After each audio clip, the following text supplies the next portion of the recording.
And as I always say right when I go live, it's a bit nerve-wracking because for whatever reason, I don't know if it's a Linux thing or something, the go live button on OBS has like a 50-50 shot of just crashing my computer, but it looks like we're good.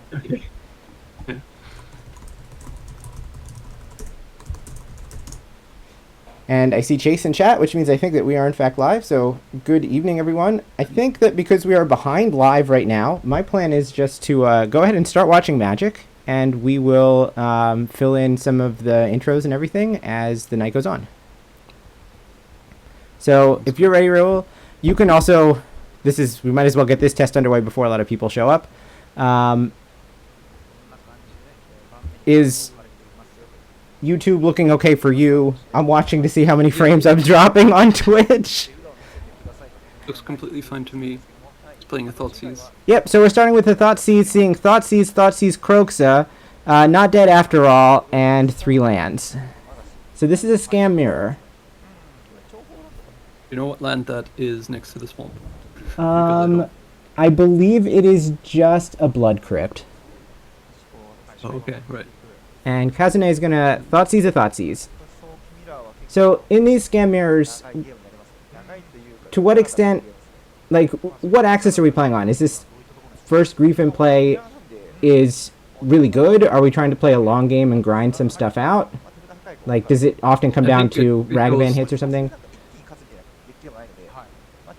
Tends to go either somebody wins very quickly with a Grief or it grinds out, is how I see it. So there's no Griefs in play here. Yep. So they're probably gonna trade resources a bunch. Fable's gonna be one of the best cards, which is why it was Thoughtseized, and well, Ragavan. I'm gonna dash in and start. Number of answers, but obviously, if you get to start taking advantage that way, that's good as well. Yep, so Kazune has a bit of card advantage in this Ragavan, and we've seen 2 pushes out of his hand, though we also know that Takumi does not actually have any targets for them. The only creature in play in Takumi's hand is a Kroxa, which is like whatever. Push that. Yeah, Kroxa's really good though for that sort of grindy approach, right? Yeah, so that makes sense. You can also use Kroxa as a sort of really bad Blightning to use your Not Dead After Alls, but that's not really what you want to do. But it is true that if you have an imbalance, this was less of a problem earlier, I'm sure, when Fury was still in the format. But you have scam cards that need something to do, yeah. To do, right? I'm actually gonna do this so I can have it on my clipboard. This is on YouTube only, so I will put an exclamation point source for us over here, and I should add Dex so that people can find it who want it. But be aware that we are on delay. So this started a couple hours ago.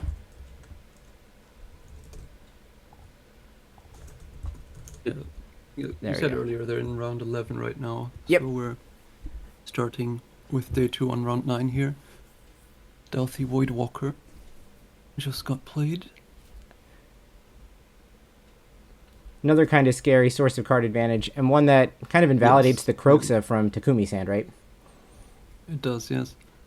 Also, sometimes if you can immediately follow it up with a Thoughtseize and snack something nice, it can be good. Well, it looks like Takumi has since picked up a Fable, so the non-land cards in hand are Bowmasters, Fable, Kroxa, and that Not Dead After All. Right. Yeah, Not Dead After All, also not looking great against the... No, not really. Stealthy, and also he doesn't have removal, so...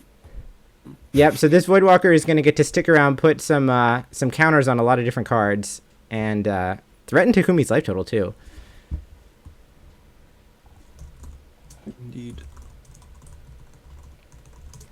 And also, I mean, there's still the Ragavan as well, so there's 2 problem cards. Okay, we did draw a push, so that's a start. Oh, and the answer was that land was not a Blood Crypt. It was, in fact, a Scryland, or Surveil Land. Surveil Land, a Raucous Theater. Didn't see what he was picking up there, but... Looks like we're going to top it. Yeah, this is going to be a challenge for me as the play-by-play guy because modern cards have a lot of variants. So I'm going to get better as the day goes on, but geez. Definitely. I would say Takumi is ahead at least on the basic lands axis with unglued swamps against Kazune's Neon Dynasty ones. However, he's way behind on just about every other axis in this game. Yeah. I wonder... Okay, so he seems to think that it's not worth pushing the Healthy, which is interesting given... Oh, okay. I guess he knew he was drawing the Molten Collapse, I That's suppose. right. Yeah, so Molten Collapse is going to answer the Voidwalker. Right. And then he has to push for the Ragavan this way. So at least at this point, all of the threats seem to be answered. We do see another Fable in Kazune's hand. All right. In comes Ragavan, in comes Push. And Kazune passes back. Okay, so he can start playing Fable now, right? Yeah. And in fact, I think he probably should. The axis that Takumi is struggling with right now is tempo. He has a lot of mana worth of spells to cast, and he needs to get them out of his hand. Kazune snaps off Fatal Push and answers with Fable of his own. So let's see how much he wants to bin. Binning at least 2 cards here would allow Kroxa to be escaped this turn if that's the line that he wants to take. It seems somewhat likely that he wants to do that, as in to at least try for it. Yeah, so... Although I guess, these Not Dead After All don't seem great either. Be a reasonable 1-2 to get rid of, especially the second Not Dead After All. It looks like Takumi goes big with 1 copy of Kroxa, 1 copy of Sheoldred. Looking at Kazune's list, 2 Sheoldred are the bangers at the top of the curve.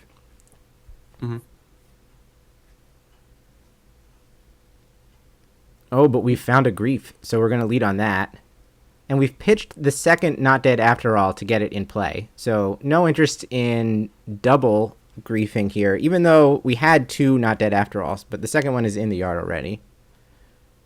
And we see a pretty weak hand from Kazune. Fable Push, Not Dead After All, and a land. He drew he drew a third one off of the Fable. Yeah. Oh, I missed that. Okay, well that makes even more sense. I didn't see it either, but I was wondering if he valued playing the Kroxa so much that he was willing to just let the Grief kind of go straight through the battlefield. I think. Okay, so now actually it looks like Matsuura is way ahead. Yeah. So we're gonna get everything on the battlefield, and Kazune has nothing going on. It looks like we're going to elect to play Bowmasters this turn into Chapter 2. Yeah, so kind of stopping the catch-up mechanism as well. So the initial ping is going after the Goblin Shaman, obviously, and now Kazune's hand is weak. Does he need to deploy the power of Chapter 2 and just give up this Goblin Shaman? It doesn't. It's unclear, seemingly, as in he's considering. Looks like he's not going to use it since he's always grabbing his mana as if to cost something, but I don't know. Yep, I think that he has passed on it and he's going to add another Fable.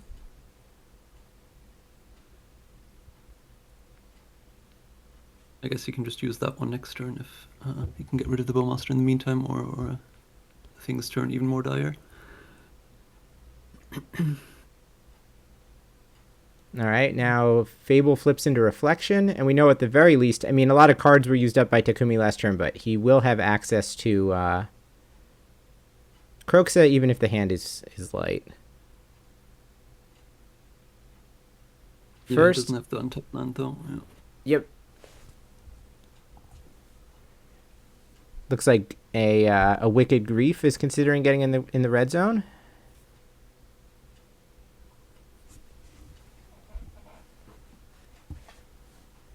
Interesting choice, because on the one hand you trade for 2 goblins, which seems kind of nice, but then also you're giving up Fable plus Grief if he does go for the double block, which is otherwise a pretty difficult thing to get out of. So I guess that's why there's a decision point. pretty scary You thing. still have the Bowmaster to start getting value off the Fable as well, though. So it seems like he wants to make the deck anyway. Yep. So 4/3 Menace is going to threaten Kazune's creatures.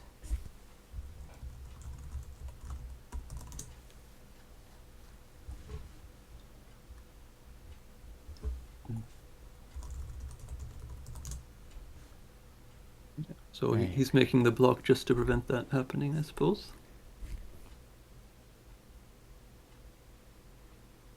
And I guess he realizes that those tokens are probably not going to get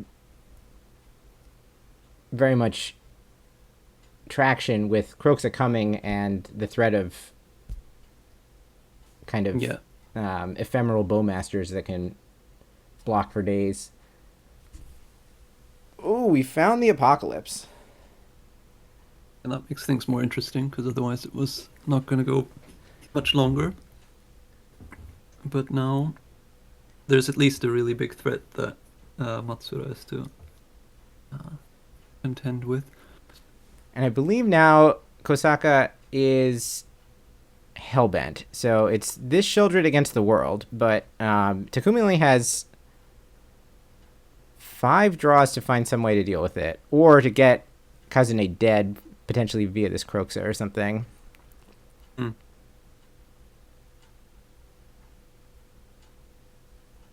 Well, it's going to be quick, right? Since Kroxa's probably going to be able to deal 9 a turn. Yeah. It's unanswered, so... Oh, it's another Bowmasters. Okay. So we're going to go Bowmasters, copy Bowmasters. That's going to get 2 pings from the 2 ETBs, and that's going to clear the reflection that was in play. We're trying to avoid, I assume, any double reflection shenanigans. Of course, reflection cannot copy Shieldred, nor can it copy Takumi's Kroxa, which has been patiently waiting to come back. Oh, but he drew a Castle Lochthwain, which is really nice with Shieldred. Yeah. And will provide fodder, or allow him access to spells even through Kroxa more likely. All right, yes, so against double Bowmaster, it's not that good though. Takumi to 8. Yeah, it's possible that this Shieldred and Castle is going to race the Riffraff on the other side. Yeah, I mean, the problem is the Bowmasters, right? Yeah, that's right. So... There's a bunch of different competing things happening as Kazune draws cards. Shieldred is good. Castle is bad. 2 Bowmasters, very bad. And the Bowmaster can also be copied, so it could be a very large army. But okay, so Kroxa comes back, no attacks, and not using Castle Lochthwain into the 2 Bowmasters. I think that makes sense. No attacks, obviously. Takumi draws and goes to 6. Alright, here comes Kroxa. So blocking with reflection does make some sense, because using Castle Lochthwain just concedes the reflection. It will die to the 2 Bowmasters triggers. So if you're going to get anything out of it, you might as well throw it in front of the Titan of Death's Hunger right now.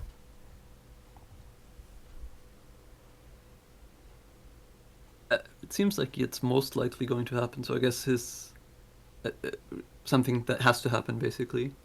So it's interesting he doesn't choose to block now when he actually has the chance. He took the 6.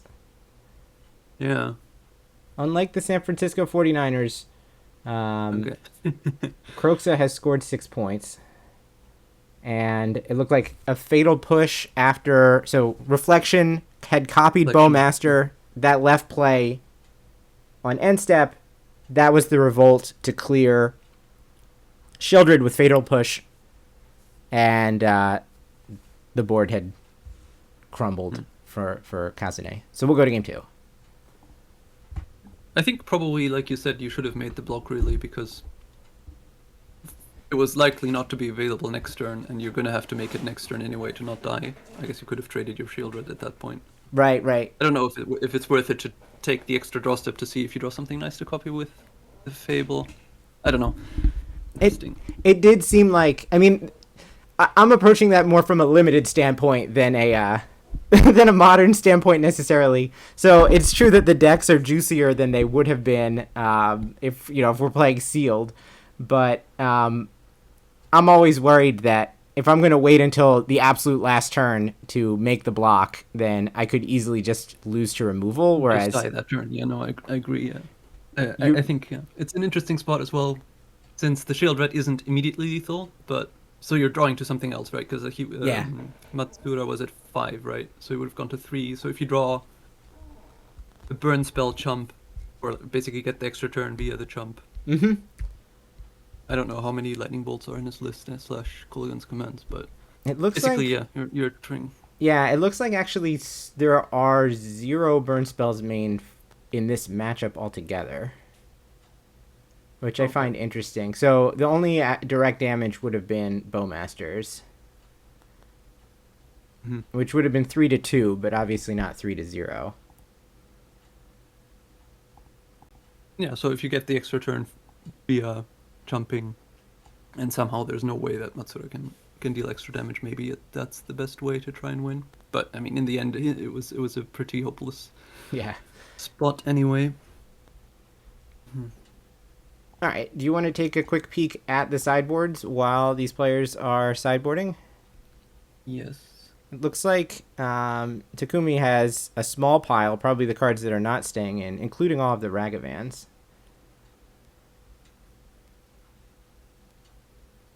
He also seems to have a nice little tablet thing, which has his opponent's deck list on it. It looks like a Nintendo Switch almost. Yeah. That's nice tech. It's also chained to the table, apparently, so people don't run away with it. You can't walk away with the coverage switch. That's... maybe not. Yeah. I'm gonna say that's not very Japanese, but... So, Okay. Takumi will have access to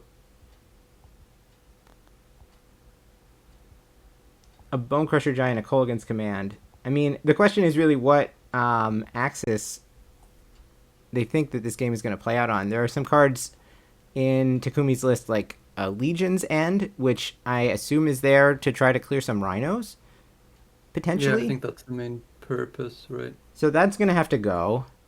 A lot of the other cards are just, like, generically okay Magic cards.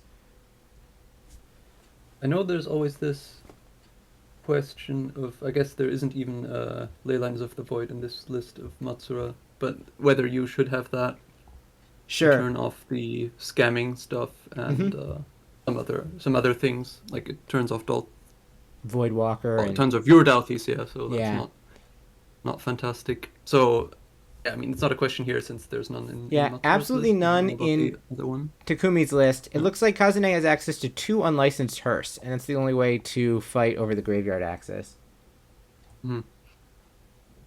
So he probably will have those, I suspect.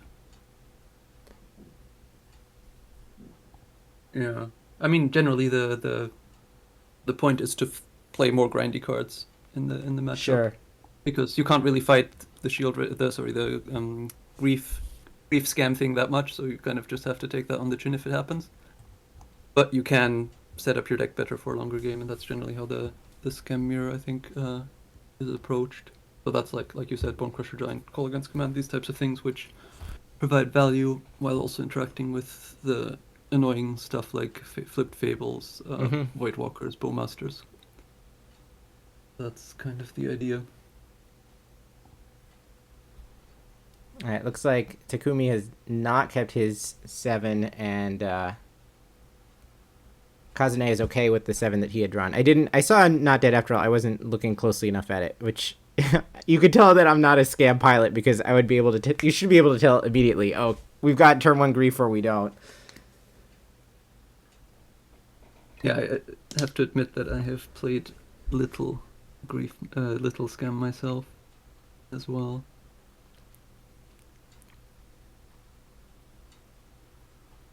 All right, I see 4 lands, Thoughtseize, Sheoldred, and And I wasn't Molten sure what the Collapse. last card is, but okay. The answer is I that think it's Molten Collapse. the last one was a Molten Collapse. I could see it was like one of the full art cards, but not exactly what it was. Yeah. All right, we leave I'm not Blackleaf, positive, but I think so. Oh, nice. Blackcleave Cliffs Thoughtseize, showing Not Dead After All, Fable, and 2 Dothy Voidwalkers.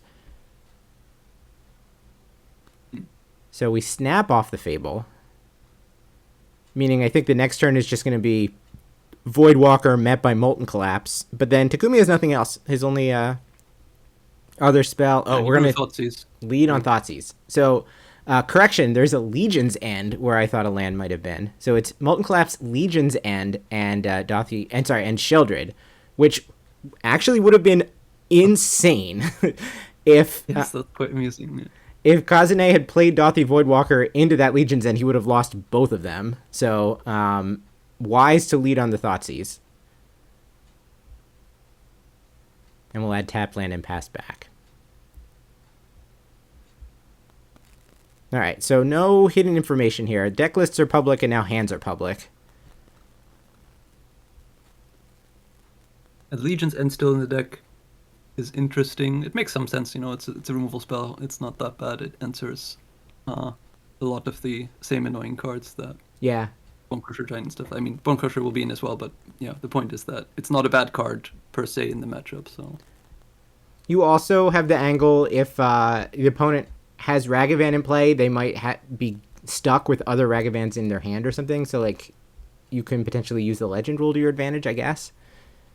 That can, I suppose, also happen. I guess probably mostly it's just meant as a removal spell. But yeah, I mean, there's more applications. There's also like sometimes multiple Fable tokens or whatever you can clean up. But all right, or in this case, yeah, it would have been insane, like you said. Yeah. No play from Takumi, and so now we do get both Voidwalkers on the battlefield. And the reason why the first one did not get Molten Collapsed is because there was Orcish Bowmasters to come, setting up blockers and trying to squeeze Kazune on drawing cards later on.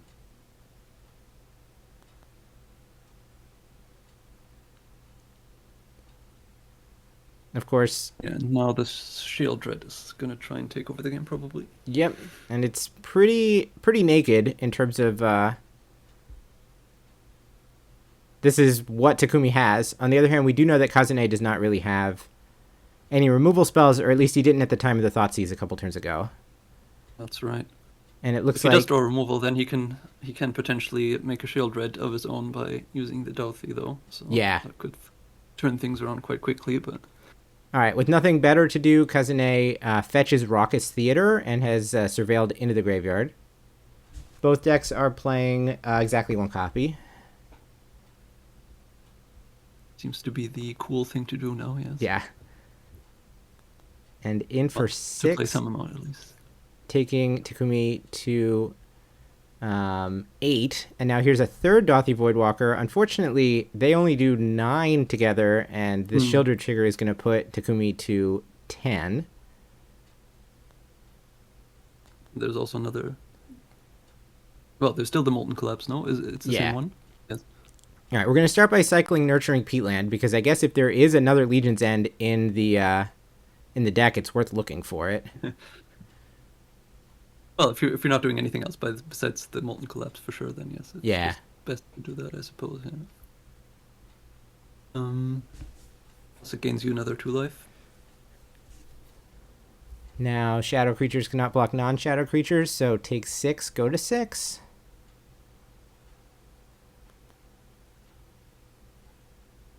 Land for turn is Polluted Delta, and we're not going to use the Molten Collapse. Interesting.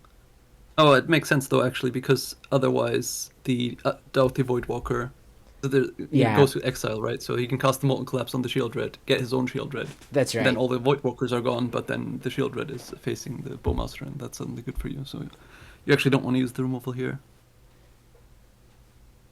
Because you're winning the race right now. Like the onus is on Kosaka to do something here. We also do know that we've looked at the lists. There's no way to do a free 3 damage, basically. Yes. It looks like Kazune has drawn Sheoldred of his own. which still is 1 point short. 3 Voidwalkers and a Shieldred trigger. Not going to get it done. Now this It's Shieldred... not dead after all, is that right? Yeah, the last card in hand is not dead after all. I think there's a fetch land and not dead after all and a Shieldred. Shieldred can, of course, block. Yeah.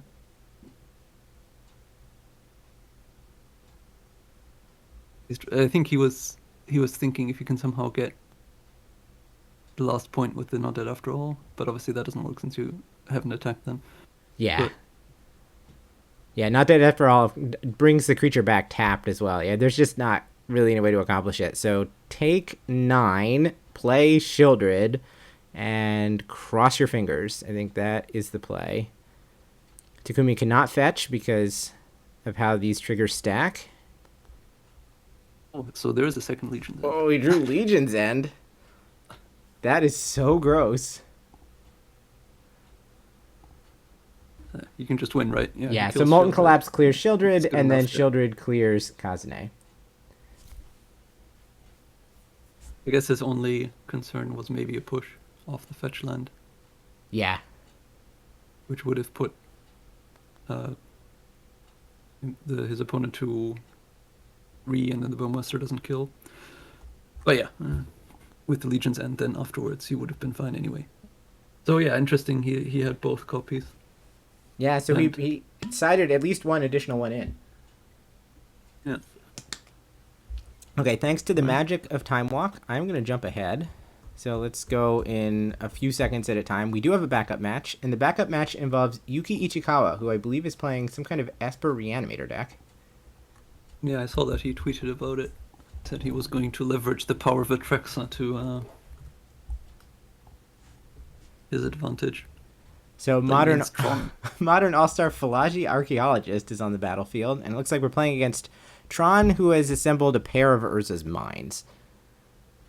That's the scariest form of Tron. It's close with them leading on Forest. Yeah. All right. All right, now we have to try to figure out what some of these... So Tainted Indulgence, 2 of them, and Goryo's Vengeance is what he's Yep. flipped over. This spell that was But I cast here don't- was an Ephemerate. Ephemerate, yeah. So that blinked the Philagi Archaeologist, and now we're going to blink it again, taking another Ephemerate. And putting a faithful, no, that's not what it's called, but not the blue-white Faithless Looting. Yeah, from Faithful Mending. this thread. Faithful Faithful Mending, yeah, I Mending was is going to what say it's Faithful Looting, but that's not right. On the right track. So this Philagi Yeah. Archaeologist has put a lot of cards in the graveyard, and now we have just put Yeah, I Goryo's was gonna Vengeance say- in hand and Atraxa in the yard. Because that was the problem before. There wasn't a target, but now there's the Atraxa, and there was a Goryo's from earlier as well, so there's 2 of them. The Tron player has a Leyline of Sanctity, is that right? The card next to the star? This is a Leyline of Sanctity, I agree. Whoop. Yeah. And there's also Force of Negation, but no blue card, it looks like. And the Grief isn't very helpful against the Leyline in hand. So the hand is actually basically just lands and the 2 Goryo's Vengeance currently. And Ichikawa is thinking whether he should Goryo's main phase in the hope of hitting a blue card so he has the Force protection up, or whether he can simply pass, have the Force up for sure, hardcast, just in case Tron happens and some big spell gets cast. So he's not taking the risk, it looks like. And then you can end step the Atraxa, and it's kind of the same end result.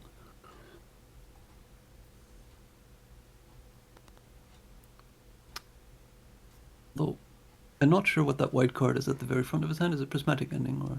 I'm looking at it, trying to figure it out. The only other white card in the deck that it could be is a Celestial Purge, which... Oh,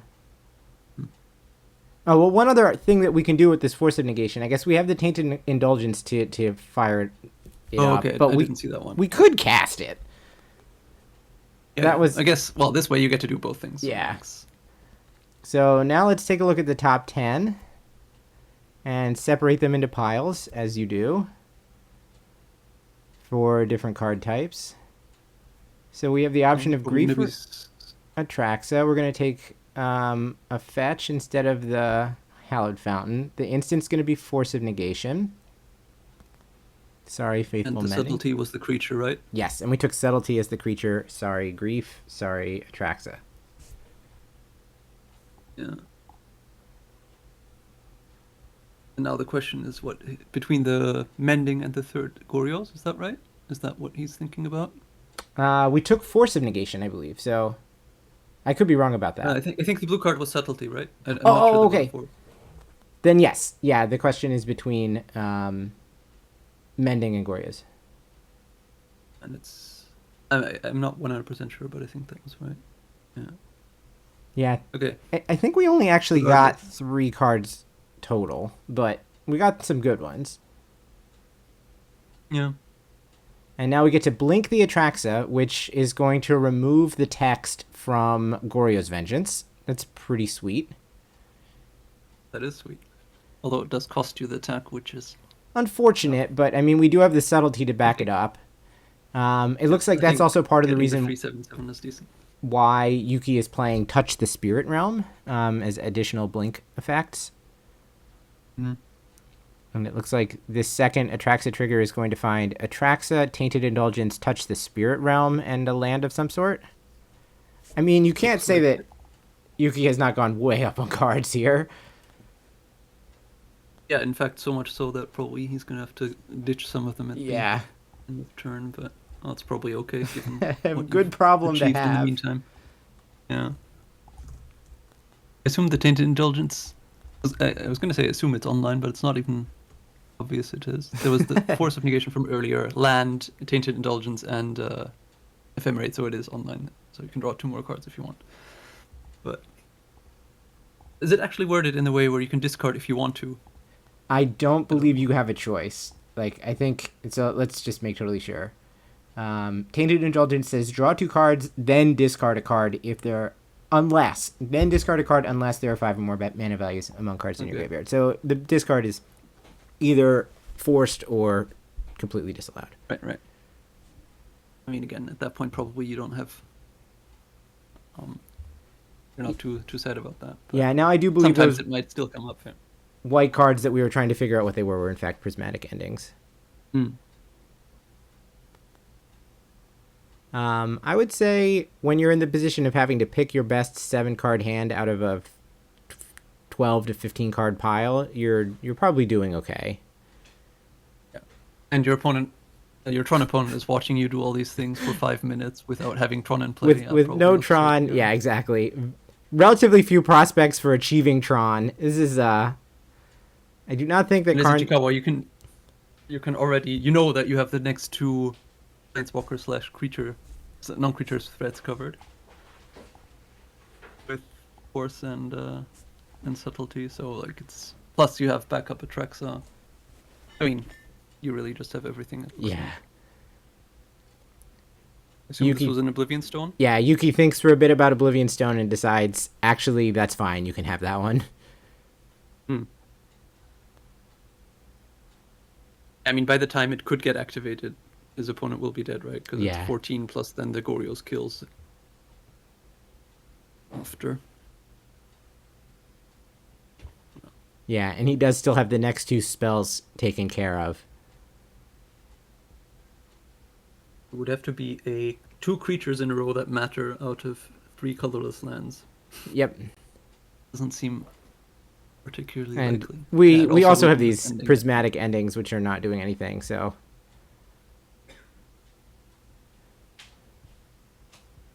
Yuki has not done a great job of presenting permanents to be prismatically ended. And here comes Grizzlebrand, and there goes this match. Wow, that was...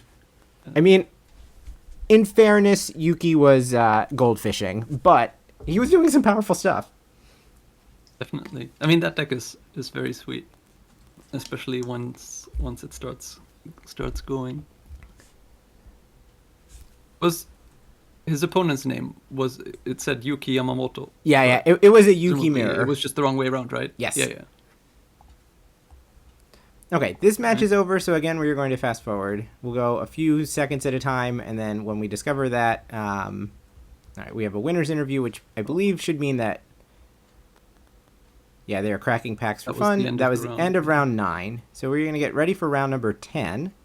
Maybe we could take this moment to catch our breaths, say hello to chat. I can answer that question, actually, Jeffrey. So Jeffrey asks, is it a holiday in Japan? Why are we doing this on a Monday? Is a very good question. Yeah, February 11th is like the national founding holiday, like the equivalent of 4th of July in the United States.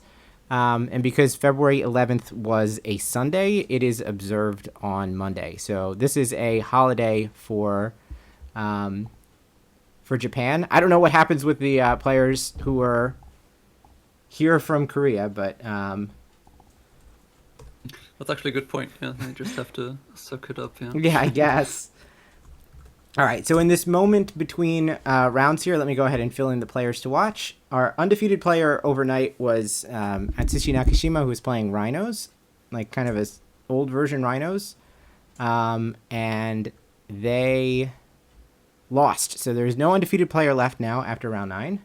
We saw Kazune Kosaka lose to Takumi Matsuura. These two played each other. That was our first match tonight.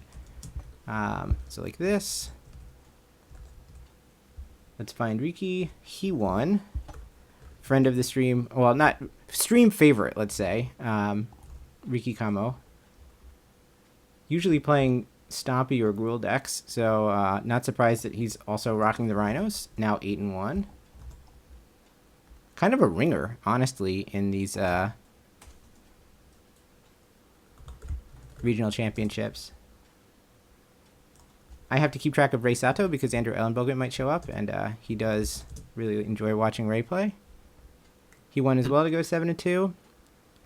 Keisuke Naito, 7-1-1. Then we get down to the bottom here. I believe the way the previous ones have gone, that X 3-1 and 9 3-1 can still make top 8. So these people at the bottom are not dead, but they do not have any losses to give, really. Mm-hmm. So let's see if we can find Yoshiko Ikawa. Still alive at 6-1. Ken Yukuhiro. Still alive at 6-1. Kensuke Kato. Still, I guess, with his fingernails at the edge of the cliff at 6-3. And GP Tokyo winner Riku Kumagai is probably dead now at 5-4. Okay, so that's where we stand. This is still playing, so people are just talking over this. Maybe we can take this moment to also... I missed a question, chat. What is this text editor called? This is just Get It. This is the stock visual text editor in Ubuntu and some other Linux builds. We're not breaking out Emacs for for stream. Maybe we could take this moment to actually. Go ahead. Sorry. Yeah. I was going to say, because they just put up the ley line, I was going to ask how much that was a factor in this one. I saw that some Japanese players were posting about it before the event, and I saw someone saying something along the lines of "I'm ready" and posting a picture of hibernation. Yes. Yep. But it seems to not be quite as popular as it was in the other RCs. No, that's right. So because the Japanese RC was Sunday into Monday, it's possible that some people thought a bit about Domain in terms of their choice, both how they were going to try to hate it out and what flavor of Rhinos, if they were going to play Rhinos, they wanted to bring. I believe that 9 of the 13 Rhinos players in day 2 are playing just Temur. They're not doing this. They don't have the Domain package. So I don't know how much of it we're actually going to get to see on stream. But it seems to be on the minds of people, yeah. Since yes. They just brought up the whole package on stream. It's always exciting when a new set actually takes up to a degree which seems to might be lasting. We'll see, I guess. But yeah, it seems to have done quite well in America, at least. Yep. Yeah, certainly the kind of thing that you would expect in Standard or Pioneer, but not necessarily the case that people are going to look at the new set to decide what they should do in Modern. Or especially on the day of the set release, right? Like, this is the first weekend where Karlov Manor is legal. Yeah. No, that's true. People do have to think And also that... to find it in time, I suppose. I guess it was something that people were talking about potentially beforehand as well. But Yeah. to make that quick decision for a tournament of this sort of magnitude is always interesting. Absolutely right. To feel like there's enough power there that it's worth even trying to put a prospective build together for day one. Right. All right, players are getting ready for round 10. So while that's going on, let me get ready with the deck lists. And let me just say a quick hello to everyone in chat. I'm Adam, if you haven't been here before. I run the ELO project, or at least me and my wife, Rebecca. I'm the person who's in charge of getting all the data and keeping stuff on the site accurate. This is my 6th time doing English commentary of a Japanese event. I started doing it in 2019 when there wasn't very much paper Magic coverage at all. And I thought, it would be nice if people were aware that these tournaments existed and that coverage existed. But the only way that coverage was going to exist in English is if I did it myself. So I've always been interested in doing coverage, but I'm a scrub. So this is my only chance to do it, is if I made my own opportunities. And I'm also a psychopath who's happy to stay up until 8 a.m. and watch these events. So if you're sticking up with us from the East Coast in the United States, Godspeed. I'm glad that you're with us. We started at 11 and we're going to go for many hours. So Raoul, if you want to say a few words about yourself, where you've come from. Yeah, so I'm Raoul Zimmerman. I played Magic competitively up until quite recently. Right now I'm on a bit of a break, but I really like the game, and I like the streams. I like the ELO project. Everything you do is amazing, actually. Much obliged. So I started watching the streams at some point, and since there was a gap with the overlap with the RC, I'm happy to be here and have gotten the opportunity to join in. And I'm based in the UK, so it's not quite as bad for me in regards of having to do the whole night. I just had to get up at 4. So and getting up at 4 a.m. 5 a.m. now, yeah. Honestly, if I'm going to be awake at 4 a.m., it is much more likely that I was awake at 3:59 p.m. at 3:59 that I fell asleep at 4:01 than the other way around. So I applaud you for managing to get up in order to help me out here. No, it's all good. It's all good. I'm enjoying it and looking forward to seeing all the matches. Japan is also always tends to be an interesting region, right? Because people have a bit more creative deck building on occasion. Yep. Although I guess Modern is again not really the best format for that sort of thing, but yeah. I mean, we just saw the Esper Reanimator. Yeah. Chikawa's hands, right? So that's one of the funky ones. Although here it seems like we're looking more traditionally, at least on this side, it's Rhinos. Yep. It looks like we have a pretty standard Temur hand on the left, and I don't know what's going on the other side, but we will see in a minute. The player on the right has won the die roll. They're making the first decision. I would expect that the Rhino's hand is going to keep. Looks like there were lands and spells there. Yeah. Including some interaction with... Oh, so the other side has got some red cards. That's probably enough information that I can figure out what's going on. It should be Riki Kamo playing Rhinos against Shogo Okuta, who's playing Burn. Okay, so let me take this moment. I'm actually going to... Very nice that we're on time delay. I'm going to pause for 1 second to get the decks into chat, and then we'll get started. Okay, so this is Riki Kamo playing Rug Rhinos. So not the domain version, just straight up Temur, against Shogo Okuda, who's playing Burn. And there's his list. And then I hit enter, and then I hit decks, and then we're underway. Okay. And the 1-drop is not a Monastery Swiftspear, so it must be a Goblin Guide. Those are the creatures in Shogo's list. There we go. Yeah. And the question is Riki okay with Goblin Guide being on the battlefield? And it looks like the answer may be no. Just deciding what to pitch. Yeah. It's going to be Lorien revealed, and Goblin Guide will stay on top. I mean, obviously, if you're willing to 2-for-1 yourself not to get Goblin Guided on turn 1, you must suspect that Goblin Guide is probably going to be pretty good for you. Yep. Interesting. I mean, it's not that interesting, but it's funny that Mystical Dispute wasn't the pitch, given that you're not playing against blue, right? But it does stop burn spells, lethal burn spells later on in the game, so it's actually a good card for the matchup. But yeah, 3 mana leak actually good enough here. Yes. To keep. Well, the old adage about burn is that it's actually a combo deck, right? It's trying to assemble 7 lightning bolts to try to kill the opponent. So anything that's like destroy target piece of cardboard that's coming from the other side is therefore a reasonable magic card. Right, yes. And Lorien Revealed does not clear that bar, so away it goes. I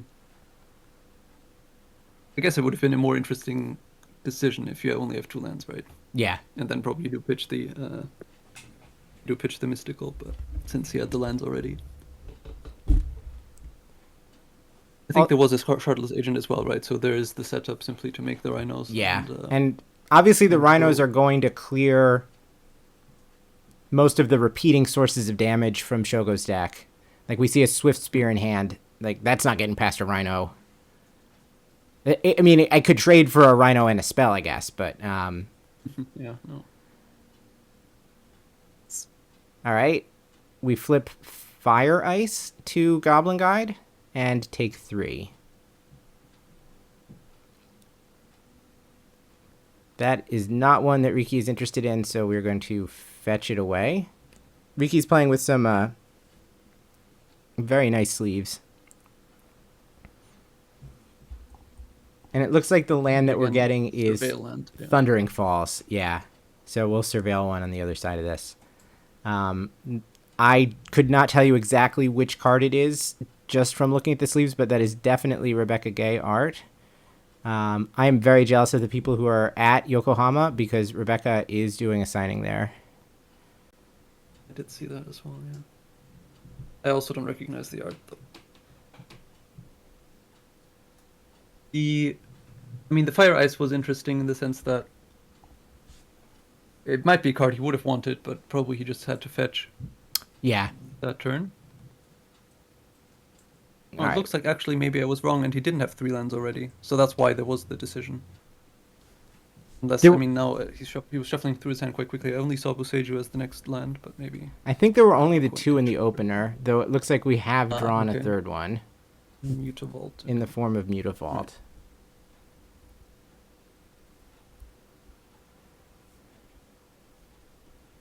The question for me is whether Riki is going to be able to do anything on this turn, because I think giving Shogo 2 turns to just have free reign at trying to reduce Riki's life total is going to make this kind of interesting.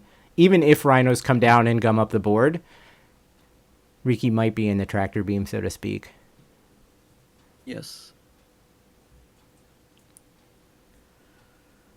And he was wondering, it's actually irrelevant. The rules change recently is kind of relevant. Because he was wondering whether he should Boseiju and suspend the Rhinos, which would have perhaps been problematic against Roiling Vortex. Yep. Earlier, but now you don't have to cast the card anymore. Yes. But anyway, right. The Roiling Vortex is problematic because if he goes for the Rhinos, which he kind of has to, he will take 5. An additional 5 damage.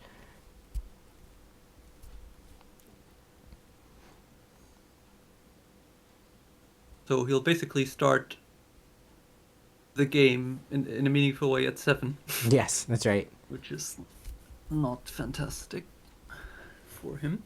No, not against a deck with 4 Boros Charms in it. It's only 2 spells from because dead. Then also, the creatures are still in play, right? So even though the Rhinos kind of blank them, if they prevent the Rhinos from attacking, then that's really bad for the Rhinos player. So Riki is kind of in trouble, I think. Plus the Roiling Vortex also deals 1 a turn, right? So actually, that's right. levels even lower quicker. He's trying to work out how he can possibly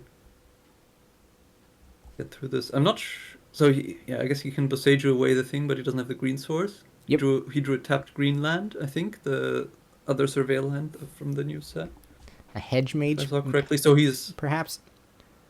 He's going to have to offer up the Mutavault, and no spell to clear it, thankfully. It does, in fact, trade for the Goblin Guide. There was one Swift Spear prowess trigger from the Whirling Vortex, so it should be 2 damage to 14. Okay, so that kind of, well, I mean, yeah, obviously he's not taking the route of making Rhinos and sort of crossing his fingers that he can somehow take it from there. So he's just going a way different approach, slower, trying to invalidate the Vortex by not taking damage from it, probably trying to Boseiju it, and then playing Rhinos after, thinking that that will be a more likely way to win. Yeah, this makes sense if he can Boseiju immediately. Otherwise, this is pretty scary. So we have mismatched Goblin Guides, but oh no, that is not a Goblin Guide. That was Skewer the Critics? What was it? Yeah, so he actually doesn't have the immediate Boseiju. This is what I meant. Yeah, it's the green red surveil land. Which I'm very bad at the names, but thankfully I have the list in front of me. That is a not a hedge maze, commercial district is what it's called. Okay, yeah, the hedge mage was the blue-green one. This one, somehow evocative, but yeah, the red-green one I also would not have been able to say. Well, this is part of why I'm doing the stream. Maybe I'll actually learn this by the end of the night. Yeah. All right, so Vortex takes Shogo to 15, but obviously it's the number at the bottom of the screen that matters. And we're going to just cast Rift Bolt. Yeah. I mean, we're not going to suspend it and take 5 off our own Vortex if we can help it. So 3 from the Bolt, 2 from the Swift Spear, 1 from the Roiling Vortex. Riki goes from 11 to 5. Sorry, 10 to 4. Yeah. So this approach, I mean, it's interesting, but somehow it didn't really lead to... Yeah. So we can Boseiju the Vortex, but I think we're just dead to Swift Spear plus anything, and we're not going to make Shogo show us that the 5 cards in his hand are all lands, which they were not. Yeah, you're definitely stuck in a really difficult position against the Vortex there. I wonder... Take 2 extra... So basically, yeah, like we said, I think we start at 6 even because I didn't factor in the 1 damage from the Vortex. Yeah. If you go for playing Rhinos, rather than taking the slower approach, so basically you just have to hope that the hand it really doesn't contain anything or it contains creatures, but then you still can't turn the corner. So basically, again, whichever way you even if that game, you were in very bad shape. Even if it did contain creatures, like you're saying, that would be the good case scenario. You're only making 2 Rhinos, and there was already another creature in play, so you were actually going to just lose by the opponent going wide in the best case scenario. Yes, it was tough. Yeah. So it looks like the first card. I do wonder though. Oh, go ahead. Maybe you have to take that bet, because I mean the way he played it also just doesn't work against burn, like we saw, right? Yeah. It's just it just actually deterministically doesn't work. Yeah, or I don't see how that's much better in the scenario where they don't have lands, but yeah, maybe I'm wrong. Where they just have lands, but yeah, it was interesting what approach you take to definitely lose the game anyway. Well, I guess, I mean, as we talk through this and we decide that basically nothing was going to work, I wonder if what we're learning is that the keep was bad, right? Like, it is true that he was able to take some game actions, but it was simply the Vortex, right? Yeah, you have to keep the hand anyway, right? Because you have some form of interaction with subtlety, and you have Rhinos on turn 3. Mm-hmm. So you have to make the keep, but it just gets taken apart by Roiling Vortex, and unfortunately for Riki, that's what happened. So the first cards it looked like Riki went for in sideboarding were to take the Tidebinders out, which I think makes plenty sense. They don't have any target. I wonder what it is that we're looking to bring in. Probably... Doesn't doesn't have fantastic stuff. No, like Brotherhood's you End, would, I guess would be okay, Yeah. but not great. Hertai Scorn. That is a funky one. He's going to bring in some amount of counter magic for sure. Just because it's better than the alternatives, and like I said earlier, even sort of inefficiently stopping burn spells after you got Rhinos down and can start attacking is kind of the best plan you have access to. So, but yeah, his sideboard doesn't really offer up something that's particularly exciting here, which is because your answers also to potential more royals are Force of Vigors, which taking 5 for the privilege of getting rid of the vortex in the first place. Yeah. Great. And for 4 mana, you're also unlikely to be casting that in time. So that's not really viable anyway. So yeah, probably he's bringing in some sort of counter magic. Perhaps these like kind of slowish removal spells, Brotherhood's End, potentially against some portion of the burn draws, but yeah, the sideboard certainly doesn't offer up anything that's particularly targeted here. Yeah. Looks like to me.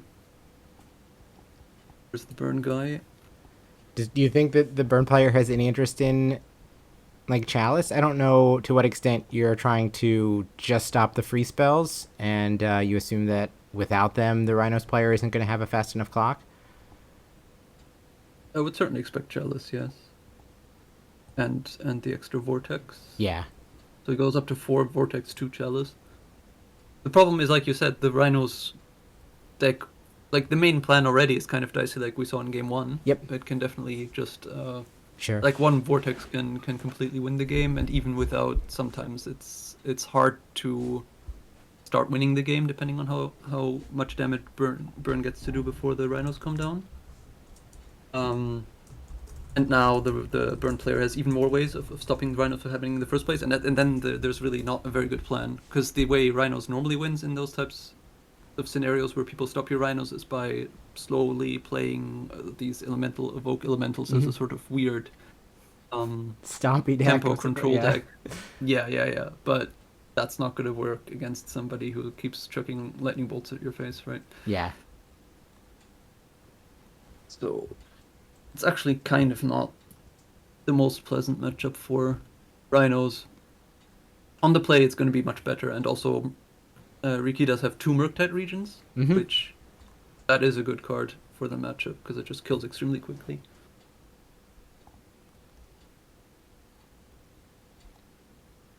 Burn is always one I feel that kind of seems scary in the abstract, with more or less whatever deck you play. And then you look at the win rates of the burn deck at the end of any given tournament, it's somewhere between 30 and 40%. Right. So, perhaps it's not quite as scary always as you might think. I do think, yeah, there is some conceptual problems for Rhinos in this matchup, though. All right, between games, I was also trying to answer the question of what card is on Riki's sleeves, but I don't have a good answer for you yet. I was thinking maybe Abeyance, but I'm not even sure that's the right artist. No, I don't actually. I'm looking at all of Rebecca's cards right now. It does not look like one of the... It's possible it's not a card, right? Yeah, it's very possible that it's not a card. She basically continued to make what looked like her magic art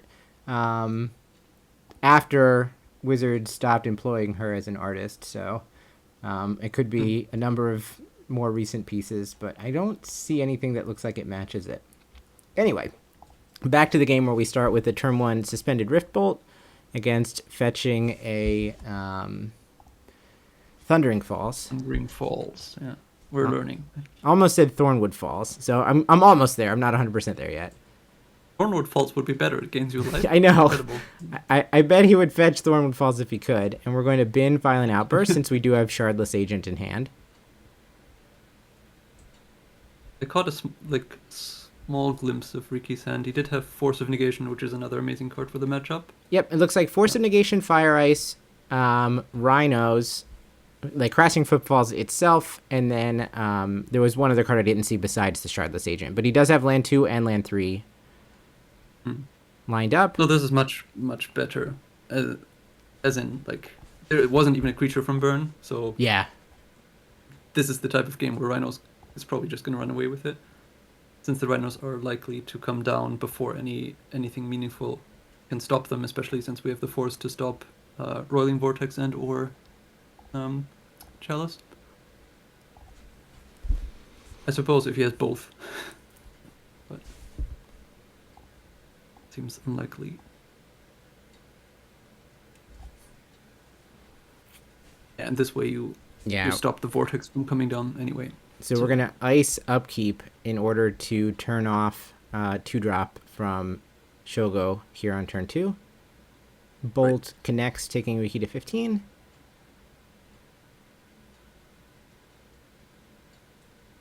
So while Riki's mana base will include basic Forest and basic Island at some point here, we saw the Forest in his hand. There is no non-basic land hate from Shogo. It just happens to be how things fetched out. And all Shogo go ahead. I think the fact that there was a turn 1 suspended Riftbolt probably suggests, and I think it was a keep of 7, right? It suggests that there has to be Rolling Vortex following up, right? So the ice was a smart move. Because the just suspending Riftbolt on turn 1 is weak enough that on 7 you probably have one of the Haymaker cards for the matchup then. Right, we do know that there are 6 of them that he could have found, which would have made this hand potentially dangerous for Riki, since probably 2 Chalices have come in. And he has the Vortex in hand as well. It was just the ice took him off it.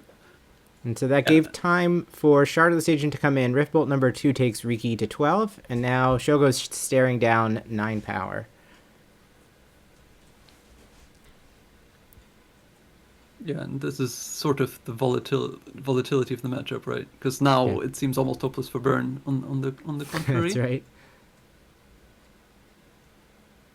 Well, maybe you can get the damage out. It's 12 life. Well, certainly if Shogo's hand happened to be all 4 copies of Lava Spike, then I would say he's quite favored, but that's not what we saw. There were a couple of lands there. I think it was a Skewer the Critics, and I didn't see what the last card was. It was a Skullcrack, I believe, as well. Yeah. This used to be. We do know that Riki has a force, right? So that's he can stop one spell. Yeah. That's right. I assume there's a blue card left to turn that force on, though the blue cards that he had originally were the Shardless Agent and the Fire Ice, so I don't know if they're still actually there. Yeah, that might be the bottleneck, you're right. And also, if there isn't a blue card and... Hold on. Wait. I am not sure what is on the stack right now. Is that a Skewer the Critics? Skewer the Critics, but there was... How did he cast it for 1? Where did he take damage? Well, Searing Blaze would make it make sense. But those cards should have been cast in the other order if that were the case. In the other order, yeah. I mean, Searing Blaze... Okay, like, I guess... 1 to Shardless Agent, 1 to your head or something, and then... Right, so basically he could have made the legal play if he played it correctly. Yeah. I mean, it's possible that's what was said out loud. Who knows? In any case, the Skewer the Critics worked and took Riki to 9, and now the Searing Blaze was stopped by Force of Negation. So now everything gets in the red zone. Violent Outburst will give them +1/+0, and we'll get 2 extra Rhinos. But he didn't fetch either, right? Because he cast the... I think it was just wrong. Yeah, he shouldn't have been able to cast the Skewer. In which case... Yeah. Yeah, someone in chat asked if that's he forced it. No, but he paid 1 mana for it, right? Yeah, but I believe that circular art... Like the... Oh, so there was a Riftbolt in upkeep. Right. Oh, there was a Riftbolt upkeep, which turned on the Skewer. Okay, that all makes sense. Thank you, chat. Good point. We got it. Ultimately, this is all relatively academic, as the Rhinos quickly crashed. through for lethal.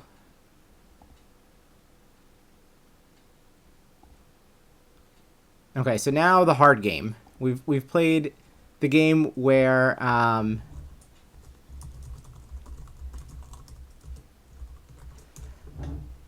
Rhinos was on the play post board, but now we have to play the game where Burn is on the play.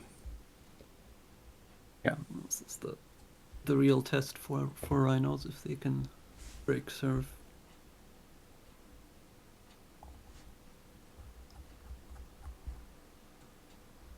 Interesting that Searing Blaze was in the Burn player's deck. I guess there has to be a creature in play at some point. I can envision a scenario where you deal 1 damage with it, which is not really what you want. So I wonder what he took out over that one. Right, because we assumed that about 3 cards came in, so what came out instead? Might have been the last copy left or something like that. Yeah. Who knows? Right, if in fact exactly 3 cards were boarded, then there would still be 1 Blaze left over. Yeah. Also, I love seeing, well, the deflecting palm in the Burn player sideboard. It's always a card which is exciting because somehow it's one of those ones which people playing Burn board in a lot of the time, and then it works not that often, I feel. So you know, there's always arguments for it, and also here you could make an argument, right? You deal 4 damage with it, but because it's so time sensitive of when you can use it, often it's easy to stop.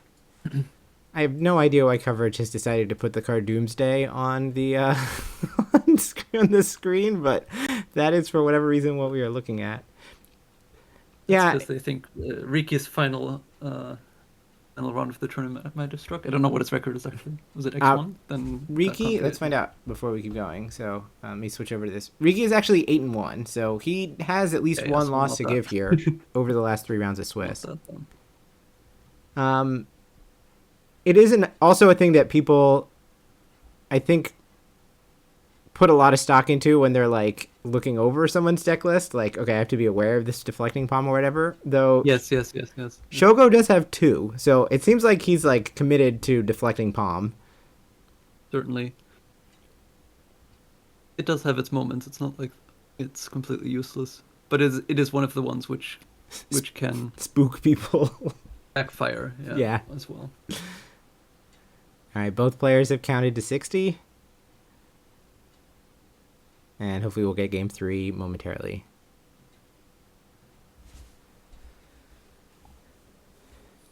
So we are 2 games into round 10 here, chat.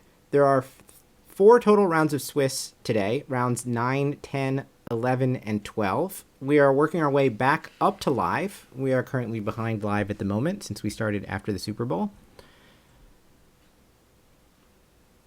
So be aware of that if you go looking on Melee or anything. You're going to see stuff from a round or 2 ahead of where we currently are.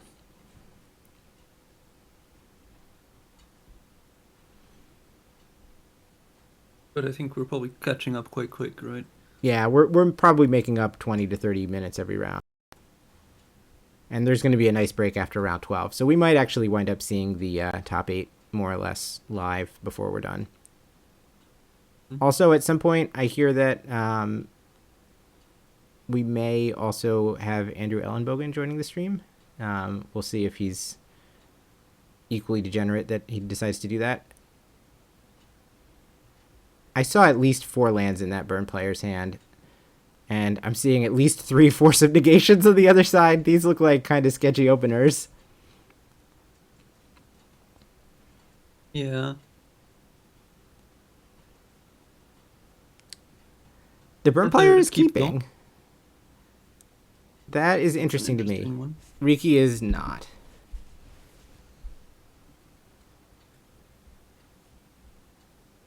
Yeah, so Andrew, I think, had the second best result that you can have at a tournament, where he did not do very well, but a bunch of his friends did do very well. So you kind of leave on a high anyway. All right, second set of 7 for Riki, who appears to have also brought in Urtai Scorn.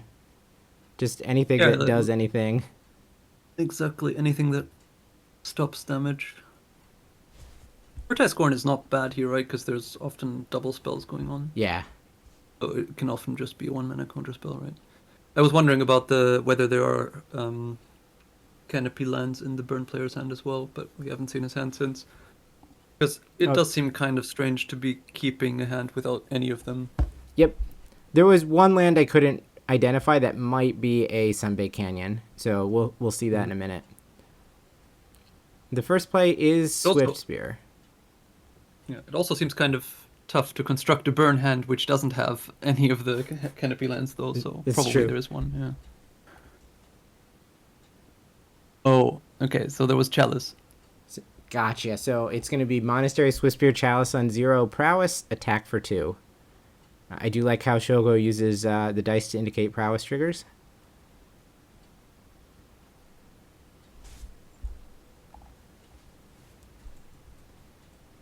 It looks like if there is a Horizon land in Shogo's hand, it would have to be... It's most likely Sunbay Canyon. There's 4 Sunbay Canyon, 1 Fiery Islet as the redraw suite. Alright, so Riki is going to play this game with the knowledge that he could not cast a 0 without jumping over an additional hurdle. Yeah, and like we discussed earlier, it's a bit tough. You really want to interact with this on the stack, because once it's in play, you have a couple Flame of Anors and Boseiju, but you didn't get any extra answers from the sideboard, I don't think. Yeah, we discussed how it was unlikely that Force of Vigor was coming in, and it's that and Flame of Anor, which are the only spells that are in the board that could come in and interact with Chalice. With the Chalice. I guess you also could interact with it via Tishana's Tidebinder, but I believe those were the first cards that Riki cut.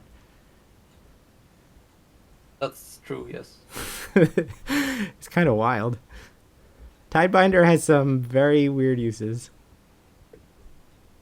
I mean, on some level, it has the same use every time, which is counter an ability and turn the thing off. But, like, I don't know. That's not the first thing I would think of as a way to turn off a Chalice. The Chalice, again, that's like that application is something for different matchups, though, more so, because you're going to have a Rhinos resolving and also have the mana to cast Tishana, which means generally suspending, right? That's right. Which is not really ideal in this matchup anyway, because it takes so long to actually get the threats into play that way. Oh boy. So how about if both Chalice on 0 and Roiling Vortex were in play? Now, we drew Flame of Anor, so... On some level, I admit that that's a non-bow, in that with the Chalice in play, we're not casting any 0s anyway, but that is a repeating source of damage. Yeah.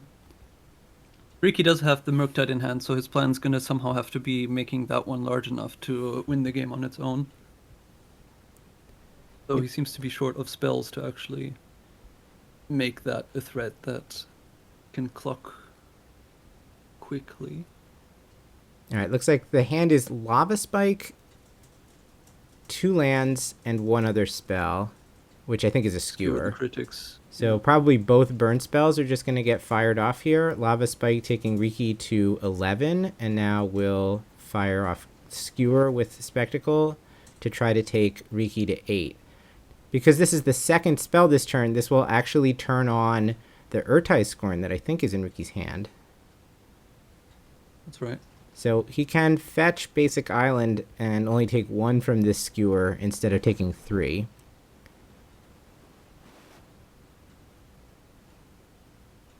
Seems like that's probably what's happening.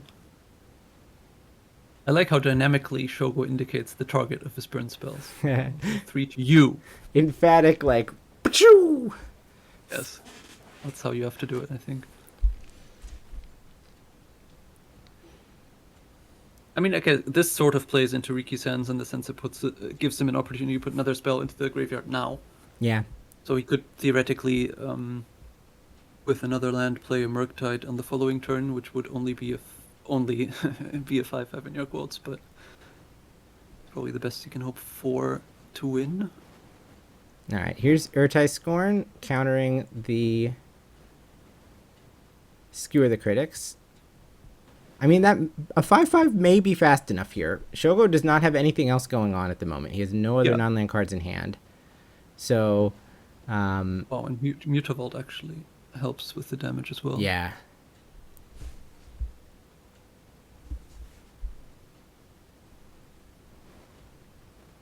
I mean, it seems to me that surely that's what you're gonna have to do. Right? So then we can see a win here with Murktide, a couple of attacks, and a couple of Roiling Vortex triggers to ping Shogo down.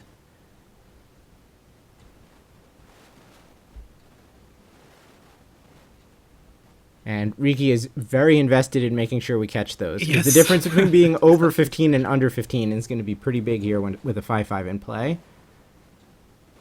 Well, plus the Mutavault, right? So it's Yes. even 7 theoretically. Yeah. This is true. Sure. Though I guess from Riki's perspective, you would have to think that possibly a burn spell could answer a 2/2, but 5/5 is right. very different from even 4/4 here, I think. Though probably I retract that. 4/4 was big enough to get around any individual spell. And Fire Ice. It looks like actually Riki might be doing okay here. I think Shogo drew another land off the crack of the Sunbake Canyon. Yeah. Yeah, the ideal number of lands for Shogo to draw in a game is probably roughly 3, and I think he's up to 6 now. Yeah. We're going to add Mutavault number there's more than one Mutavault in the deck. 2. Interesting. So actually, it's 7 now, and then 9 next turn just does it. Yep. With the help from the Vortex. All right, so old Mutavault activated, in for 7. Taking Shogo to 10, upkeep 9. Yeah, the fire, like you said, does make a difference. Because now, potentially, depending on land, you can even use the Mutavault to throw it in front of a creature. So now it's really looking quite tough. Because lethal is just looming already next turn, which seemed an unlikely proposition just a couple turns ago. How about Deflecting Palm now? Deflecting Palm to put 5 back on Riki's head would be quite the swing here. Yeah. It's unclear to me if it's in the deck, since we did see the Searing Blaze in the previous game. Yeah. Which suggests maybe he didn't bring in the Vortex, because that seems like the most likely cut to me. Alright, has Shogo managed to draw a spell? First question, and kind of an important one.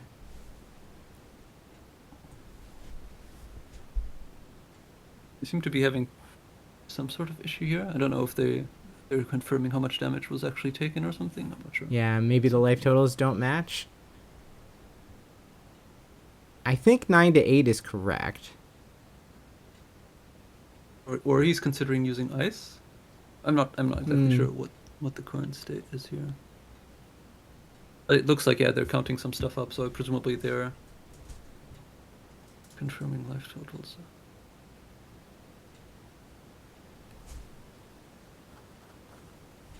Okay, whatever's going on, it's now Shogo's turn. Has he drawn a spell? First question. No. Look like it. I don't know if he Not has. sure. I was wondering, so the other spell would be Lightning Helix that might throw a wrench in the plans? Alright, we're going to add a tapped Inspiring Vantage. Lightning Helix would be quite good here.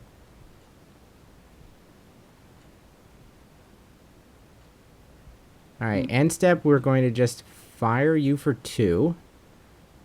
Shogo to 7.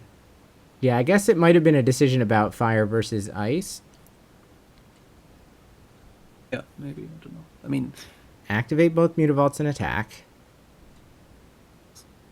7... So I think it actually might be a Lightning Helix. Oh, wow. Was that a palm? No, I think you're right. It's some sort of promo Lightning Helix, right? But Okay, it was Lightning Yeah, yeah, Helix. But I was going to say That's the the card Vortex that they're was revealing. showing. So that was Helix, not to clear Mutavault or anything, but just Helix your head.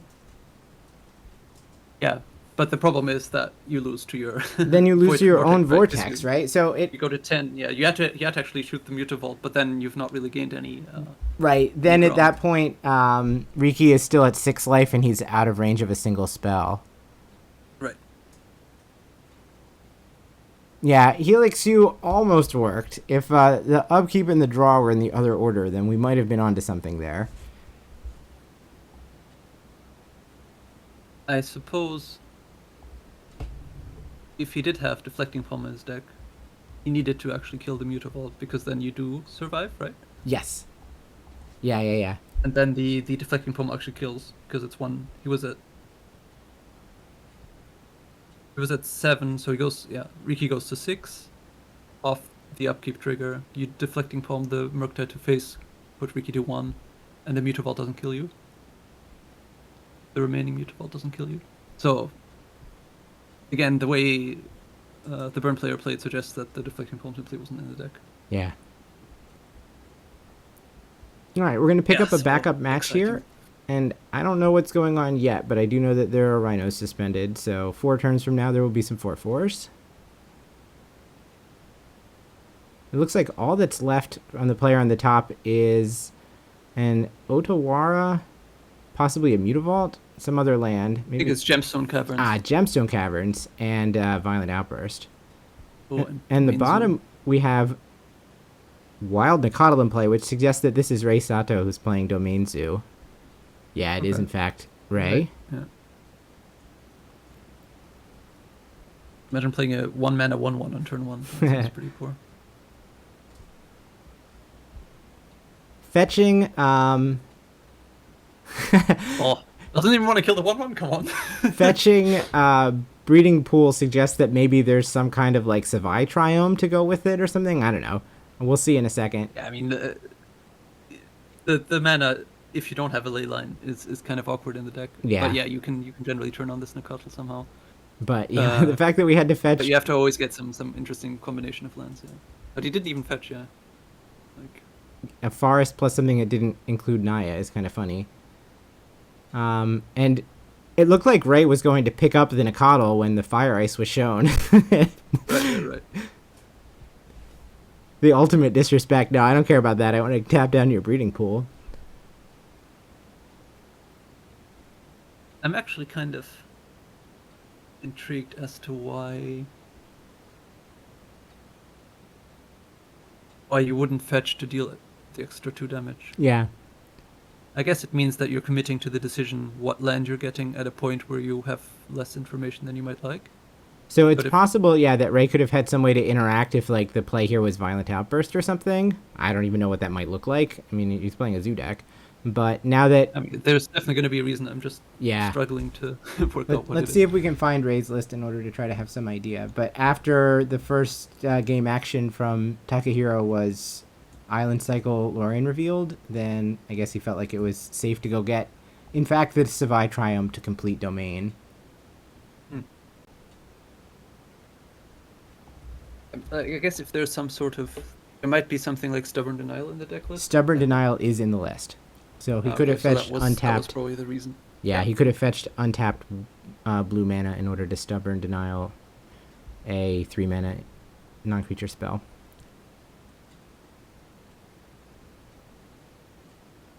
Okay, so the island that was island cycled for was a Thundering Falls.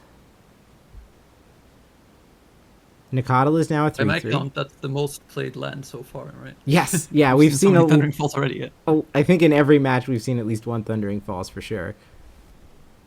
And they're showing Stubborn Denial on camera, which suggests that that was in fact the thing that was on Takehiro's mind. Now, unfortunately, Stubborn Denial is just completely active at the moment since Territorial Kavu comes down as a 5/5.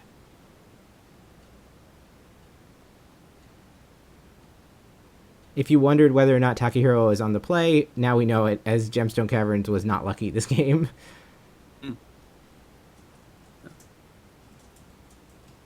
The way Ray played, like signaled the Stubborn Denial quite heavily. Absolutely. Keeping his Nekatl on 1/1, even playing it only, I think, on the second turn. I guess maybe he just drew it. There's Yeah. not really reason to play it on turn. To keep up the Stubborn Denial on turn 1 generally. So.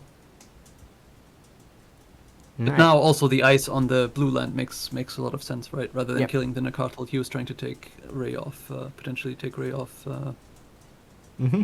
The One counter mana. spell. Yeah, the force spike.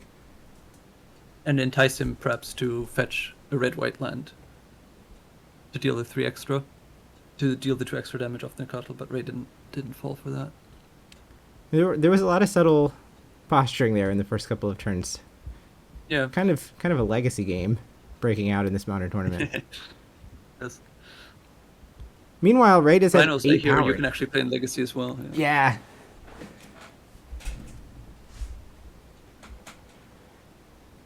The land for turn is only basic forest. So Ray may be constricted in what he's able to put on the battlefield. It's possible he has access to Leyline Binding as well, I'm not sure. He has Scion of Draco, so I guess part of the question was whether he wanted to tie up his mana to get this thing out there. And that's going to get met by Hardcast Subtlety. Yeah, there was some concern of playing the Draco, firstly because this can happen, secondly because if now icing the land would stop the Stubborn Denial from countering the Rhinos, right? So that's Yeah. why I think Ray was putting some thought into what was going to happen. This way it looks like he's going to be able to counter the footfalls. So he's willing to offer the trade of Nikado for Subtlety. And, of course, Territorial Kavu has an attack trigger. Your choices are you may rummage or you can exile a card from a graveyard, which is not particularly relevant here. So it looked like he tossed a Windswept Heath, but maybe now he's thinking a little bit harder about what he wants to pitch. Mm-hmm. I guess there's a minor upside to exiling a card from the graveyard in case of Murktide Region. That is true.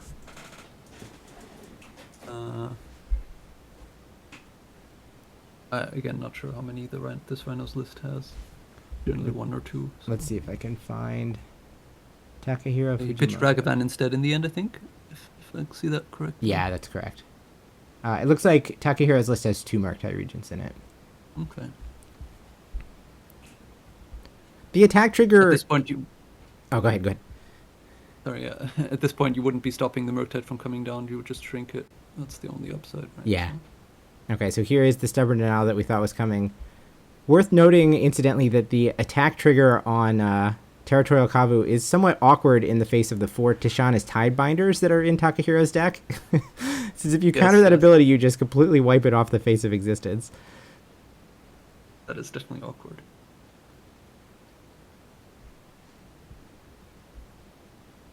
Right. Domain Zoo got a sort of small buff by people stopping playing Dress Down, but Tidebinder is a problem in that regard. Yeah. Yeah, that advantage came and went. Ray deciding whether he wants to fetch on end step, and it looks like he's deciding that he's going to.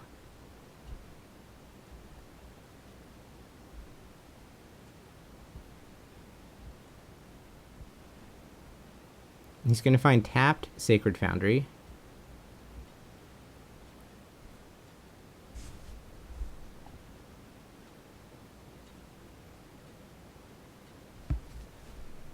Which I guess would open the door for a Violent Outburst if Takahiro wants to do it, if he has it in hand, but he is not going to. Yeah, Ray presumably doesn't have a way of stopping that anyway. Yeah, that is what he's now signaled for sure. Yeah. So here comes the Nishoba Brawler. It is a domain What a 3 card. with trample.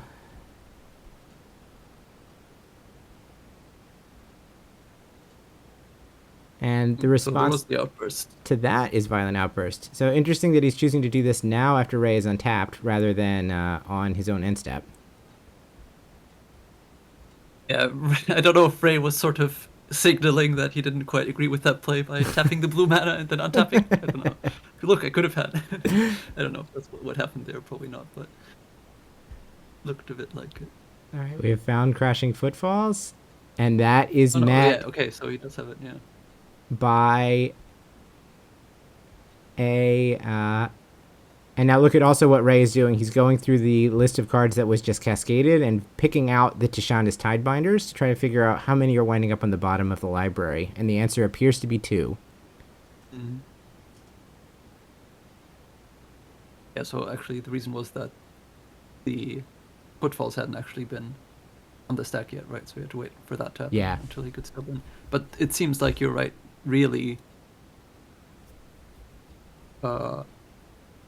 The Cascade spell should have been cast on end step as Ray fetched and was tapped out. I admit I don't understand what just happened in that turn cycle. Shouldn't Ray have attacked with the... Yeah, with the Kavu, right? I'm also Kavu? not quite sure. Maybe he was playing around this Tidebinder, and then the Violent Outburst came on end step? Was that must have been the timing. I guess that was what was happening. Okay, right then. So now the Nishoba Brawler does hit for 5. The Tidebinder is going to clear the first Territorial Kavu before it gets Leyline Binding. Brawler hits for 5. Takahiro goes from 8 to 3, and now is going to fetch a Hedge Maze and go to 2, and is facing 2 5-power creatures.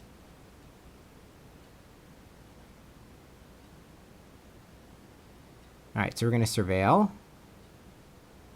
toss a Gemstone Caverns, and now we're going to draw for turn. So at that point, it can't even be another Tidebinder because the trample from the Brawler will take you out. So you would have had to make Rhinos too. Yeah, Rhinos was the only way to potentially block and stay alive, but that didn't happen. It was just a land and a Force of Negation, which is clearly not good enough. So here comes game 2. It looks like we're actually watching this on Time Walk. A little Time Walk inception here. And we start by fetching our favorite land, Thundering Falls. Mm-hmm.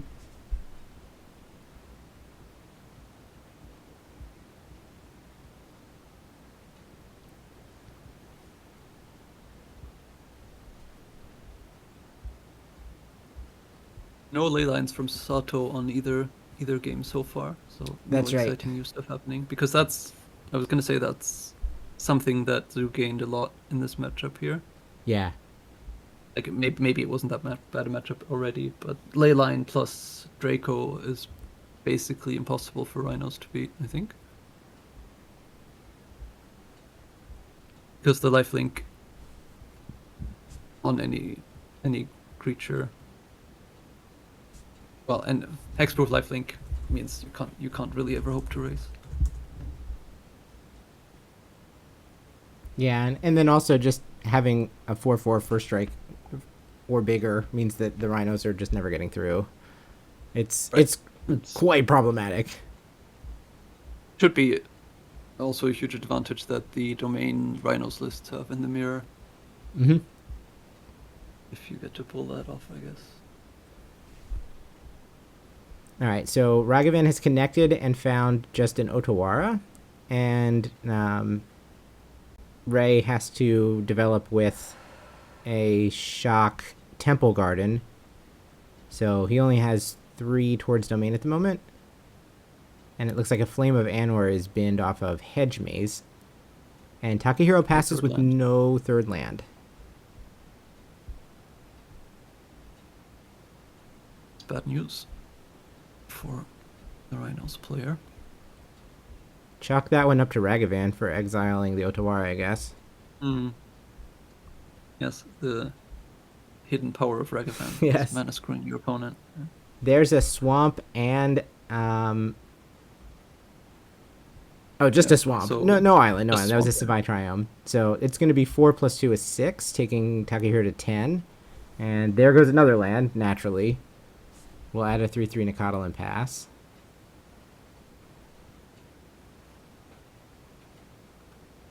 Okay. Takahiro is not going to continue playing at this point. If Ray had an island there, that was game. But I don't know what card he just revealed. at the end, but I think, yeah, I don't know. It was a blue card of some sort, I thought. But maybe it was a card he'd boarded in. Probably, right? Flusterstorm, maybe? I don't know what that was. I think his only choices as a mono blue card were Stubborn Denial and Flusterstorm, so... Yeah, it was probably just a card he had in hand, which he was going to board back out right after, Yeah. because the match was over. Yeah. Okay, so this concludes round 10, I think. Let's now get... Yeah, so I'm going to jump forward a little bit. And actually, I'm going to take this moment after we come back from... Looks like we're watching the Phyrexia Brothers War trailer. Promo video. Yes. Yep. To refill my water bottle. So I'm actually going to just let the source feed run for a second as we get into round 11. Wow, Shota is looking great, by the way. Damn. So I'll be back in 30 seconds, and we'll get into round 11. Good.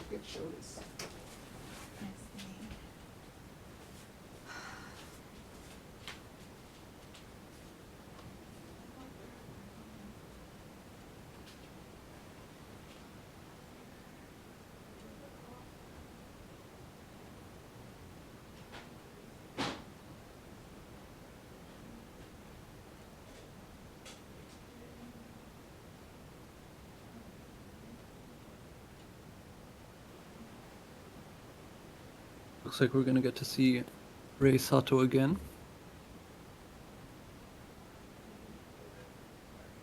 Let's see if I can try and find the matchup.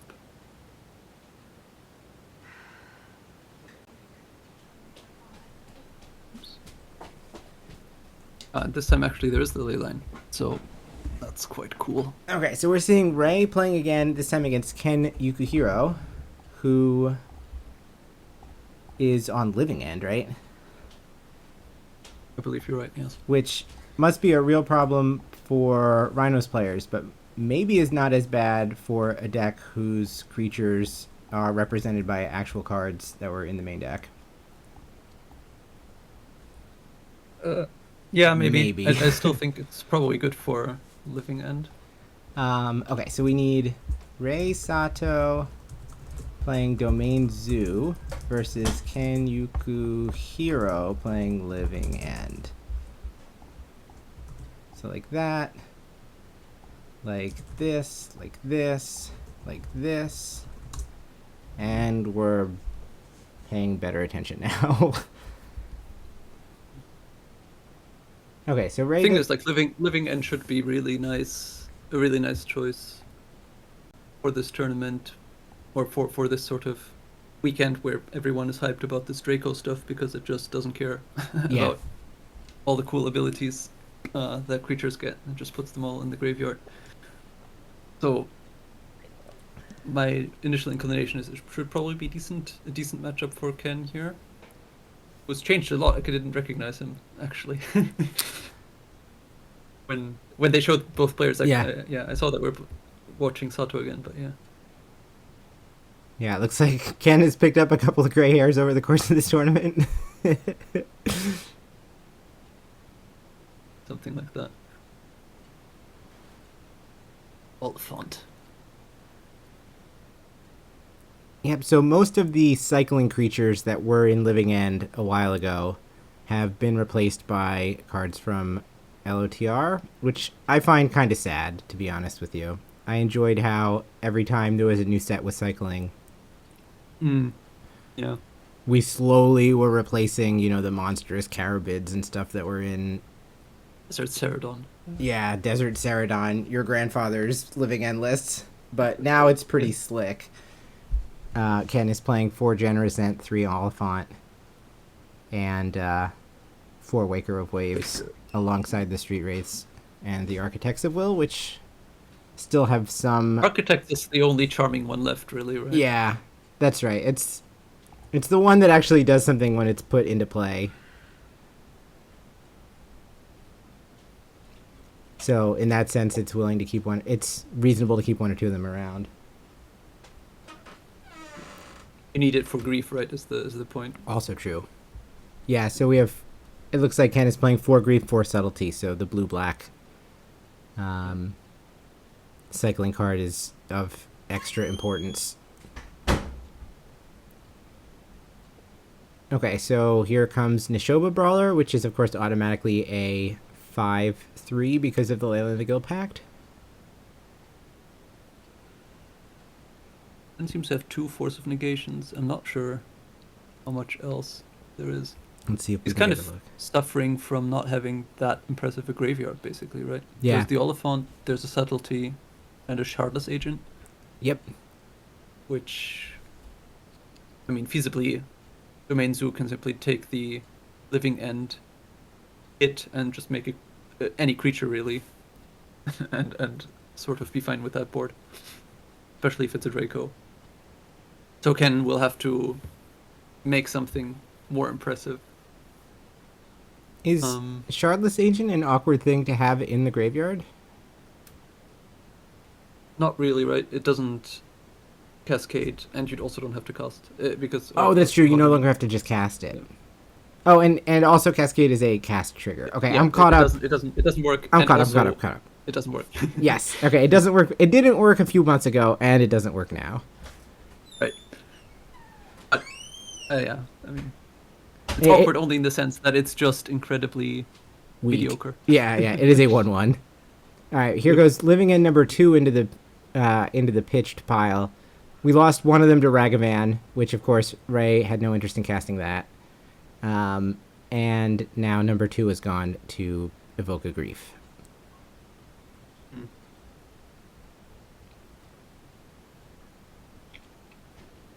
Grief at least lets Ken see whether his sort of mopey Living End might be good enough. All right, just snapping off the Snubber Denial, leaving Leyline number 2, Leyline Binding, Lightning Bolt, and I believe that last card is Tribal Flames. Yeah. Which also sets off alarm bells in the sense that you can't really take any more damage because there's 8 points of burn in the hand. Yes. Right? Which puts Ken in the awkward position of having to Living End here. Yeah. Which, like I said, is not a Living End that's necessarily going to be good enough to win. Because there's a Leyline Binding already to kill the Oliphant. Yes. All right, but we are going to do it. And now we are getting to a point, actually, where there's another kind of choke point with these Living End decks, I think. Namely, you could run out of Living Ends. Yeah, that's a very good point. Because they often just play 3. I'm not sure exactly if Ken has the full 4. And someone does point in the chat that one thing that Ken has a lot of is Force of Negation. So that will answer That's right, yeah. The Tribal Flames.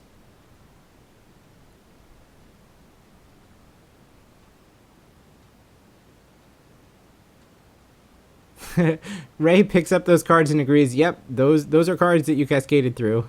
He did not bother to look at them. Yeah, it looks like it's Force land in Ken's hand, so he will have one of these burn spells covered. And it's also true that this Living End is going to bring back a Grief, which can take another one. Yeah. Tribal Flames is a sorcery, so while we can fire off the Lightning Bolt in response,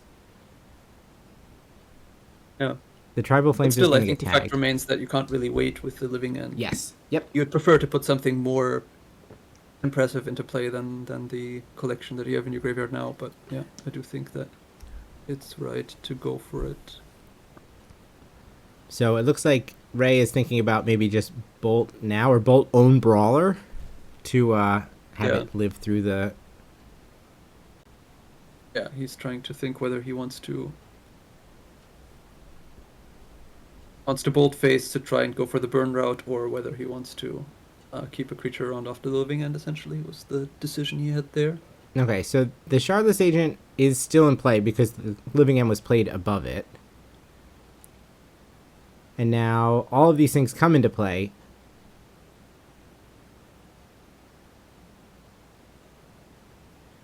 Subtlety's trigger has no target.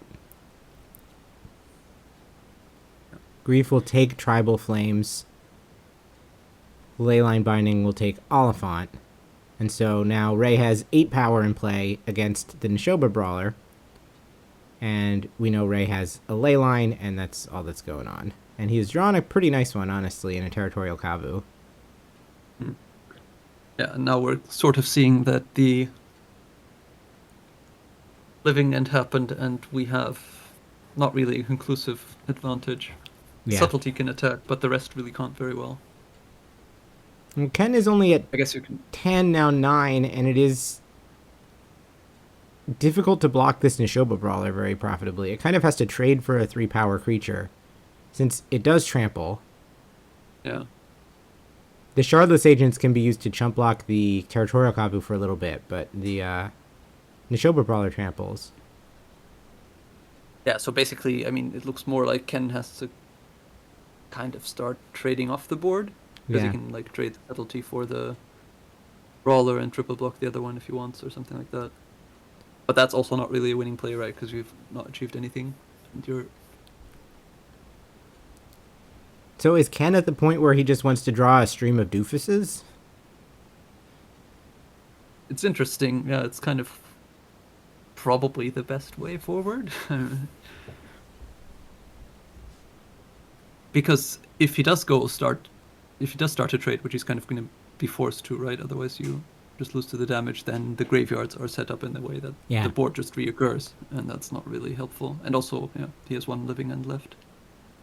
We can only do one more. Right. Then we are definitely perhaps, on I the guess, plan of hard casting doofuses. It's that, or you trade off, you hope to draw some more cycle fodder or a waker or something, and then the next living end. Yeah. To make a more insurmountable board, even though Ray gets some creatures back. It's certainly not an amazing spot at all for Ken. Yeah, so he's lining up. Am I planning to block Subtlety plus one of these 2/2 Shardless Agents on Territorial Kabu? What's going to go under the Nishoba Brawler bus? I think he's perhaps trying to work out if he can somehow stitch together a race here in some sort of weird way. It seems very hard. I mean, Just like, yeah, theoretically Grief can attack because the double block means that you trade with the brawler, but in reality what's going to happen is Ray just takes it and then you're starting to chump. Yep.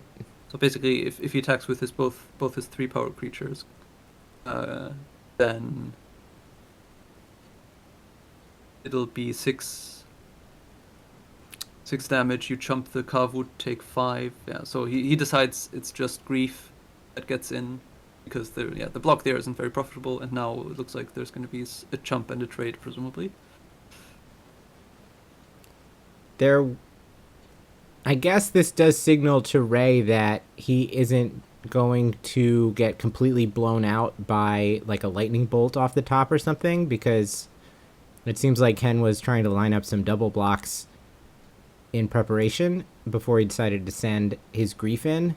So probably Ray can suss out that there's a Force of Negation at the ready. Territorial Kabu, of course, excited to cycle this surplus Leyland of the Guild Pact. Okay, so actually he's going to try and trade with the Kavu rather than with the Brawler, maybe? Looked like briefly. Okay, so now Subtlety so is he's making the decision, yeah. It seemed like Ken went through all of this to have come up with the decision, but now that it's actually time for him to block, he has found a new wave of indecision. Yes. Okay, there's the blocks. So if this stands, 2 tramples over. The other problem Ken has is if the Kavu stays in play, it can start eating away at the graveyard, making future living ends less exciting, even less exciting. Yeah, so it's kind of unfortunate that he has to take care of the Nishoba Brawler first, because on some level, the Territorial Kabu is actually the bigger problem. Right.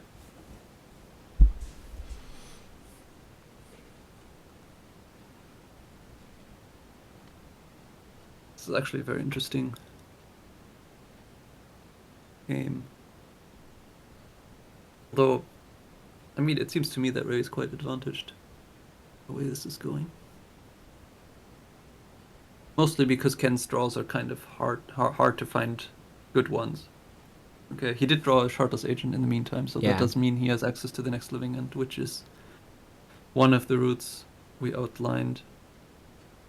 So basically, yeah, you trade off, you hope to draw some bigger Haymaker style cards in the meantime, and then living end again, and hopefully that gets the job done. So like something, was that Waker of the Waves actually? Because that would be the kind of card the that you're looking perfect for, one. yeah. I It was. think it Wow, was okay. Waker, yeah. Incredible. All right, so Oh, okay, so like now this is really nice for Ken. Two very good draws to get him going, and he can put another creature in the bin here as well. Yep, so Curator of Mysteries going down. I think it was Oliphant to hand. And Oliphant to possibly. hand, that's right. Or, well, we'll see. Have we just also be suddenly Lucky Birthday. swung so far in the other direction that now Ray can put up with... Sorry, now Ken can put up with Ray attacking once with this Territorial Kavu? Yeah, that's an interesting question as well. Because I think Ken made the blocks assuming I'm going to have to just fire off this living end. Like, I'll chump to try to set up one more cycle of the board. But suddenly he has a lot going on. Yeah, so basically, he put the Oliphant in the graveyard, right? Yes. I think so. It's not in hand. Excuse me, sorry. Yeah, it's not in frame, but I think the other card. So he does go for the living end immediately. Yeah. Okay.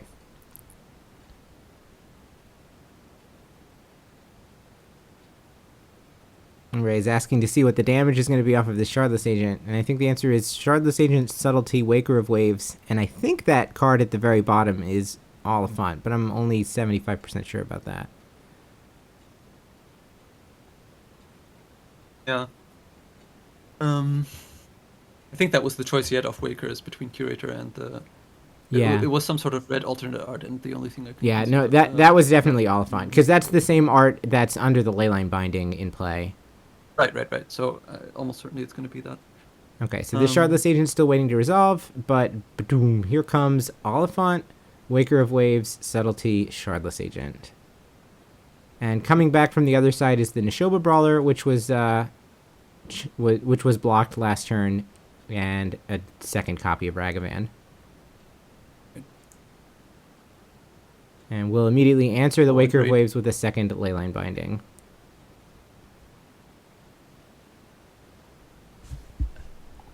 So now at least there is a 6/4 in play on Ken's side. So it's 2/2/3/3, 2/2/6/4.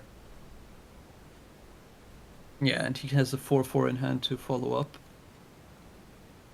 So as coverage beats me to it, it feels like Ray kind of needs Scion to really turn this game the other way around. And that was the draw. Incredible. Okay, now Ken is in a lot of trouble again. Yes, because now there is no way... Wow. This game was nuts. Because it wasn't even without the Draco, definitely at that point Ken is ahead, but there's draws that Saito can have, even besides Draco, I think, which can, like another removal for the Oliphant. Oliphant takes a lot of the pressure off. The Ragavan is still in place, you kind of have to keep some stuff back. Obviously, yeah, Ken was ahead, and in a very good spot. Most likely winning, but with this Draco, it's obviously now incredibly difficult. Sign of Draco, rather, and Ray is almost certainly going to win. Right? Oh boy. I mean, yeah, we've gone through all 4 living ends, unless I'm mistaken. That's correct. So there's really no way left to get this Sign of Draco off the board, I believe. Seems Ray is simply working out if there's anything that can go wrong if he just attacks with the Brawler. Yeah, I mean, even if Ken puts a whole bunch of stuff in front of it, that's not...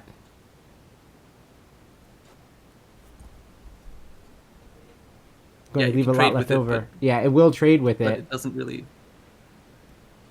get you anywhere.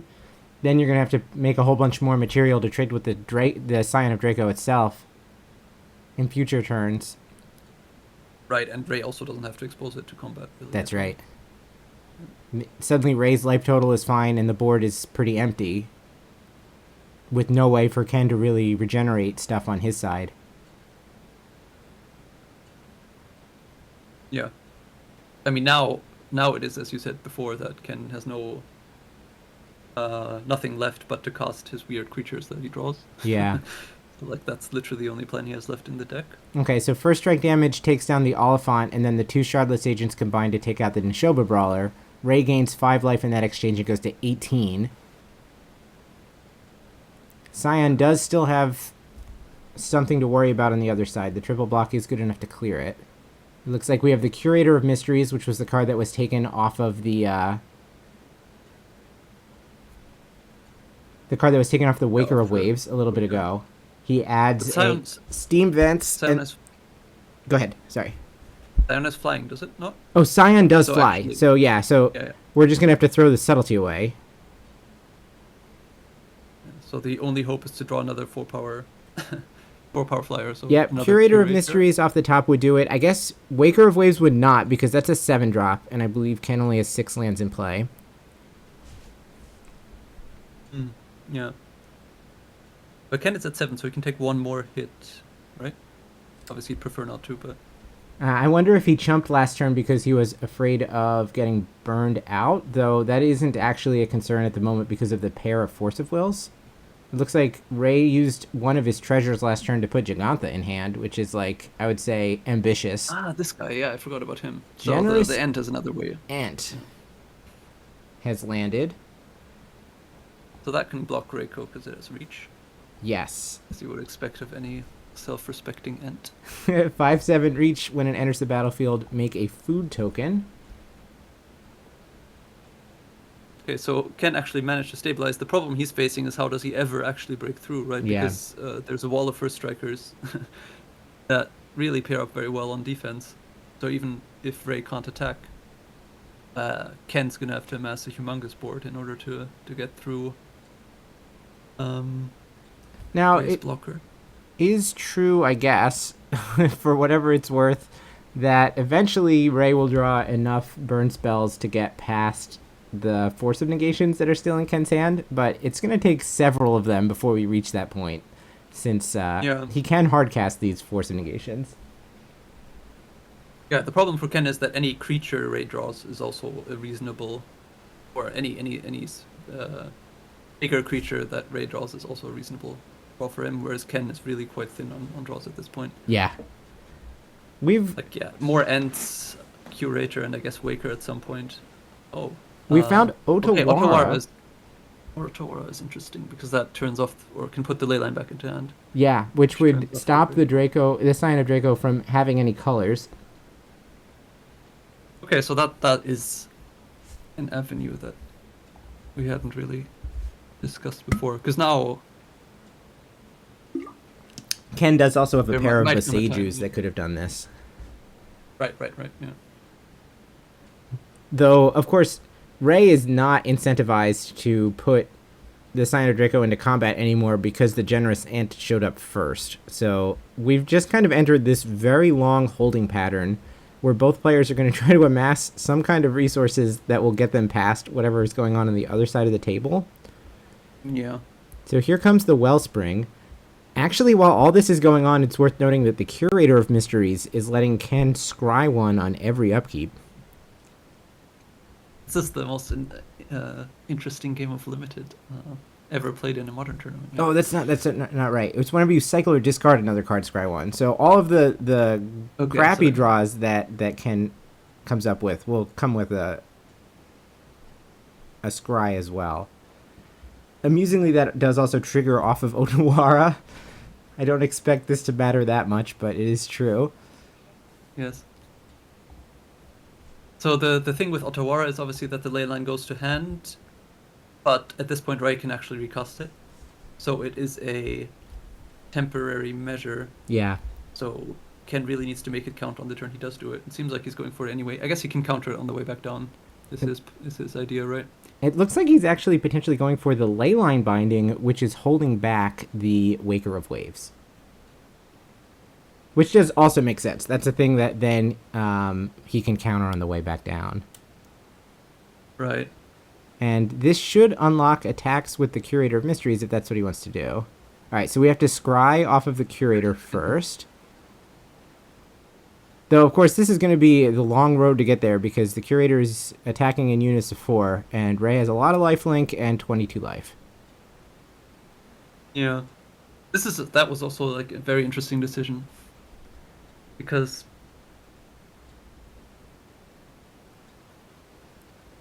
this does open up an attack, which I suppose otherwise you would not have had. Or I mean, the other way, Scion of Draco could have traded for Curator, and then you're still not really attacking very well with your ground creature. Like the end can't really attack because it has to hold back the creatures. So this at least gets a clock going. It is, but it does leave the ley line as a huge threat in play still. True at the moment that like Ray probably doesn't really want to use Leyline Binding on this Curator if he can help it. Like, it's otherwise not a super high quality target. It just so happens to be just good enough at the moment. Yeah. There's Neshoba Brawler, which again is kind of blanked by the pair of 7 toughness creatures on the other side at the moment. I think I'm back around to thinking that Ray is in trouble here. It's interesting how it all swings, yes. The Otawara was a relevant draw. I'll say that. Definitely. Alright, so here comes Curator again. So the next turning point would be if Ray drew another Scion of Draco, I suppose. Yeah. Because then he can double block, and there's nothing really Ken can currently do about that, as far as we know. Can't force the Scion, he has subtlety, so he can stop it for a turn. I can't imagine that Ray is going to find out whether or not his spells are good while the Scion of Draco is in combat. That it does not seem like he's going to block. I think he'll pick some spot, an end step or something, to attempt to Leyline Binding when we reach that point, which he has a couple more turns where he can take hits before he has to make that decision. Yeah, no, for sure. I mean, he right now he can't do anything with it anyway because it's a 3/4. Yes, off the Waker. That's right. The question is more if he draws a second one, how can Ken really punish a double block? And I don't think Ken can. Yeah. So that would stabilize the board again. Yeah, I mean, obviously this was good. This exchange was going to happen at some point. We kind of knew about that the force was going to probably take out the ley line. Ooh, but now we've also got Stubborn Denial backing up the Leyline Binding, and so now Ken is going to have to fire off his entire artillery to make sure that the Waker of Waves stays in play. And so now you're correct that Scion number 2 is going to be a real problem should one materialize. But I think the shields are down from Ken's side now. Yeah, and also now if that was in fact the last force, I'm not sure if the third one was drawn. Yeah, we see one of them in the exile pile up here, and then there's 2 that are gone down there. Okay, right. So if there's no more forces now, it does unlock more draws for Ray again, because Tribal Flames can... Either you can try and go for the face burn, or you can just simply kill the Curator, and then there's no clock again. So Ray has managed to navigate into a spot where he has more live draws than he did where that exchange happened.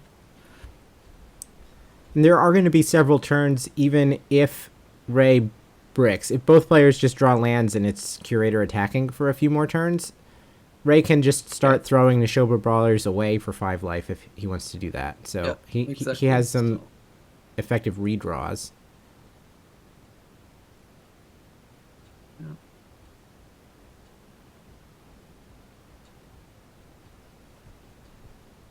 Man, this is a goofy one. Yeah, I'm thrilled. I think we've had a game like this. Oh, second Waker. Oh no. We've had at least one game like this in every RC stream. There's been something wild that happens. And honestly, this is only game 1. Just imagine how it'll go on. Yeah, that is true. This is probably a bit atypical, though. We'll see. A lot of those games that I'm thinking of actually involve Ray Sato, so maybe he's just a magnet for these really intricate games. Yeah. The way this materialized is kind of uncharacteristic, right? Because the living end player had to play a Yeah. sort of medium living end. The Leyland was in play. The Scion was top decked on a turn where it then looked like the living end player was just going to crush. So, yeah, it's interesting how the game came to be in the state that it is. Well, there's second ley line, so that's going to shut off any shenanigans with a potential backup Otawara from Ken. But he's actually got the other Waker in his hand. He's trying to figure out if it's time to try to start knocking down some of Ray's ability to counterattack. Ray is only at 10 life, so the Curator is going to hit for 4. Something has to get sacrificed to these giant whales. The Scion of Drake will not give first strike. Scion does give first strike. That is very true. So it would simply just... It would... I guess the question is whether or not the creatures are small enough that there's no... Like, the Ragavan does nothing. The Nakatl is a 1. Right, but they all team up so well. Yeah, I think that they do team up high enough that there's no point in doing it. I guess... Like, Jugantha and Ragavan together can take out one, and Brawler plus Nakatl well, can remember, take out the other. Ray's creatures have -2, -0. -2, yeah, right. So, Okay, but that's still not quite good enough because Jugantha and Brawler together have 6 power and Draco has 2. So Right, there is 8 points of first strike. first striking lifelink there. Yep, I think that's... Yeah. The Nakatl should be worth 1 at the moment. I think there's a mountain and a... The maybe... Leyline makes it so they're... Oh, yeah, they're all 5. Yeah, so I think Ray has 1 + 2 + 3 + 3 is 9 total power. So Subtlety gets in there. And Ray plays a combat trick. And Ken plays a combat trick. So it looked like 2/4 could block 3/3. Obviously, that's a sketchy decision to send the 3/3 otherwise. Scion is down. Though I guess that was a lethal attack, right? That was 4 + 3. So that's why that exchange had to happen. But now it looks like Ray has no way out. Unless he's been hoarding a Tribal Flames and needing a Lightning Bolt to pair with it. Which I guess is not impossible. Finally, the backup Scion is discovered, but it is 1 turn too late. Now, that could potentially block the Subtlety. So we'll see if there's another Violent Outburst from Ken. If not, probably only the Curator gets in there. Otherwise, this is just threatening to give 2 life for Ray to go to 5 and then take 4 and go to 1. But the answer is that there is another Violent Outburst, and so that's going to be Ray taking the necessary 5 off of the Curator, and wow, somehow Ken has found a way to string together enough doofuses to get the win. That was an amazing game. That was awesome. All right, so between games here, Rolo, if you don't mind, I'm going to try to add Andrew into the stream. Absolutely. So let me go like this. So while these players are sideboarding, we are going to pick up a Pro Tour champion, which is pretty exciting. So tell me if you are still seeing the stream. Don't see the stream currently. Okay, then let me re-share it. Right, I'm present. Okay. Hello. So Andrew, because we are playing this back on Time Walk, I am also streaming my current feed, which is YouTube at the correct playback position, to Discord. So you should be able to find the source feed there, the video there. And I assume you have chat, but if you don't, I will add chat like this. Yes, I have chat. Okay. So I'm excited. I was upset that you weren't here for round 10 when we were watching Ray, but excited to see that you had gotten back in time to catch Ray Sato playing here in round 11. Yeah. Really convenient timing. I just got off my flight, Ubered home, and I'm ready to cast. That's some commitment. The true RC experience. Yeah, like I literally was like at a Super Bowl party with a bunch of Magic players, went directly from there to the airport, directly from the airport to here. But anyways, That's about what happened for me. though I had to leave. I listened to the last 45 minutes of it on the radio in order to get home in time to get the stream started, which not ideal, but given that there were some wild swings at the end of the game, but I'll take it because I did get to enjoy the end of the game, and now it was also the easiest highway drive of my life. Not shockingly, everyone was watching the Super Bowl, and no one was in front of me slowing me down. That makes complete sense. All right, so I see this is a Living End versus Domain Zoo that we've got here. Did you see the first game? Or did you catch the end of it? I caught some of it. It was quite a banger. Absolutely amazing, yeah. Oh. Yeah, so I think this match is pretty interesting because I think a lot of the time Living End's ability to win depends kind of a lot on the like mix of hate that Domain Zoo has and sort of the Living End sideboard's ability to answer that hate post-board. Sure. And you can see that in Rosato's list, he has 3 Chalice and 2 Dranits. So he's sort of trying to like split the answers required here because the Living End player will both need ways to kill kind of a 1/3 creature and ways to handle the artifact, so we can't easily solve the problem with just Force of Vigor or something like that. We'll have to rely on more things like Brazen Borrowers and maybe this Brotherhood's End, perhaps? Yeah, so it looked like I wasn't paying great attention since I was getting the stream set up for you guys in Discord, but Ken was like kind of shuffling through his collection of doofuses trying to figure out, there's the Brotherhood's End. Like, what can I shave in order to accommodate some of these sideboard cards? And right on time, we see Brotherhood's End out of Ken's opener and Dranith Magistrate out of Ray's. Yeah. Hey, I guess I should say good morning to you, Nicole. Thank you for hanging out with us, chat. It is AM everywhere where we are, though it is definitely PM in Japan. You guys, sorry, I didn't touch the beginning of this, so I don't want to. I was just listening to your redundant. But have you guys discussed the land choices in Ken Yukihiro's list yet? No. Well, we've seen some of these surveillance come up, but certainly the 2 Otawara, 2 Boseiju were pretty big as potential outs in that first game.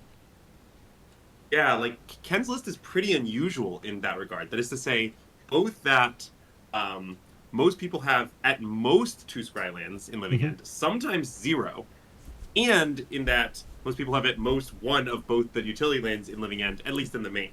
Yeah. So Ken's really going hard on these kind of value mid-game lands.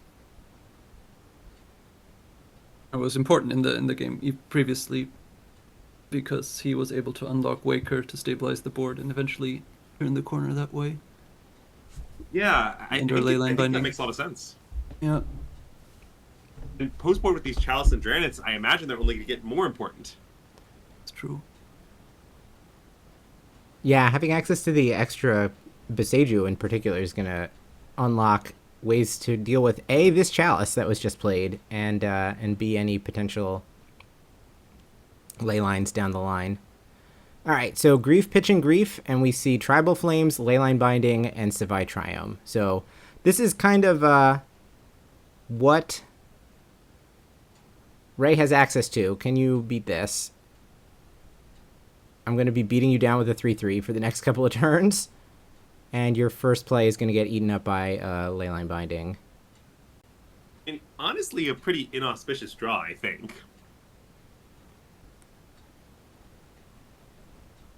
Misty Rainforest will start by finding the Thundering Falls. Yes, DC, Andrew is home. He's gone directly from the airport to the stream.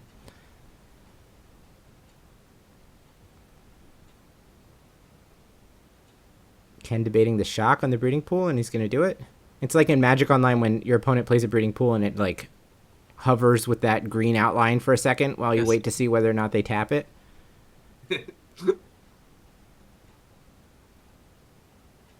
It looks like what Ken was holding up there was activating the Waker of Waves. And here comes the Nishoba Brawler. Ray, of course, has the perfect 2 lands.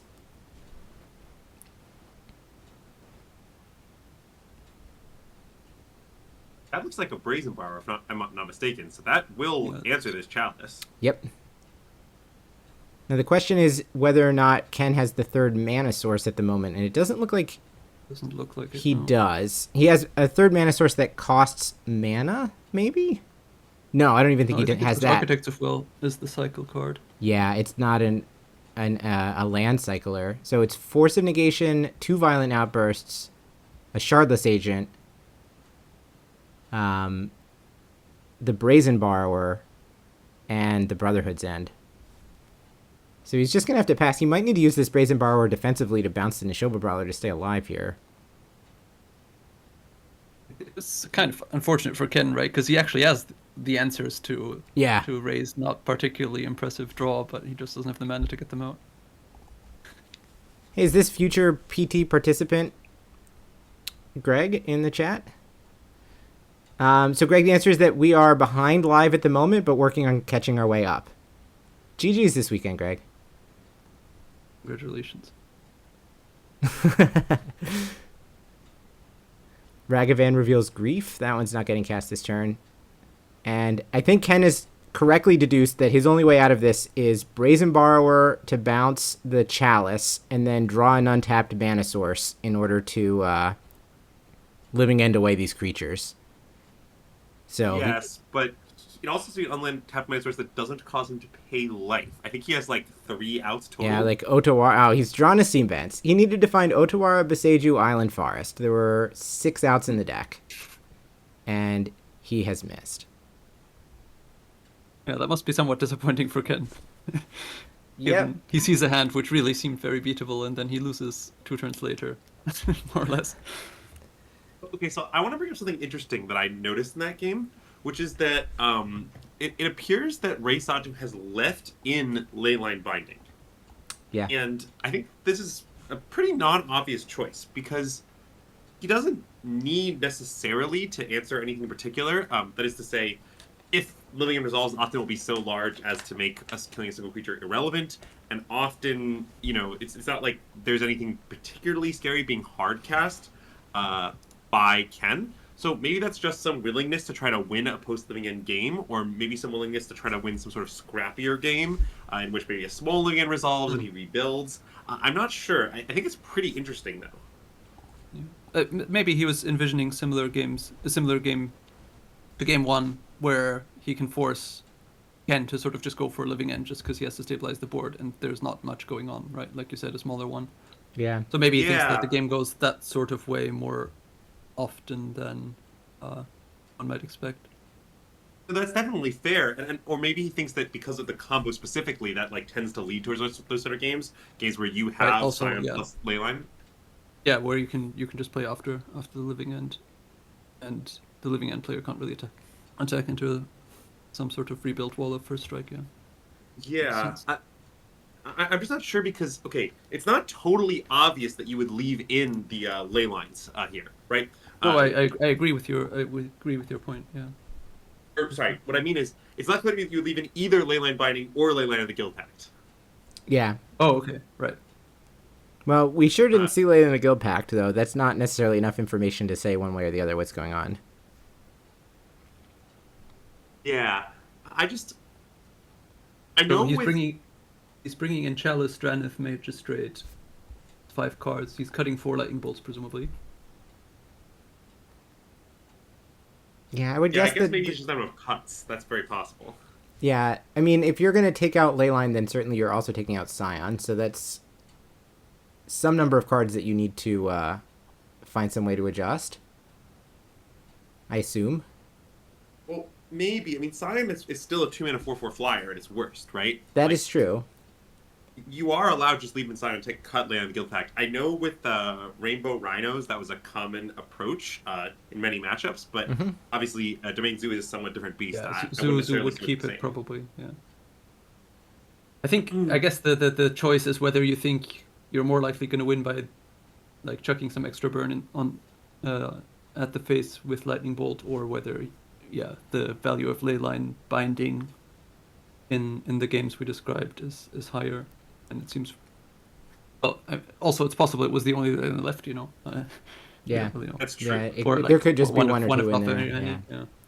We don't know really what the exact boarding is, but yeah, it's definitely interesting. All right, let's take a look at. I want to just mention that Flusterstorm is probably coming in as well. It's more than just 3 shots of 2 jets. It's probably the two Oh, you're right. Flusterstorms. Yes, I missed the Flusterstorms. You're right. Yes. Ken Yeah, was okay, looking so- at, I believe, a hand with no mana sources, and so that one's going to get pitched. It looks like Nakatl, Ragavan, Dranith Magistrate, and I'm not sure what the last green card was at the back of Ray's hand.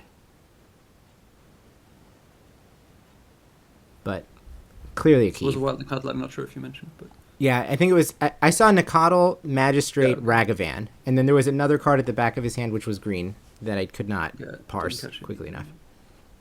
So it could have been a Nishoba Brawler. It could very well have just been another Nakatl. I guess literally the only other choice in the deck is pick your poison, and I don't think it was that. That would be pretty surprising. All right, this hand can cast spells, so I'll grant it that. The spells it can cast are Grief and Subtlety. You can cycle an elephant as well. Yep, and then we have a Mana Source and an Oliphant. Yeah, I mean, it sort of seems like everything you're looking for. A free spell, some lands, a Cascader. What more do you want? Yeah. You Yes. can't cast Grief, right? There's no other black card. No, that's correct. So If there was one, it is now below decks. But we are going to be able to get a couple of things in the graveyard, heading up towards hopefully playing this Cascader. and you can subtlety the Dranith Magistrate. Yep. Although I'm not sure you're left with much. Yeah, so the Magistrate in Ray's hand is looking like it's going to be an issue. Yeah. Because it also forces you to then living it more or less immediately, right? So. Yeah. I might describe it as a dubious solution to the problem of Traded Magistrate. No, that's correct. That's correct. And it could be a situation where Ken has to do it without the knowledge of whether he has the third land. Yeah, yeah.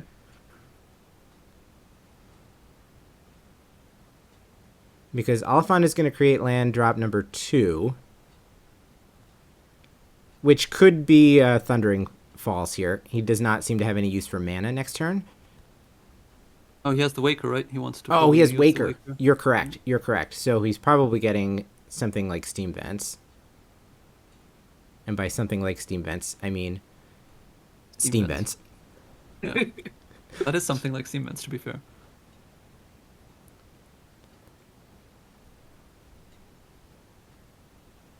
Also, surveilling is not particularly exciting in the face of this Ragavan, is it? Oh, he's found Generous Ent. Oh, that's quite exciting. So now I guess he could find a surveil land if he wants, and he's hoping to just surveil a creature into the yard. Yep.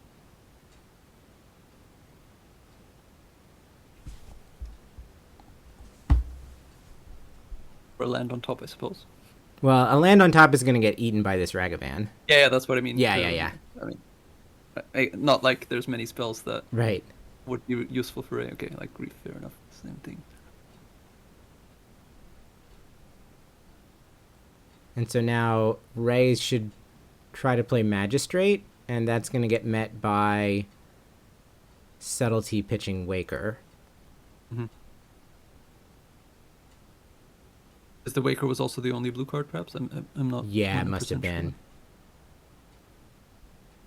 So drawing the end was actually really good because it gave him the land drop as well as The second putting creature. an Yeah. actually big threat into the graveyard. All right, shock to 14. So now do we have another answer for this Dranith Magistrate? Oh, okay. We'll start with Grief. Makes sense. So tossing Architects of Will. Leaving Nishoba Brawler and taking Tribal Flames. So all that's left over there is Nishoba Brawler. And then And here's that's going to get cleared away. a after Violent Outburst. Right, yeah, we're going to just Grief right back again on the other side. This Interesting is pretty that Ray large. played the Nakatl, no? I guess he didn't know whether there would be a living end. Yeah. possibly. I mean, yeah, we didn't know this was going to happen when the Draneth Magistrate was on the stack, but obviously this is quite awkward. I mean, I think from his perspective, if Living End resolves, he's just conceding, and he accepts that. Yeah, and so he may as well commit more powers than the worlds where it doesn't resolve. He's putting on a nice block. Yeah, that seems right. Yeah. Okay, well. And that Living End was quite big. Certainly big enough that one card from Ray, no matter what it was not going to get him out of it. Okay, the second and third game were perhaps less. No, game one was good enough that that's okay. All right, so I'm going to... sealed decky than the other ones, yeah. See what's happening. So we're going to talk to Ken for a little bit, which I'm going to just pass over. And then we've got some ads. So I'm going to let a little bit of the ads play just to get ourselves caught up as to where we stand, since I didn't do that between rounds previously. So now we are heading into round 12. And, okay, so the situation is that Atsu Nakashima was X1, so 10-1. Riki Kamo, 10-1. Keisuke, 9-1-1. Maybe not surprising. So these people should be basically locked for top 8.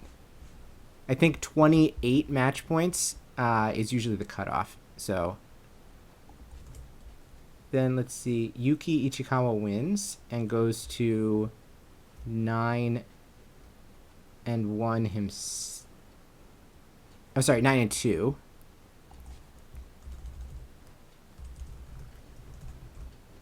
We just saw Ken win.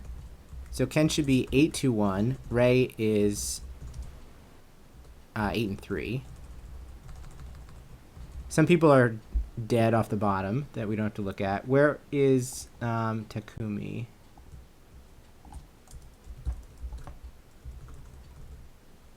Oh, just to be clear here, this event is 8 invites, is that correct? There are 12 invites. 12 invites. My apologies. Yeah, it used to be 18, and it has been shrunk to 12. So Takumi was 9-2 at this point, actually. Keisuke. Presumably, then, you need to be X2, would be my guess. Maybe X2-1. Yeah, usually X2-1 is what makes top 8. And there's the X and 3. So the thing is that prior to this cycle, the 8 and 3. So I think everyone beneath this is just dead. So there's your players to watch. Caught up for round number 10, the last round of Swiss. Or sorry, 11, the last round of Swiss. Prior to this, there was a lot of IDing going on to, like, ID into the Pro Tour. But since the number has been shortened, then we see significantly less of that. Okay, so out of curiosity, let me move this up above the metagame, and I'll show you what the pairings are. So Nakashima versus Naito. They were both at a high number, so they ID'd. R2 Ichikawa played against Matsuura. They ID'd. Riki played someone that we haven't mentioned yet who's playing Temur Rhinos. They ID'd. And then that means that the two people who should still be alive, this should be table 1, table 2, table 3, table 4. There's only 2 win and ends. So there's only 2 spots in the top 8 that haven't been determined yet. So we should see one of these. One of them is Jae-Sok Cho, who's playing Murktide, against Yoshiko Ikawa, who's playing Living End. And the other one is Ken, who we just saw, who's playing Living End, against someone playing Titan, Amulet Titan. Interesting. So I think those are the only two matchups that actually matter for the top 8. In terms of Pro Tour invites, then going down further, it's Burn versus Heliod. What a matchup. I'm kind of hoping that we dodge this. Then we have Ray playing Zoo against Scam. And Scam against Mono Black Coffers. And the last one that probably matters for this, but maybe not even at this point, is Rhinos against Food. So, okay. We are definitely going to see one of table 4 or 5 as I come forward in coverage. Probably some of both of those matches. But there are 4 other matches that likely matter, depending on exactly how the tiebreakers break out, to see who makes top 12. All right. So those two matchups that you highlighted are pretty different. Murktide versus Living End is fundamentally about Murktide trying to win the game before Living End resolves a single Living End, and it's not very good at doing that. Traditionally, that's considered to be quite a Living End favored matchup in general, although certainly Murktide can win. Whereas the Amulet Living End matchup is, I think I would describe it as a delicate dance where both sides are trying to do their thing and disrupt the other person, and sometimes the games get real scrappy. So we'll see which one of those two we get to watch. Well, maybe not surprisingly, since Ken is the most famous person involved, though Yoshihiko Okawa is no slouch. We are going to start with Ken's match at least. So I'll get the deck list ready. Yutaro Morimoto is the other person. I know from watching Canister stream that one of the things Amulet sometimes does when they're on the draw is simply discard a Titan on turn 1. So that might be something which could factor in here.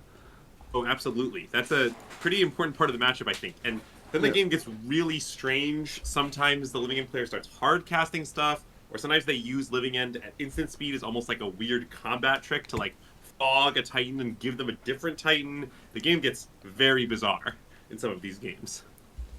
Okay. I think we're in for a real treat. I think the Living End matchup is honestly a joy to watch. Okay, so let's take a look at openers. Looks like Ken has 2 lands and some land cyclers and is going to keep. We're going to start with Shocking Breeding Pool, and presumably with the intention of cycling one of these Generous Ents.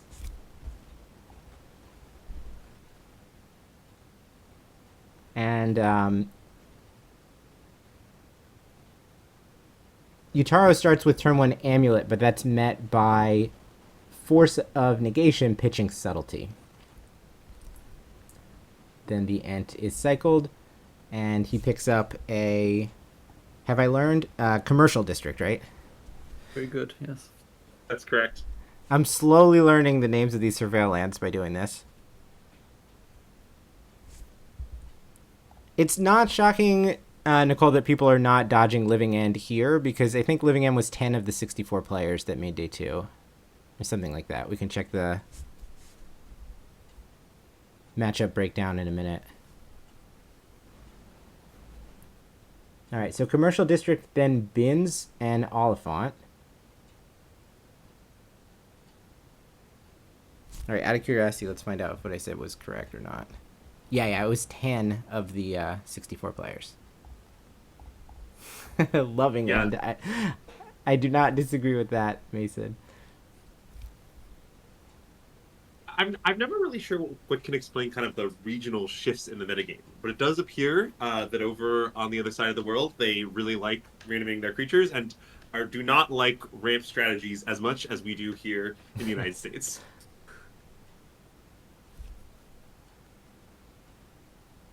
All right, Yutaro's finally come to a decision on what land number 2 is going to be.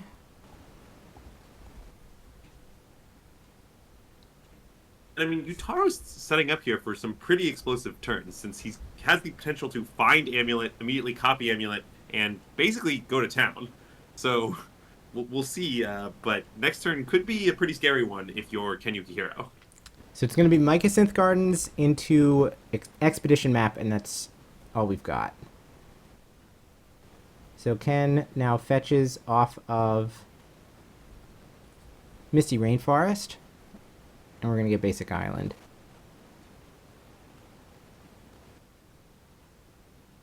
And then let's play Shardless Agent. The top card is Living End. So we're just putting an Oliphant, I mean, in quotation marks, just putting an Oliphant and a Generous Ent into play. Just 13 power on attack, yeah. Yeah, no big deal. Well, so this, I think, is maybe a show of strength from Ken, because if he had no interaction, one might think he might be inclined to hold up a Violent Outburst or something like that. But if he's tapping up for Charge Vision, it might mean that he has something like Subtlety or Force Negation to disrupt Yutaro's big turn here. I believe there is something going on over there. So, if things are happening relatively quickly, if you're not paying that much attention, notice that the Saga was tapped for mana before it popped, and that let Mycosynth Gardens tap to copy the Amulet that was fetched off of Chapter 3. Then we moved to main phase, played a Gruul Turf, and it twiddled itself multiple times. He then put Dryad of the Elysian Grove on the stack, but it was met, I believe, by Subtlety. Yeah, an invisible subtlety floating somewhere. Yeah, I think it's at the bottom. There's like a couple pixels of it at the top of the graveyard there. And now, for some reason, we're shuffling Yutaro's deck. That's the one thing I missed. Oh, we never shuffled after the fetch of the Amulet. So then we had to make a decision top or bottom from the Subtlety, and Dryad is wound up on the top. But correct me if I'm wrong, Ken doesn't have 20 power here, right? He has approximately 11... 13 power with the Oliphant trigger, as Real said. Right. And as often as the case Living End, 20 and non-20 are very different numbers. That means Yutaro has another turn with 2 amulets in play, another turn to go 4 mana, play I think these extra land drops, make more mana, play a Grazer. Like, that one turn might be enough. Yeah. It might be.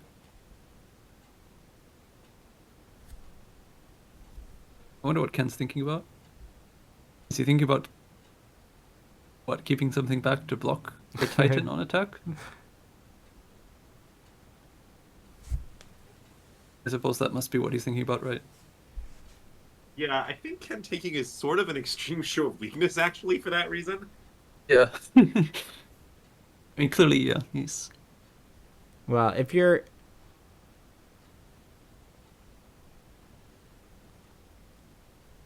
intent is to hold up enough toughness to deal with the insanity that's coming, you're not really getting anything across this turn, are you?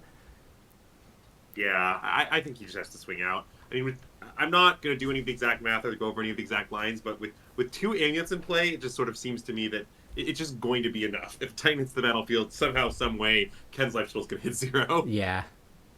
All right, so here we go, and it looks like this turn is going to happen unopposed. So we're going to get Gruul Turf. It's going to put Dryad of the Elysian Grove into play. We've got a die that's keeping track of extra land drops, as well as a die that's keeping track of... oh, no, never mind. Maybe it's only keeping track of mana. I think maybe they're red and green mana. Yeah, it must be. Yeah. I think he initially had a die for land drops, but then he just used both of them all at once, basically, right? No. They're rushing through and no one really... Okay, now we're going to get some blue Post-it notes that don't really explain anything. I don't think anything is written on those Post-it notes. No, it's much better now. What are you talking about? Come on. Don't you understand now? All right, so the first players are Boreal Grazer, so there's another additional land drop. So we've got, I guess, 4 green, 4 red floating. Oh, no, actually, there is a G written on this one and an R written on that one, so that does explain it. Never mind.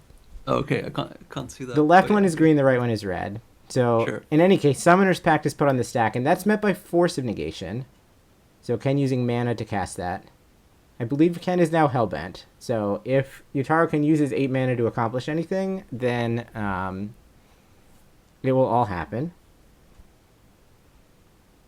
Yeah, so this is pretty interesting, because Yutaro has access to a lot of lines here. For instance, if he has some way to get more mana, he can, like, map for T-West for another Summoner's Pact, and maybe go from there. but Right. he would need like another Grazer or an Azusa or something of that Yeah. nature. Yeah, it looks like the bottleneck wound up being land drops, and because of that, the small Lemming End was good enough to win over 2 turns.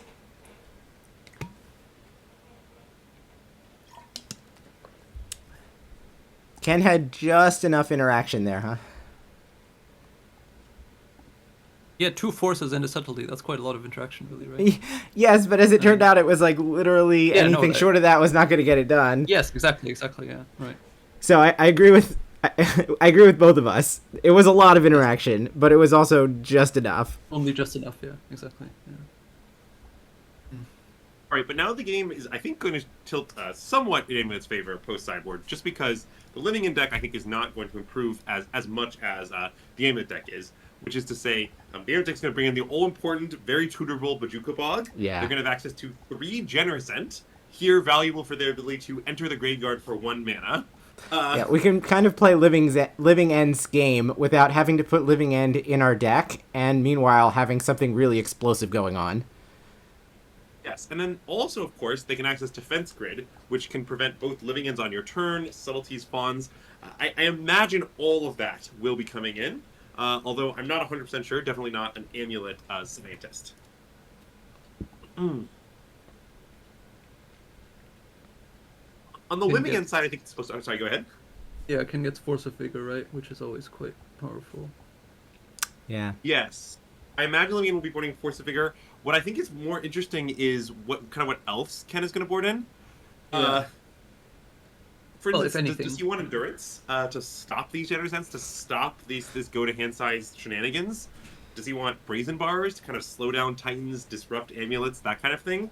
Does he want maybe Brotherhood's End to like destroy defense grids and amulets? I'm not really sure. Beyond the Force Vigors, I think his sideboarding is very up in the air. Yeah, I agree. Hmm. I guess you have Grief and potentially Force of Negation if you want to keep that. To stop defense grid as well.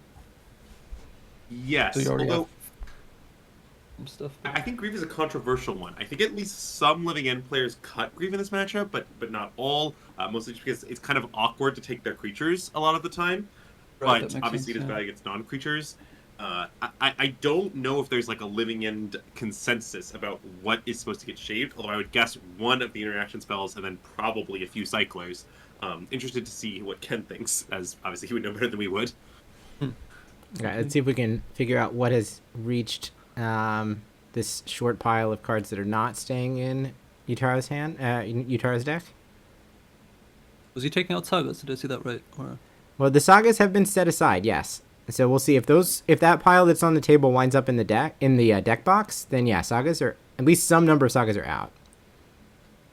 And I think this makes some sense. He knows the opponent's boarding in Force of Vigor, which is obviously quite good against Surge Saga. And also, he doesn't have access to any of the hate cards. There's no Relic Progenitus for the Sagas to find or anything like that. So it's just more amulets. So I think trimming it makes a lot of sense here. Having been grinding a bunch of standard lately, I am kind of jealous of Ken playing a deck where he needs a single food token. as opposed to 5 different types of tokens for Yeah, like a million different cards. Or, if you're just playing like a mid-range pile in standard, you need like humans, Phyrexian mites, knights, samurai, maps.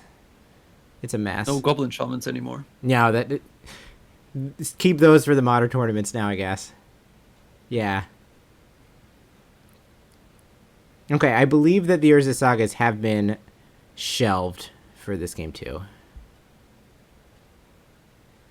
He cut all of them? Because I couldn't is see if it was all. conceivable you cut It some looked of like it was at least 3. them. Okay. It would make sense in a deck with as much potential to tutor to just have one just in case, but I wouldn't. It seems hard to cut every copy of any individual land. I guess it's quite slow to map for if like you draw the Yeah. map and then you would map for Urza Saga and then 2 turns later you get an Amulet. That seems quite slow, maybe. I don't know. No, I think you're right. Agree. I think cutting all of them is not crazy in this matchup. Also, like in a lot of matchups, I think you're supposed to leave like ones you can like prime time for it and get construct value. But again, that just kind of doesn't seem like what the game is about against Living End. Maybe there could be a weird scrapping game where that matters, but it seems sort of unlikely.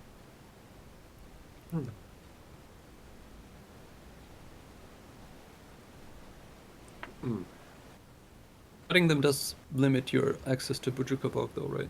Because you can't play a saga, get the map, get the bog. I don't know. Might also be too That's slow anyway. true. All right. An Ken's deck interesting is thing that ready. I'm not sure here is Yutaro going to focus more on kind of doing his amulet thing, or more on kind of stopping the Living End thing, if that makes sense? That is, Yeah. does he perceive himself as the game goes long as advantaged or disadvantaged? It's really not obvious to me.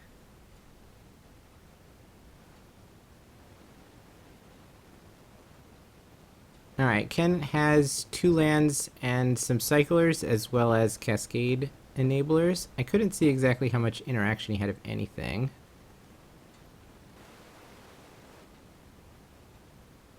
Looks like the non-land cards were like a Shardless Agent, a Violent Outburst, a Generous Ant, a Living End. And I guess that black card is a Street Wraith. Yeah. So, in fact, exactly 0 interaction, and Ken has decided that's not worth the risk. And I think this makes a lot of sense. I've talked a bunch with MSJ about Living End, who queued for the PT today at the US Regional, and he says that in a lot of matchups, you're kind of looking for a Cascader, a Cycler, and a Free Spell, and if you are missing one of those pieces on 7, you often mulligan. I imagine that against Amulet, especially, having the Free Spell is really important, so Yeah. it seems like a mulligan to me.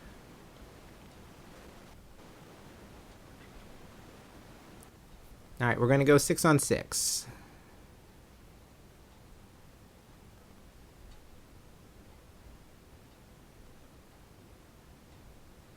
How well do you think that the Amulet deck mulligans? Because I assume that even on low resources, the Living End player can kind of just try to put a Living End on the stack and see if it's good enough.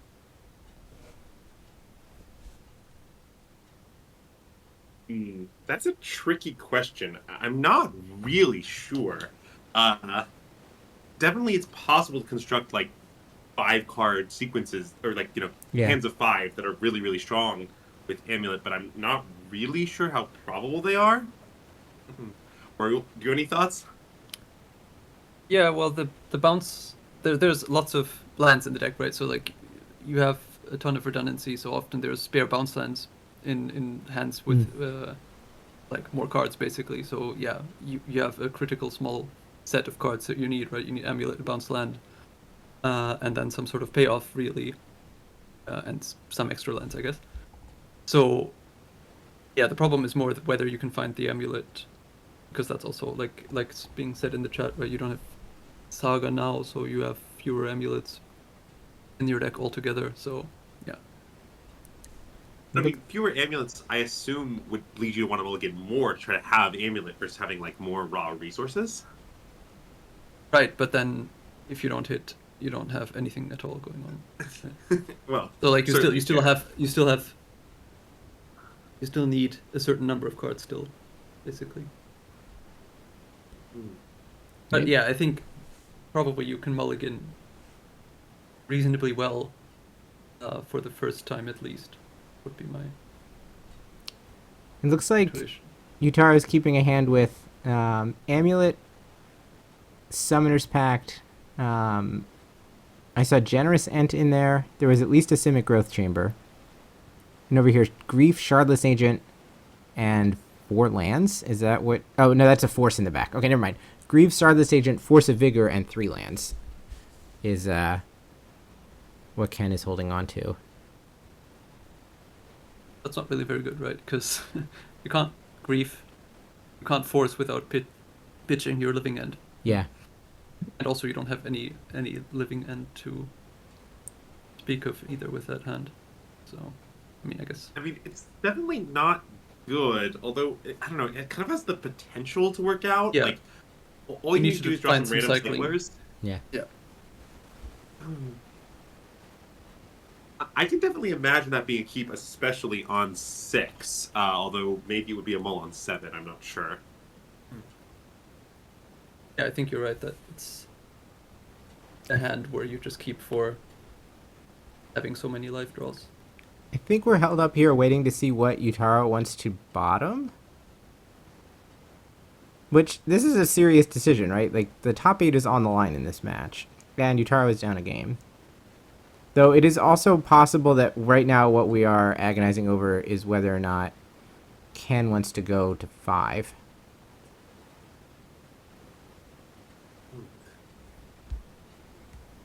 Yeah. There's a card set aside to be put on the bottom, but it hasn't been put on the bottom properly. Yeah, we actually have There's some judge thing. Oh, okay. I guess it was just waiting for the stream, maybe. Yeah, we could have been holding up to make sure. I don't even know what. I'm curious to go back and listen to the Japanese audio, see if we can find out. But it looks like Ken has found a force of negation to go with that force of vigor. Oh, and And- another important aspect of Ken's keep here is that the surveillance are really going to make it much more likely that he finds the missing pieces. Yeah, and notice he started with Thundering Falls and topped.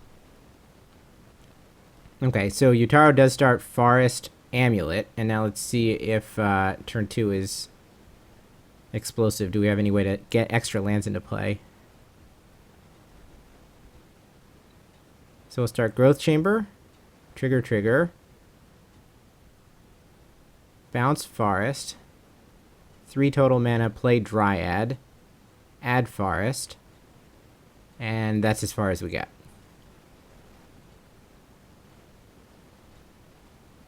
But the thing is, this is basically a check from Yutaro, since he's threatening bounce land, untap it, 6 mana next turn. So Ken has to do something, and indeed he does, firing off the Force of Vigor. Yep. Already Now- topped was a violent outburst. So we were able to... Anticipating that he's going to have to pitch his Shardless Agent right to one of his pitch spells, basically. So now he has access to Living End again, but still nothing really to worth. Or like nothing in his graveyard. Still. Yeah, nothing but Living End back. Actually, Living End is counterproductive at the moment, since Yutaro is the one with the generous sent in the graveyard. Yeah, Gonna it fetch makes the sense to Surveil top for Ken. I certainly would top if I were him, but I would say this is probably not a top he's necessarily ecstatic about, even though it's solid. Yeah. It's just a necessary thing to have access to in your hand to win eventually, but nothing that really is going to be very impactful right now. I didn't see exactly what forest Yutaro found, but I guess we'll find out in a second.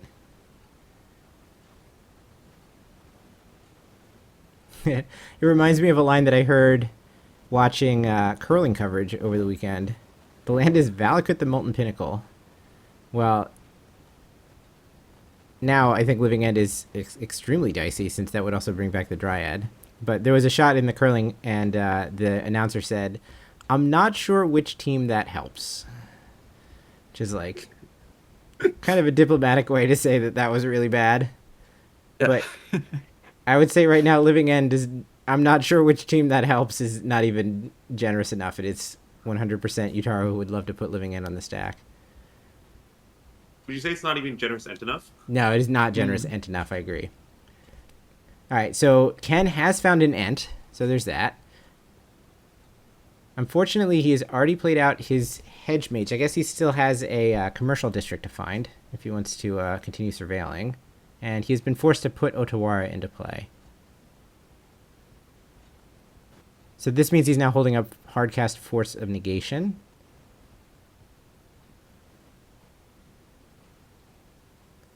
Which, Yes, he will here's be able another to check, use right? it. Well, maybe. I mean, Ken could let this resolve and then at some point pitch a blue card and pay 3. And pay 3.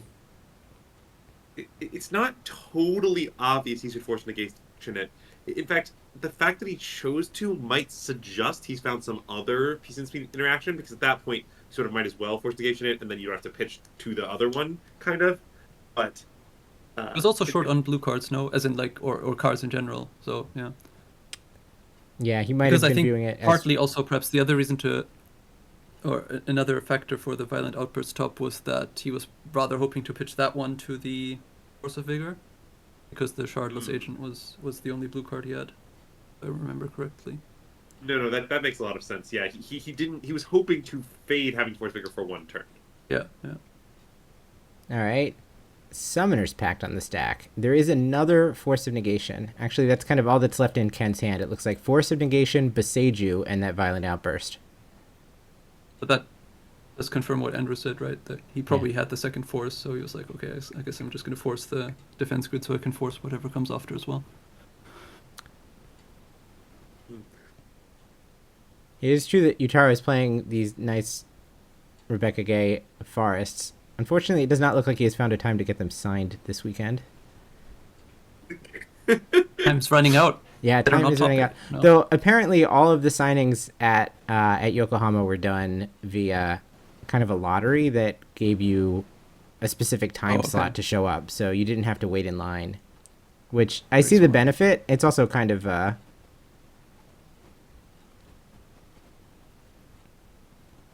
don't know, it does take some of the fun out of it.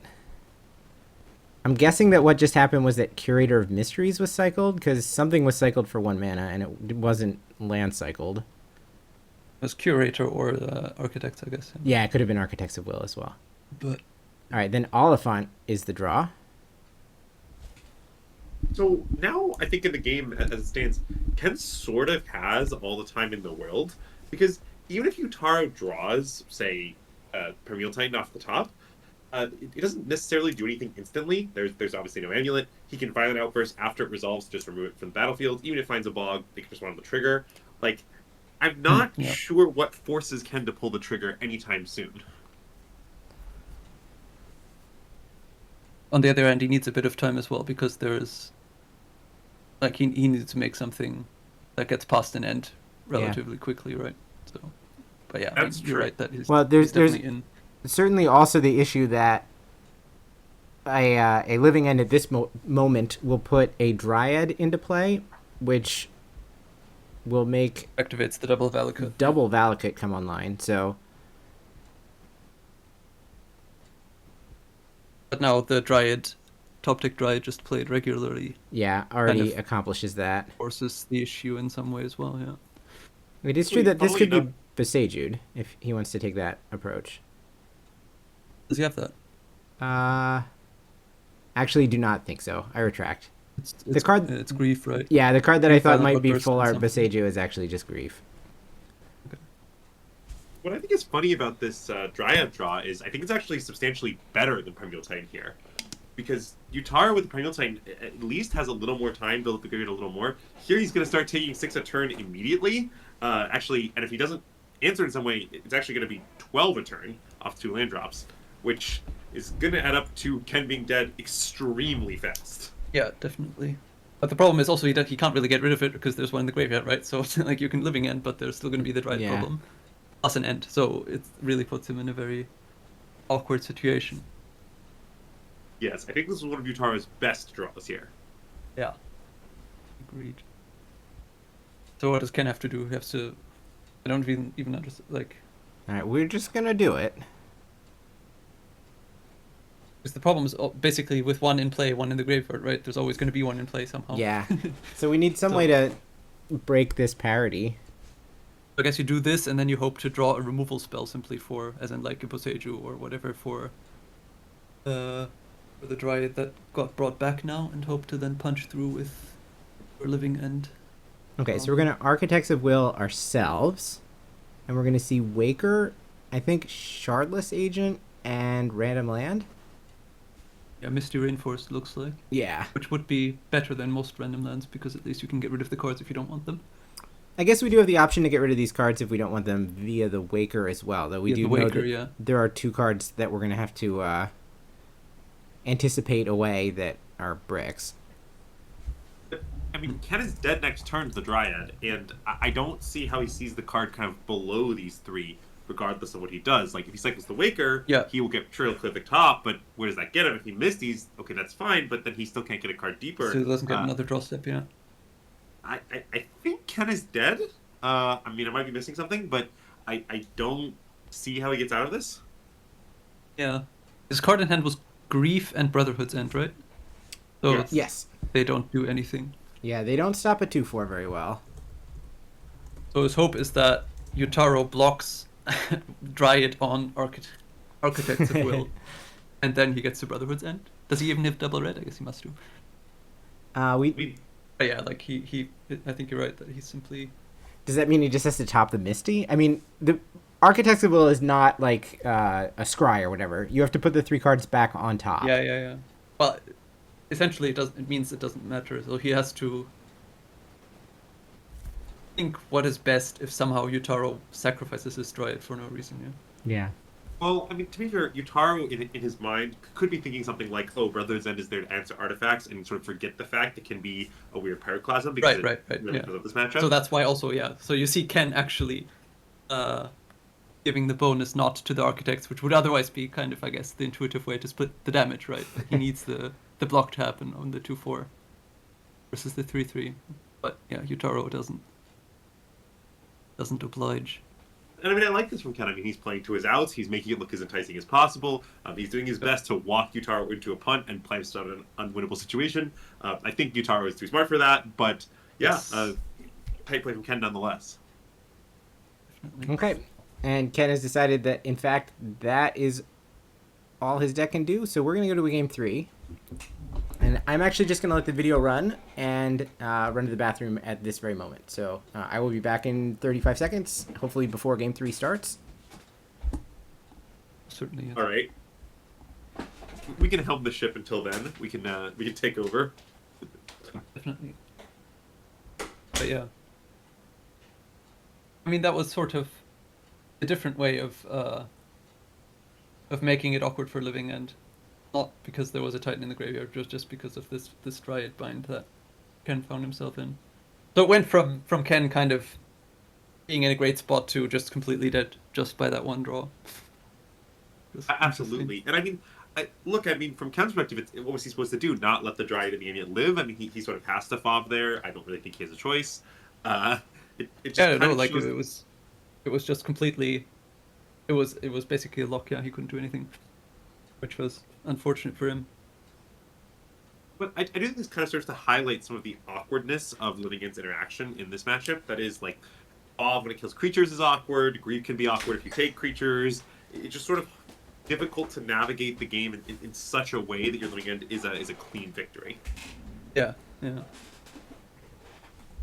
didn't have this on my radar that much as in a matchup that intricate, yes, but it definitely plays out different than one might think, because they're both sort of in a vacuum. You think of them as these linear decks which just do their thing, and generally those don't tend to lead to the most interesting matches, but the fact that Living End works in this weird way makes it very interesting, and the fact that a single creature from Amulet Titan can actually have such a huge impact on the game, because that's normally the problem, right? Living End just overwhelms, but it doesn't work against Titans, and in this case Dryad. Yeah, I mean, I think it's fascinating. Yeah, like at some point during RC prep, I watched a match of this matchup where the Amulet Titan player did indeed go to discard, as you discussed on turn 1. They discarded Perennial Titan, then they discarded Cultivator Colossus, and then the Living End player started hard casting subtleties on like whatever the Amulet player played, and like playing a fair combat game, and the game got really, really strange. Yeah. That sounds kind of like I'm back, by the way. It sounds kind of like how that game with Ray against Ken wound up. Yeah. Kind of veering off into left field at some point. You would think that sort of game favors the Amulet, though, no? Because Living End has a limited number of interaction. Eventually, his Titan will stick, and that should win quite quickly, right? I definitely think those games tend to favor Amulet, yes, but they're definitely not unwinnable for Living End either. Right. Because the problem Living End has is that the way to stop Titan is generally to subtlety it, no? I guess you can maybe grief it then in those types of games where you're not going to Living End anyway. But yeah, the subtlety obviously doesn't solve it until they draw the next one. They're just going to draw the next one immediately if they want to. Like Yeah, I mean, sometimes there's more of a delay because of stuff like the packed payments and whatnot, but definitely in general, it's a fairly temporary Right. Yeah,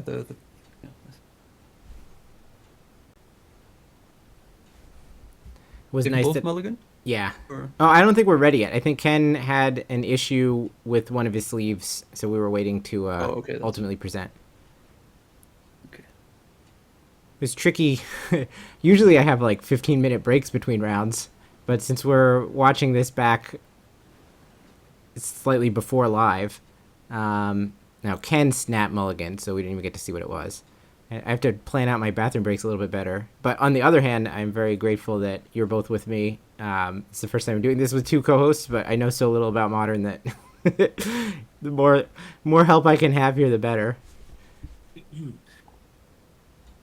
I also want to take this opportunity to thank you all in chat for hanging out with us while we watch the last round of Swiss of the Japan-Korea Regional Championships. How far behind live are we? Still a fair amount. I think we're going to catch up before the end of the day, but there's going to be a long break after this round 12. We will see. Yeah. We're just going to get to skip right over. Go ahead, Andrew. Okay, and I was going to mention something I think is true about living in general is that it sometimes seems like kind of the most brainless deck in the format because, I don't know, mostly what you do is put a certain spell in the stack and hope that spell resolves and beats your opponent single-handedly. But the living in masters that I know all hard cast the creatures a surprising amount and are very good at navigating these weird games. So I think to kind of play it to capacity requires just a ton of nuance and skill. I believe that. I think there's very few decks which are ever really brainless, yeah. Well, yeah, okay. Certainly I agree with that, but I just want to highlight living in specifically with all these very strange things you can do. It's like, to some degree, like when Dredge was good, I also thought that Dredge was very interesting to play and play against, especially in the games after boarding where it was hate to navigate, right? And you had like Stinkweed Imps coming back, being 1/2 Death Touch blockers, and yeah, the games also got very interesting. Looks like the 4 spells that Ken has kept here are Waker, Subtlety, Violent Outburst, and I thought I saw what the 4th card was, but now I don't know. I believe it's Force Negation. Negation. He just picked up a Force, but I think he has one other non-land card in hand. There's 2 Forces, I think. Okay. There's one normal art and one like special funky fancy art. Damn it, Ken, with the mismatched forces. So Yutaro started Mycosynth Gardens and Forest Cycle away the Generosant.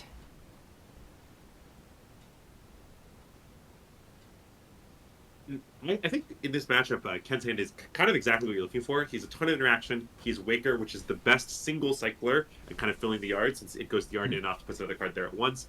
And he is the Cascader. I think that's exactly what he's looking for. It looks like Yutaro does have Endurance in his hand. So Yutaro goes Forest, Grazer, add Gruel Turf, pick up Forest, pass. And Ken is going to fetch Breeding Pool this time. Ken does have the Endurance covered with Subtlety. That is, you can go for it, and then the Endurance we cast, Subtlety we cast, and it actually all goes Ken's way. The one trick here is he has to make sure he doesn't Subtlety something else. And it's sort of on Yutaro trying to bait out that Subtlety on another target before Ken has a chance to go for a big living end. Mm-hmm.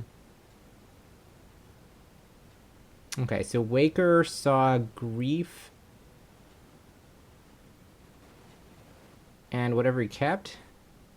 Yeah, the second, it was Waker, another Waker, basically. Yeah. So he cycled that Waker into another Waker, and that one cycled into... Seiju and Architects of Will, I think. Yeah. Is the card. So he kept Seiju as land for turn and binned the Architects of Will. So right. Ken is starting to amass a graveyard. The Yutaro is starting to amass some problematic lands. Wow. I mean, the Bog is a huge swing here. I mean, Ken has every counterspell in the book all lined up. He's got a big graveyard. The lead living end is coming next turn. But just in time, one of Bog naturally drawn to buy Yutaro a ton of time. Yeah, that was huge. Alright, so we're going to just start rebuilding again with this Oliphant.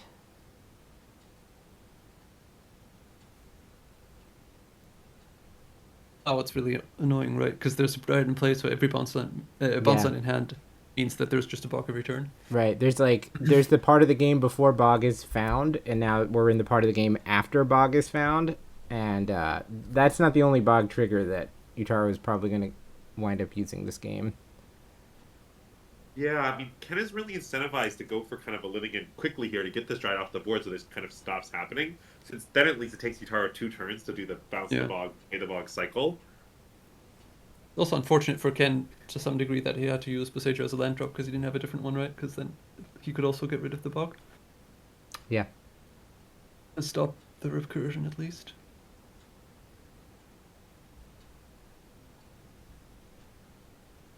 Yeah, but, I mean, I think it's also really well played by Yutaro, just in the sense that this Dryad, on the face of it, doesn't look like much of a threat. I mean, it's a 2/4, there's no Amulet in play.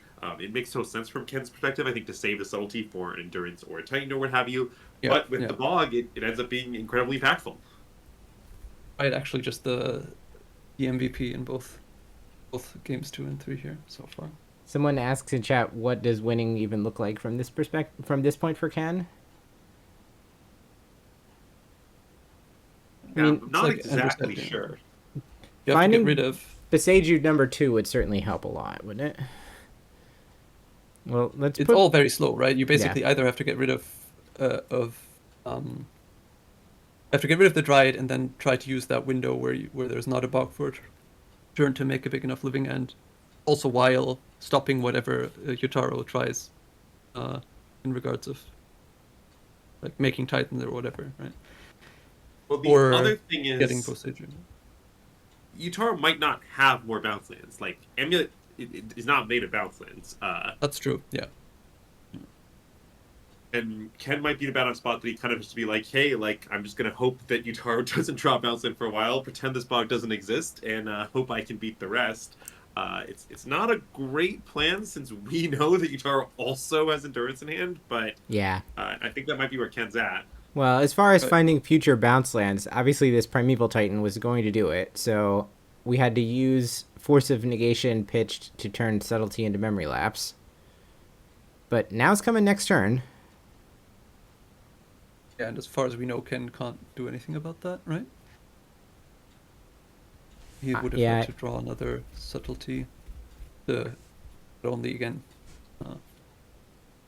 one more turn. I mean, I guess we could Living End with the Primeval Titan on the stack to counter it one more time, but like... And you face double end. Yeah, then your opponent gets more stuff than you do if that happens.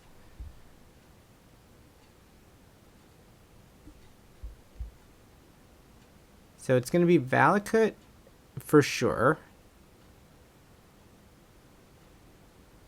Now, how does Yutaro want to do 6 damage to Ken? Looked like he had stopped on Gruul Turf for a second. I mean, finding Valakut bounce land here is certainly reasonable to start the bog recursion. But I also think there's kind of a lot of possibilities that are appealing here. You could find a second Valakut, really kind of crank up the pressure on that. You could consider finding something like Odawara that you could find with a bounce land to, like, you know, tutor next turn, perhaps for, I don't know, a Summoner's Pact for another Endurance or something. Oh, wait, actually, he only has one Endurance. Strike that. Yeah. Ofasuba to directly make another bog is possible, too. Yeah. That is what we're going to do. So it's going to be Simic Growth Chamber of Vesuva. So, but Ken now theoretically could outburst, and then he would at least get back whatever was there. It was an Oliphant and Subtlety. But that doesn't really beat the 2 ends anyway. Yeah, that's, as they say, a tough way to do it. But probably... But, I mean, he's not beating the board either, so yeah, he has to do something about better than what's happening here, so... Yeah, I really have no idea how King is out of this, if I'm being honest. If we did know that Yutaro had the Endurance in hand, that'd be one thing. Then King could hope for some sort of kind of miracle series of cycles and draws. But with the Endurance too, I just don't see it happening. Is that Agent Architects off of this Waker of Waves? Looks like it, yeah. I mean, similar to not having a bounce land, I guess perhaps there's not a green card. Yeah, if that were to be the case Somehow- about Yutaro's hand, then I guess there would be... It would be this turn is the window where you put, like, you take Shardless Agent, put the 2 things in the graveyard, cycle something, play Shardless Agent, and then you have 2 ends staring off against, well, whatever you manage to assemble. Yeah, then at least the Waker blocks one of the ends for a little bit, so there's like some time. Yeah, the problem is Yeah, you're I still mean- not attacking, right? Yeah. You're still not actually breaking through. I mean, I think the plan might be to go for a living end here, and then Oh, try to win a fair game. Although, wait, All right, now... does he have a thing to? He drew that? Endurance himself. Yeah. Well, there's both Shardless Agent and Violent Outburst. So I believe Ken can do both. I think his hand is Force, Endurance, Living End, Shardless Agent, and Violent Outburst. Interesting.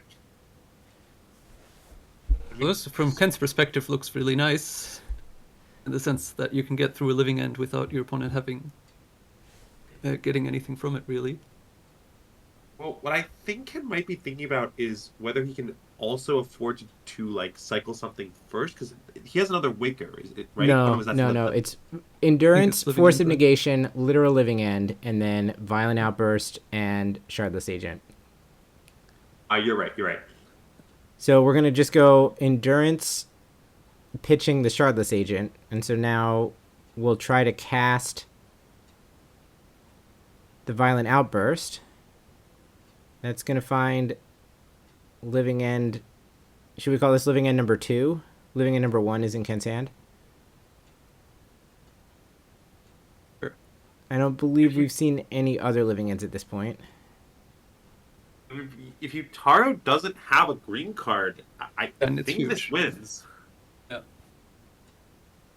I'd like to mention in the chat, you kind of assume that he probably does.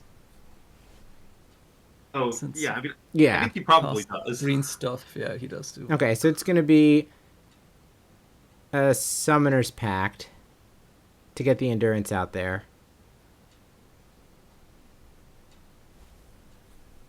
Okay, but so this is obviously bad for Ken, but it actually isn't necessarily game ending. What it's going to end up doing is, so he wraths the board, Endurance is going to end up back in play, and nobody will have anything going on.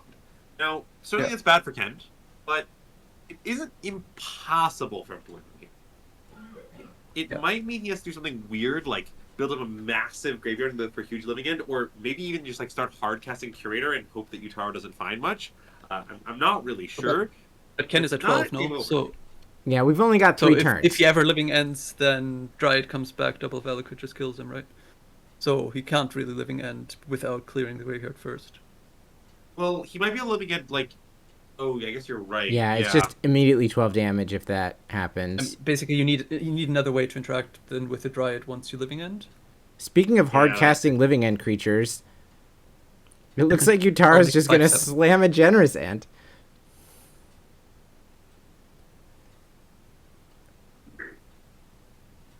Yeah, and it's true that the Fuzu End play is still a Bajuka box, so Bounce Land will start that sort of interaction again.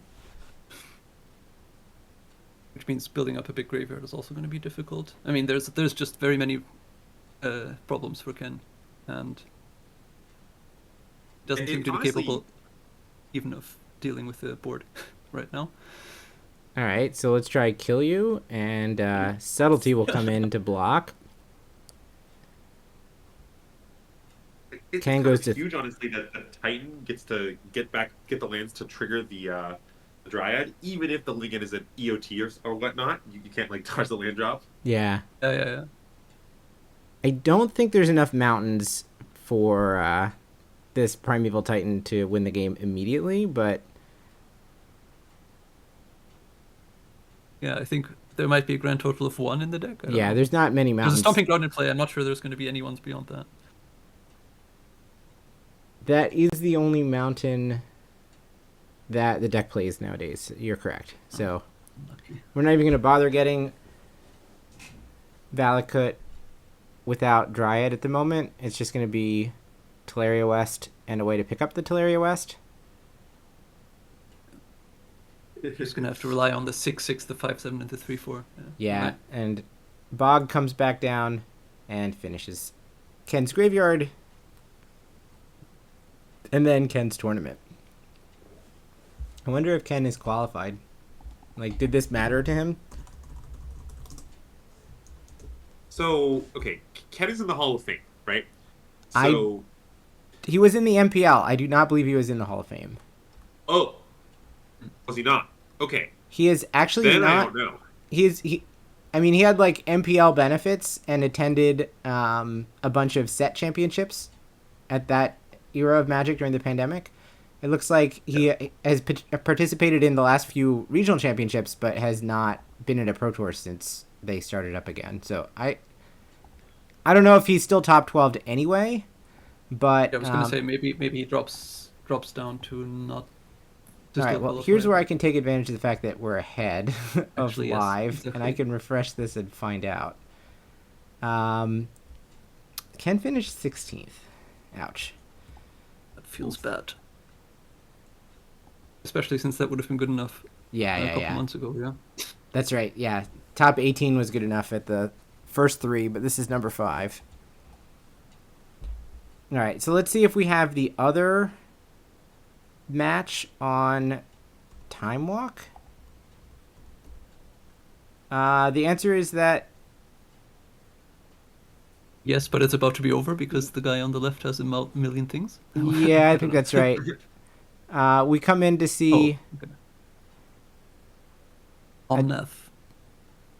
Omnath, Chalice in play, Teferi in play. There's a lot of hate.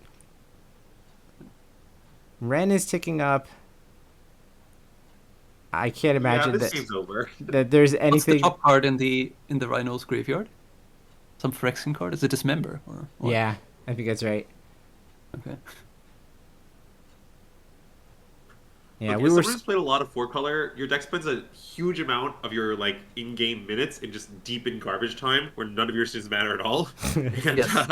That was I think definitely we're just the game Capable setup. of winning the game that you've won like 10 turns ago. Yeah. Exactly. Right. Like, some might say we came in the middle of a game in progress there, but I might say we came in the middle of a game that ended some time ago. Yeah, I think that's exactly right. Yes. Okay, it looks like that is going to end the Swiss portion. So I'm going to skip ahead a bit. But let me just leave it kind of in the middle here for a second, and I'll give you the top 8, and we'll figure out what is coming. So let me bring this down. Top 8. So the 1 seed is Atsushi Nakashima, who's playing Rhinos. So kind of regular rug Rhinos. And he is playing against the 8 seed, who is Yutaro Morimoto, who we just watched beat Ken, who is playing Amulet Titan. Then we have 4, Riki Kamo, who's also playing Rogue Rhinos. We saw him on camera a little bit ago. He's playing against the overnight leader, I believe, Takumi Matsuura, who is playing Scam. On the other side of the bracket, it's Keisuke Naito, who's playing Living End, against Yoshihiko Ikawa, who's playing Living End. So 2 Living End players made the top 8, but only one is going to make the semifinals. And the last one is Yuki Ichikawa, who's playing the Esper Reanimator deck. And he's playing against the 6 seed Charles Namchae Siri. Sounds like they might be from Thailand? Question mark? Certainly a Thai last name. Who's playing Rhinos. So I believe all 3 Rhinos players in the top 8, let me just make 100% sure, are playing just kind of straight up Temur and do not have the domain package. Yeah, that is in fact the situation. So it's going to be Rhinos against Titan, Rhinos against Scam, Rhinos against Reanimator, and then a Living End Mirror as your top 8. Living End Mirror sounds horrific. Well, it's really bizarre. I actually have some insight into it if we get to watch that. But it's an incredibly strange matchup. Yeah. Let me also congratulate the Just gonna 4 be right back to me. other players who made top 8. Who made the Pro Tour. Shogo Okuta, who's played Burn. Rei Sato, who maybe or maybe not needed the invite, playing Domain Zoo. Shota Miyashita, who played Scam, effectively. It's in here as Rakdos Grief, and then Jae-Shock Cho. I'm glad that... Well, at least I did this between rounds. Okay, I think the stream is back up, question mark? Let me see here. I feel Maybe. like I lost internet for a second, but it was just a blip, and I may be back. Okay, things look okay on the Discord end. I'm getting from chat things look okay in the chat end, so I think we're okay. Yes, Okay, I believe so. excellent, excellent. We picked a good time to do that. Let's get the stream crash out of the way between Swiss and top 8.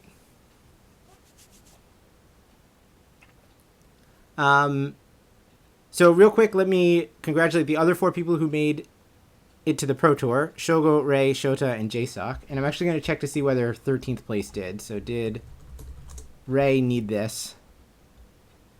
My guess is that he did. Does not look like he has enough, like, adjusted match points or whatever they're called. So maybe someone else did well enough. Like, didn't Takumi Matsuura do well at Worlds or something? No, it wasn't him. It was Keisuke. Okay, so wait. There are definitely some people who did well in the Worlds that gave invites to the rest of the PTs for a year. I'm not sure if that year is up or not right now. Very unconfident. Yeah, but it's possible that 13th place also snuck in because of that. I'm not sure if any of these passed down. I don't have the list of qualified players. But we'll see which one of these matchups we're about to see in a second. It looks like we're going to start with the 1 seed, because that's Yutaro over there. So it's going to be Amulet against Rhinos.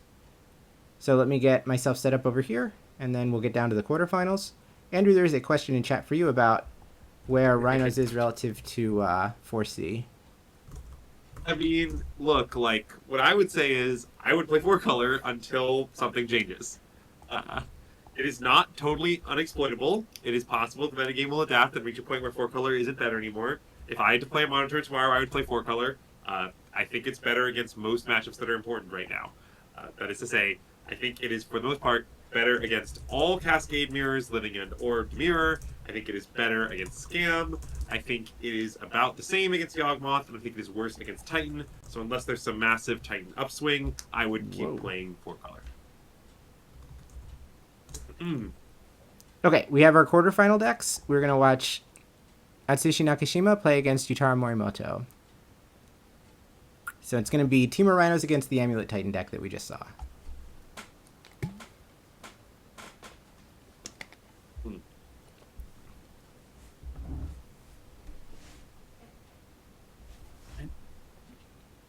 Alright, so this is classical Temur Rhinos against Amulet. This matchup tends to be pretty interesting. Fundamentally, what the Temur Rhinos deck is trying to do is basically Delver the Amulet Titan player. So they're going to try to present 1 threat, and then play interaction spell after interaction spell, and hope that the Amulet player runs out of life points before they run out of interaction. Yeah. Sounds about right. Sushi. So Tsushi's the 1 player, the 1 seed, so he's on the play, and it looks like we're going to start Fetch Shock. And let's see what we're starting with here. I'm going to put the first get copy. a free 4/4 dragon as a commander every game, I think. We are going to put the first copy of Rhinos out there in suspend. I guess I will also state here that I think most of the data and most people that I know think that Rhinos is a small favorite in this matchup. Nothing, extreme, and certainly, a skill player can absolutely win. But I think in general, you'd rather be on the Rhino side by a small amount. Yeah. I also would agree with that. Yutaro's elected not to deploy any colored mana yet, leading Saga into Saga. And we're going to start by putting 9 power on the board. But what the Song of Saga draw is going to mean is that Yutaro's going to have like a lot of amulets, and that Atsushi's not going to be able to counter any of them. So in order to not lose this draw, he's probably going to need a subtlety, because Fawn is just not going to do it when the amulets sort of already are stuck into play most of the time. Unless the Titan that Yutaro's relying on is a act. But that is a good point. Yeah, half the Titans are just spells. While the Rhinos count from the Rhinos player is not as important as the living end count from the living end player, it does look like the hedge maze that was played on turn 2 did mill Rhinos number 3 into the graveyard. Yeah. That's definitely true. Yeah. I don't think it's too important in game 1 when the Imitani player doesn't have many ways to remove the Rhinos from the battlefield. As long as he casts at least one with the cascade mechanic, Atsushi's going to be just fine. All right, so 1 mana floating, and we're still in the draw step. Sorry, we're in the main phase, and Amulet in play.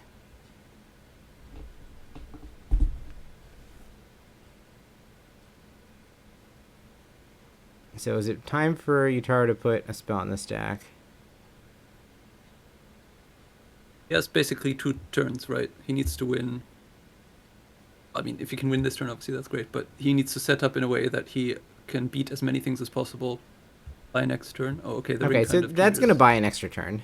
We'll put the one But ring that on the one stack. is interactable. Yeah. And It's either going to buy a turn or a guaranteed interaction spell, and I think Yutaro is probably happy with either of those outcomes.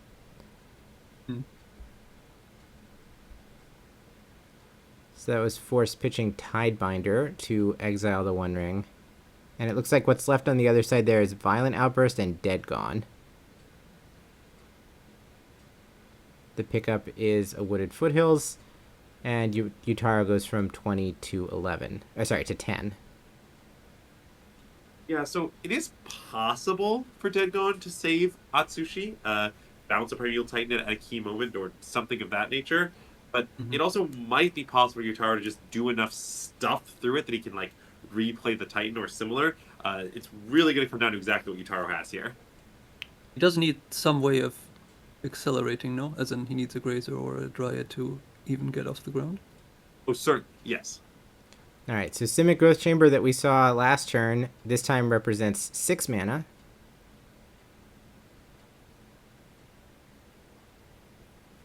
Wait, sorry, he has 5 mana right now. 5 mana, Yeah, you're it's correct. It 4 untaps mana from twice, the- so he gets Yeah. to activate it twice. So he has 5 total plus the 1. 4 from the... Explorer. Interesting. 4 from the Growth Chamber and 1 from the Saga. So 5 total. Two of them go to Explore. So we have 1 more land drop to make. That's going to be 4 more mana from the Simic Growth Chamber. So we're up to 7.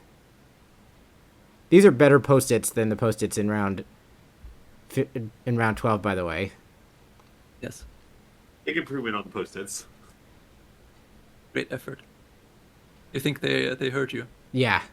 For time? Somehow back through time. Yeah. All right, Dryad is another land drop, which represents 2 more of each color of mana. He tried to tip both the dice over, but it tipped from 2 to 1 instead of 2 to 4. Rough beat. The way to think about it is that Dryad costs -1 mana here. Yep. That's a great way to think about it, yes. Okay, so we're out of land drops at the moment, and we have But at the 8 least mana to there's a work with. ring, right? So Yeah. even if nothing more materializes. And we happen to know that that's not going to be stopped, so Yutaro definitely gets at least 1 more turn. Well, okay, but let's say you're Yutaro here. It looks like he does have a Summoner's Pact for a Titan. Would you rather attempt a Titan or go for the ring? It's not 100% obvious. That's true. I guess even if he does get the Titan, then he'll probably make enough mana off his Titan UTB trigger that he'll still be able to cast the ring. So maybe it's all relevant. Yeah. All right, we're going to go ring first. I guess. Which, there is Teleria West, so there's one other way to spend mana in... So this way you're playing around subtlety, right? Because if you go packed Titan and then there's a subtlety, suddenly you're dead. Or you're risking being dead. Yeah, that's true. Whereas this way, you get to try again next turn with 3 more cards. Which... Oh. Okay, so the rest of the mana is being funneled into Teleria West, which is going to find another pact. No, I'm not saying this is wrong for Yutaro, right? I think it's definitely right. There are some worlds where it ends up making his life harder if Atsushi peels a key spell. Although, maybe Yutaro will just have enough stuff next turn that he can kind of beat anything. I'm not exactly sure. I mean, you're right. It's a bit dicey, right? He goes down to no mana, no land drops.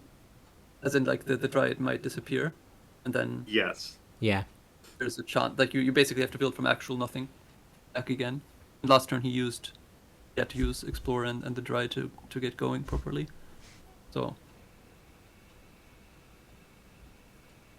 I'm not sure it's completely not making a obvious, mistake. It's just not obvious. I wouldn't say so. Yeah, I agree. Exactly. Well, Cascade generously finds this 4th copy of Rhinos very quickly, only putting 1 card on the bottom. And now 2 more Rhinos will be made here, and then we'll untap and put 2 more Rhinos into play. Yeah, it's sometimes possible in this matchup to make a Rhinos board so big you can block a Titan or something of that nature, but with Dryad to enable Valakut's and 2 Amulets, I don't really think this game is going to come down to that. There's no Bone Crusher main deck, so this ring definitely gets to do the prevention. I guess last turn there was also consideration of Tidebinder, but that kind of stops either of your threats. Yeah. I guess there you would have had the benefit of the Titan being a 6/6 as a blocker if that's actually the thing that Atsushi had. Actually, yeah. Also, I think Very Atsushi has annoying. Tidebinder, there's a chance he responds to one of the first 2 Amulet triggers by making one of the Amulets into a Right. link. Right, that's also possible. Yeah. So I guess that was less likely having the interaction that was there. But there's actually just a lot of things that Rhinos can have, which all are subtly different in how they stop you. So yeah, it must be quite difficult for Amulet to find the right line. Alright, so we've fetched Hedge Maze. I was curious whether or not Atsushi had the full complement of Rhinos in his box, but it does look like we're up to 6. I have no reason to believe he doesn't have all 8. You think he didn't bring only 6 but not 8? That'd be a weird number to stop on. Yeah. I generally stop on Personally, I 2, brought to be honest. 200. You did? Oh. Yeah. I guess actually in the mirror you might need more when you start endurancing them back, and then Yeah.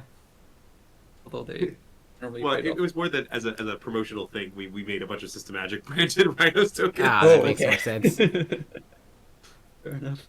One of my favorite Twitter interactions of all time, back when the website was truly good. Old Twitter.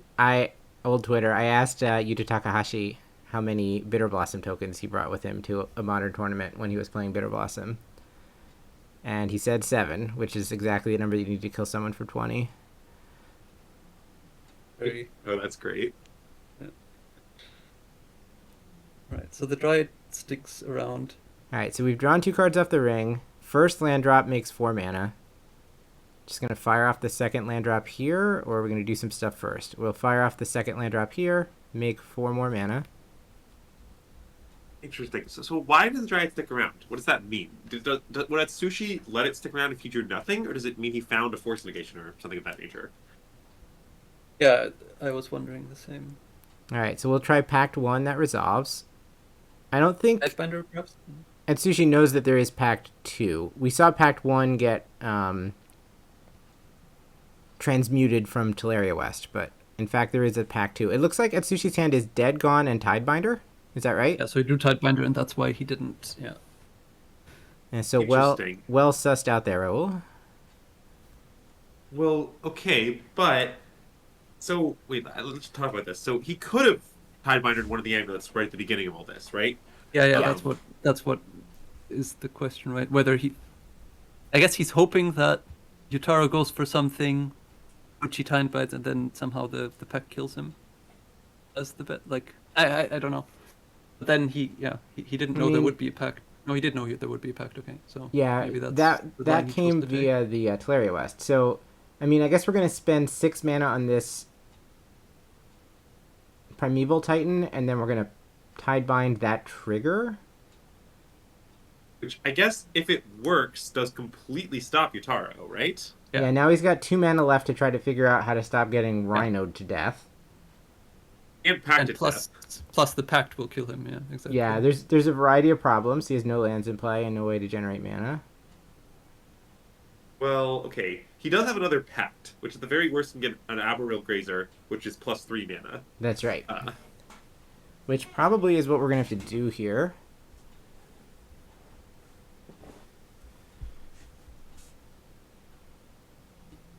Then he has a ring in hand, so he can ring. But then the problem is the 2 pacts he has to pay for. Yes.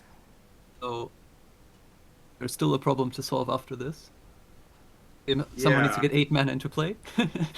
That sounds tricky.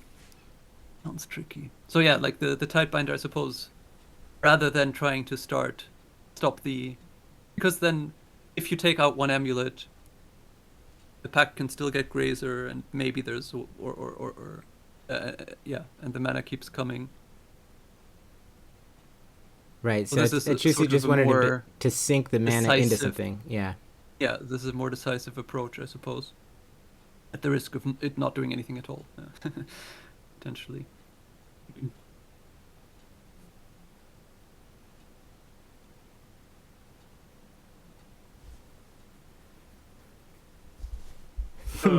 Yeah.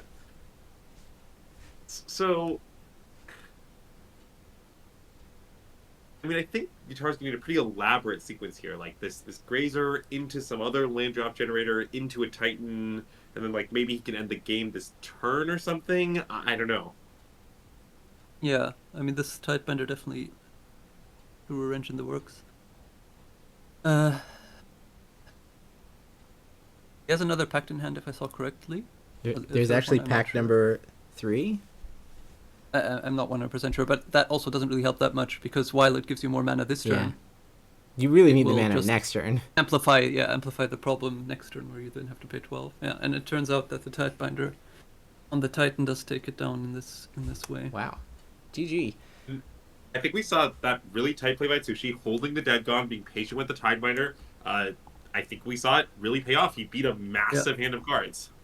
Yeah, that's impressive.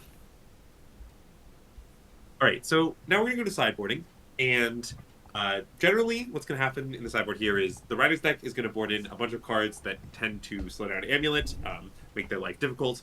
Magnus the Moon definitely coming in, the Blood Moon coming in, these 2 Force of Vigors, maybe this 4th Tidebinder depending on the count, all definitely going to come in. Typically in this matchup, Rhinos players are going to cut all their Dead Gones, they're going to cut their Dismember, and then the other card that is often cut is Murktide Regent, because the matchup is kind of more about disrupting Amulet. You want to kind of have one threat, disrupt a lot, not have many threats, if that makes sense.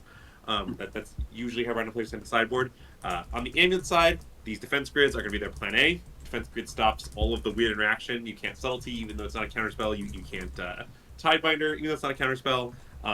Also, these Storm's Wraths, if they're in your sideboard, definitely coming in here, as well as the Explosives, and possibly Dismember as an answer to Magnus. The Explosives especially have a tendency to make the game go longer, just because the Amulet deck has so many ways to find them, so much access. Almost always it's going to mean that you're going to need at least 2 sets of Rhinos throughout the game. Yes. Storm's Wrath is a relatively recent innovation, more or less, right? It's hyped up by Canister recently, at least. Yes. It's I trying have all some sorts of Storm's Wrath type of related plans takes. with. Sorry. I said I have some Storm's Wrath related takes, but if you want to talk more about it first, you can go. Well, yeah, no, I just was making the point that, you know, Well, you go ahead and say what you wanted to say about it. Well, so okay, here's the thing about Store's Wrath. Even with all these Gruul turfs, if you count the number of red sources in this amulet deck, what you'll Okay. rapidly realize is it's extremely dubious. Basically, amulet cannot cast Storm's Wrath unless they control Dryad or their opponent controls Magus of the Moon. And that creates a pretty interesting dynamic because as the Rhinos player, you sort of control when your opponent has the option to cast it. Now, some of the time, obviously, your only way to stop yourself from dying will be to play a Blood Moon effect. But some of the time, you'll be able to sort of weave your Blood Moon effect in to let them play their sweeper when you're ready for it with a Fawn, say, or at a time when it doesn't get much value, say you only have a Magnus out and are, planning to make Rhinos later. So it's a pretty interesting card. I think if the Rhinos player is sharp, I think it's often difficult to land to its full potential, but obviously it can be really strong when it works. Right. That makes sense. I guess that's why it used to be, or the other option is Fire Spout, right, which is a bit less ambitious, even though it's also probably not that easy still. But that one, at least, you have a hope of casting more often. The issue, of course, being that Fire Scout doesn't actually remove. It doesn't kill the Rhinos, Yeah. I mean, So if you're looking simply at an answer to the Magus of the Moon, which is the other option, yeah. So what's the next option up from that? Earthquake X's 4. Yeah. I sort of think it's a problem without an incredibly clear solution. I think, for example, one thing I've seen some players do is instead of having the red cards, just accept that kind of the Magnus and the Rhinos are going to require different answers and have some dedicated Magnus and answers and then some more than one EE, kind of not trying to cover them both with the same card. But obviously, it takes more sideboard slots. It has trade-offs. I'm not trying to say that it's obviously right or wrong.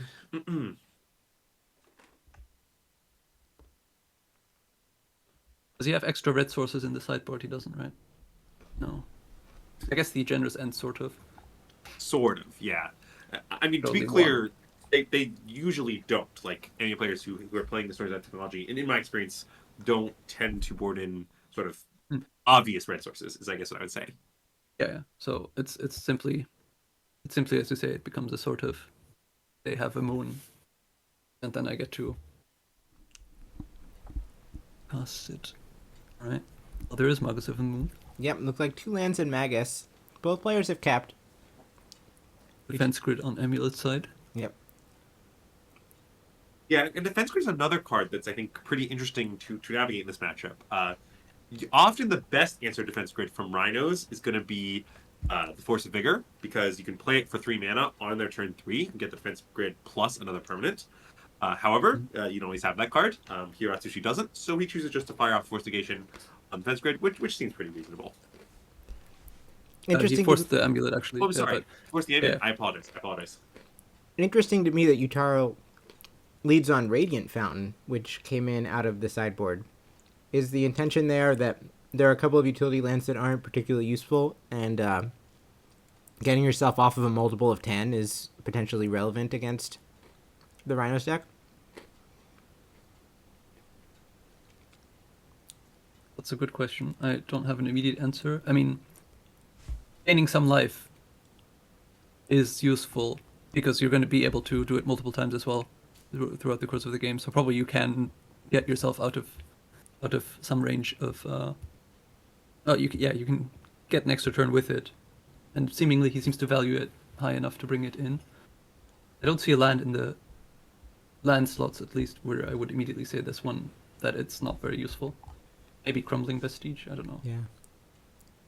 I mean, I guess if the opponent didn't have Blood Moon in their list and they were all Magnuses, you could maybe look to shape Viseiju, but I don't think that makes sense given that this Rhinos list does have Blood Moon, yeah. Quite. Although it is 1 only, but still, yeah. Yeah, I'm definitely not sure about the Radiant Fountain. I definitely don't think that necessarily every Amulet player that I have faced boards that card in. But I also do see the logic. I mean, I do think that the 10 plus 10 equals 20, so 22 buys next turn against Shard's Agent. It is pretty relevant. That one turn is sometimes all you need. Yeah. It's probably one of those ones where the opportunity cost is relatively low. It's just we don't really know what he boarded out, right? That would be the more interesting interesting discussion once you know that, whether you think that's really worth it. All Right. right, It looks well, like Atsushi's just gonna slam the Magnus right on turn 3. Here it is. now that's a Radiant Mountain in Yutaro's hand.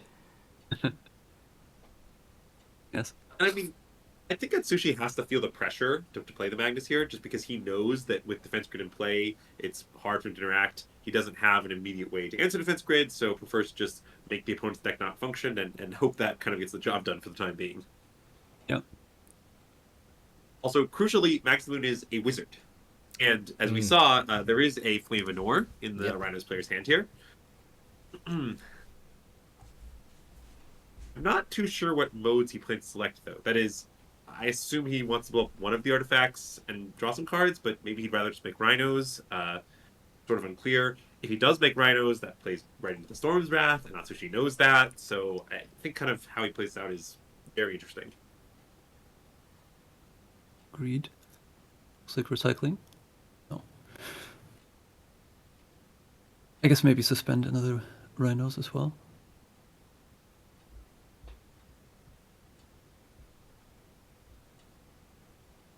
Yeah, we were going to cycle Lorien Revealed.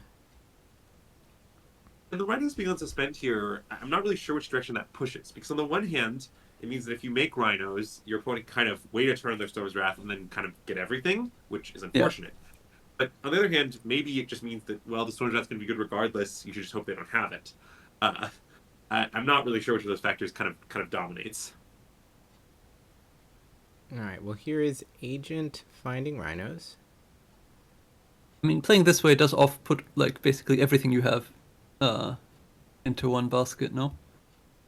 Yeah. I mean, you're because, kind of putting the whole like, game you're losing on Magus and both copies of Rhinos. So like it is. I mean, it obviously will get the game done very quickly if there's no Storm's Wrath. But it does rather risk the whole game on that sort of gamble. I mean, there's 2 copies. Is that right? Yes. Yeah.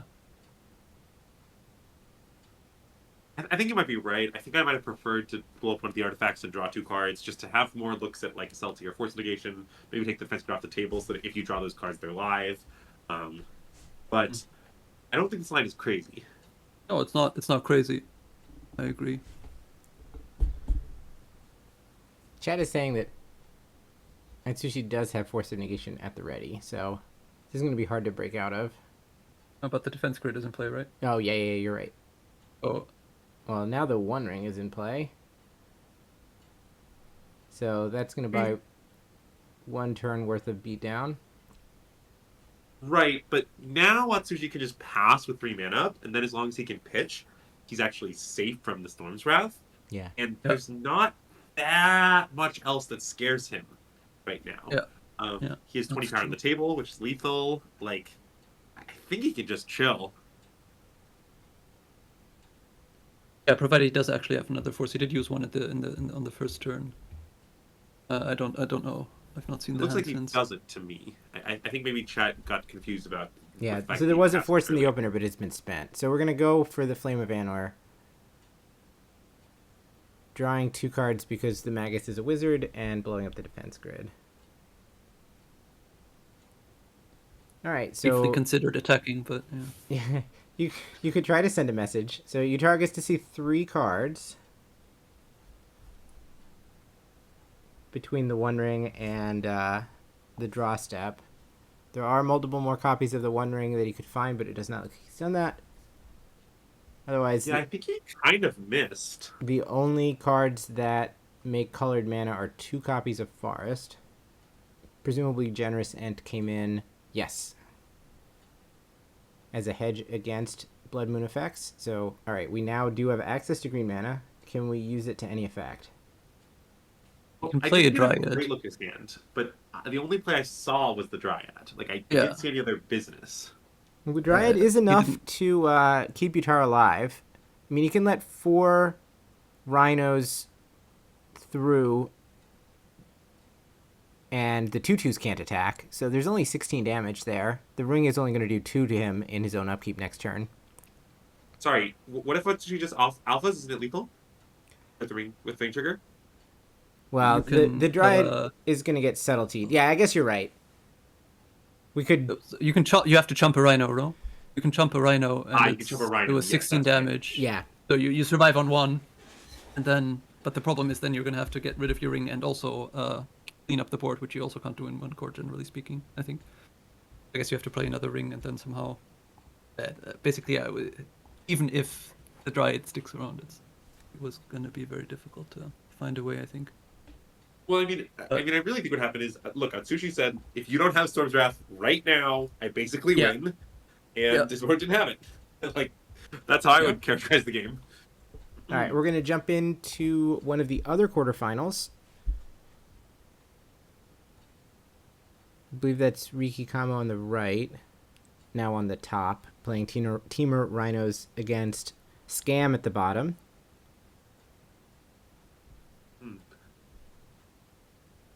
It looks like we come into a game where Riki Kamo is very far behind. His opponent has Voidwalker, EE, kind of all the hate pieces, pretty good beat squad going. Riki Kamo has no non-land permanence. Not exactly sure how he's going to pull this one back. Going to be a challenge. All right, Ragavan finds Crashing Footfall, so at least that was a brick. But, yeah, this is not looking great. And, in fact... Okay, so... In fact, we're scooping our mana up. No, we're just going to scoop up the mana. And the play is going to be Flame to clear the engineered explosives. So at least some Rhinos could be put on the battlefield now. That's a start, but he also needs to clear the Voidwalker, or else his Rhinos are just going to get re-Rhinosed, as it were. Yep. Okay, well, we have Dead Gone to do that. And Takumi has very cleverly left up his Voidwalker, choosing not to take the 3 damage here. Sorry, is somebody? I think he cast it, right? Yeah. Oh, never mind. Okay, it's somebody's sick. My apologies. I mean, it's actually not super clear to us, but yeah, looks like it was something sick. Okay, so there's some stuff out there with void counters, but no way to cast them at the moment. It looks like Takumi's hand is not dead after all. I did not get a great look at the other two. I mean, this is what Road to Recovery looks like, Riki Kamo. He's cleared all of the kind of hateful permanents that Takumi had. He has a Rhinos coming down next turn, and he might also have one now? If he has one now, it actually looks pretty good for him, no? He gets to eat... Well, he gets to decide which one to eat. And has more Rhinos coming. There is a Violent Outburst in hand, so that does seem to be about to happen. I guess the question is if you want to cast it in combat, and then if there's another EE, you just get everything cleaned up, or whether you want to somehow tricky about it and try to stagger them in some way. Yeah. Because the other card was Dead Gone, right? Yes. Exactly. But Riki does not have access... Oh, never mind. That was a Misty Rainforest. Yeah. Okay. I was about to say, does not have access to red mana, but he can go get some. Will you Ragavan? The thing about this Dead Gone play here is that if Riki Kamo Dead Gones, he sort of knows he's opening himself up to not dead after all. Now, he also knows that if his opponent had not dead after all, presumably they would have saved the Voidwalker next turn, which means he might be inclined to Dead Gone the Grief, because he doesn't expect there to be a kind of a scam effect. However, since Takumi's draw for the turn just was a scam effect, if that happens, he's going to get destroyed. Yeah. But there is also like the argument that it's better to kill the Ragavan anyway, right? Because you don't give the trigger, and you're only taking one more damage by doing that. So it's possible that you just go after the Ragavan anyway. The damage does matter here. To be fair, we're at 7. That's not that much. But and the menace might matter. I think exactly. So there's better. Exactly. It's actually quite tough. We might be hoping that with 4 Rhinos in the pipeline, the menace won't be that big of a deal. But all right, we're gonna cast Dead, and we're gonna go after the Ragavan. It looks like. Okay. Yeah. So he is. He's doing this. I think as we expect to respect something like an EE or a Legion's End that Takumi might have. And right. I do think that's reasonable, given how many cards Takumi has in hand, but given that Takumi actually has not dead after all, I think this might work out poorly for Riki Kamo. Because you might be forced into making the 2 sets of Rhinos at the same time anyway at that point, right? Because if this gets saved, then one set of Rhinos doesn't stop all damage next turn again. Yeah.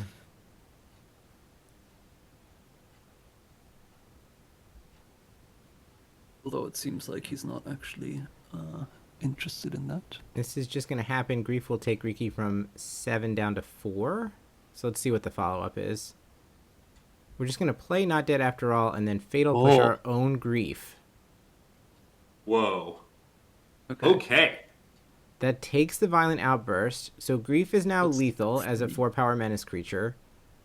Do we have an answer to one of these Rhinos? Wow, bold line. I mean, even if he doesn't have an answer, even if Takumi has nothing, like, he is out to win the game immediately. He was kind of in a bad spot to the Rhinos before, and if he was paying attention to how long Riki Kamo tanked before playing the kill spell, he should know that his card is a banger. Yeah. Yeah. And in fact, there was a Fatal Push in Takumi's hand, and he has navigated his way through the cards that Riki had access to.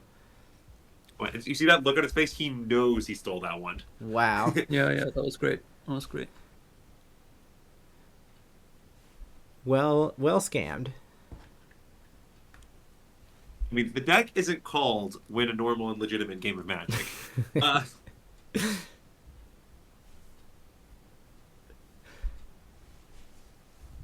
That one is an interesting sort of spot as to how much time you spend on making your decisions, right?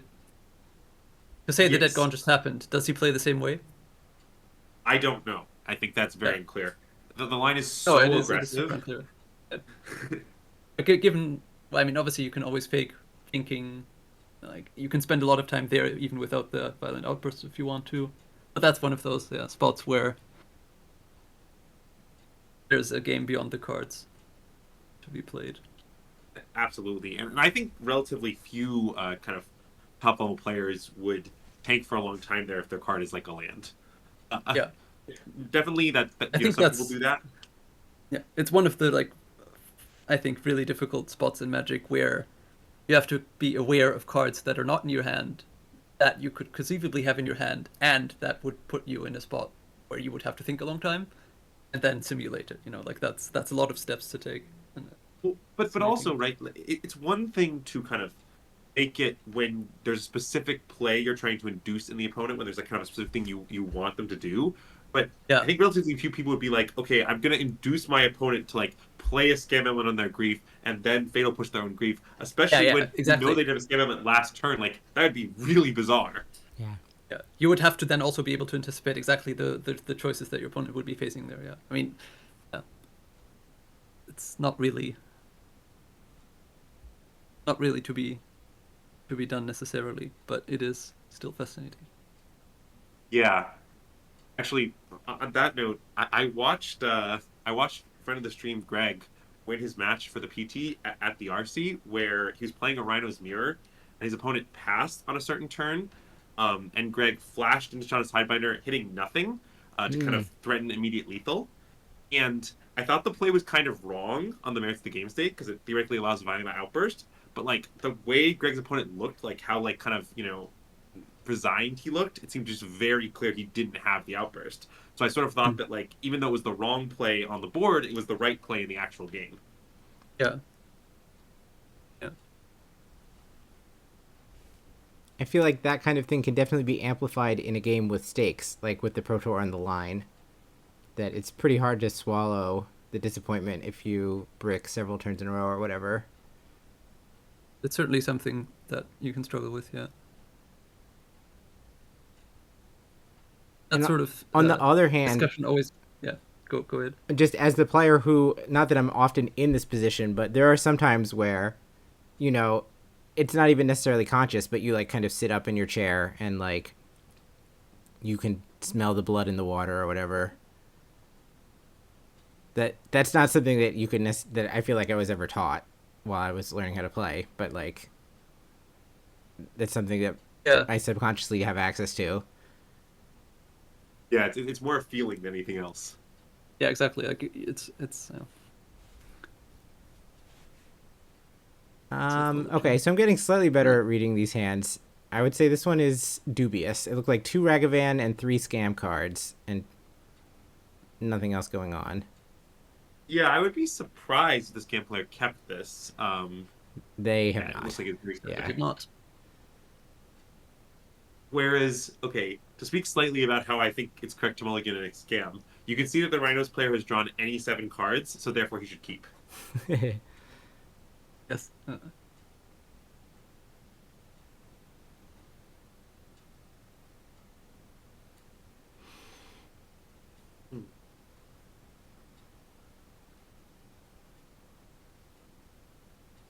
It's sort of counterintuitive, but in general, Scam, the deck that's trying to counter deny resources, mulligans a lot, and decks against Scam, mulligan never. So,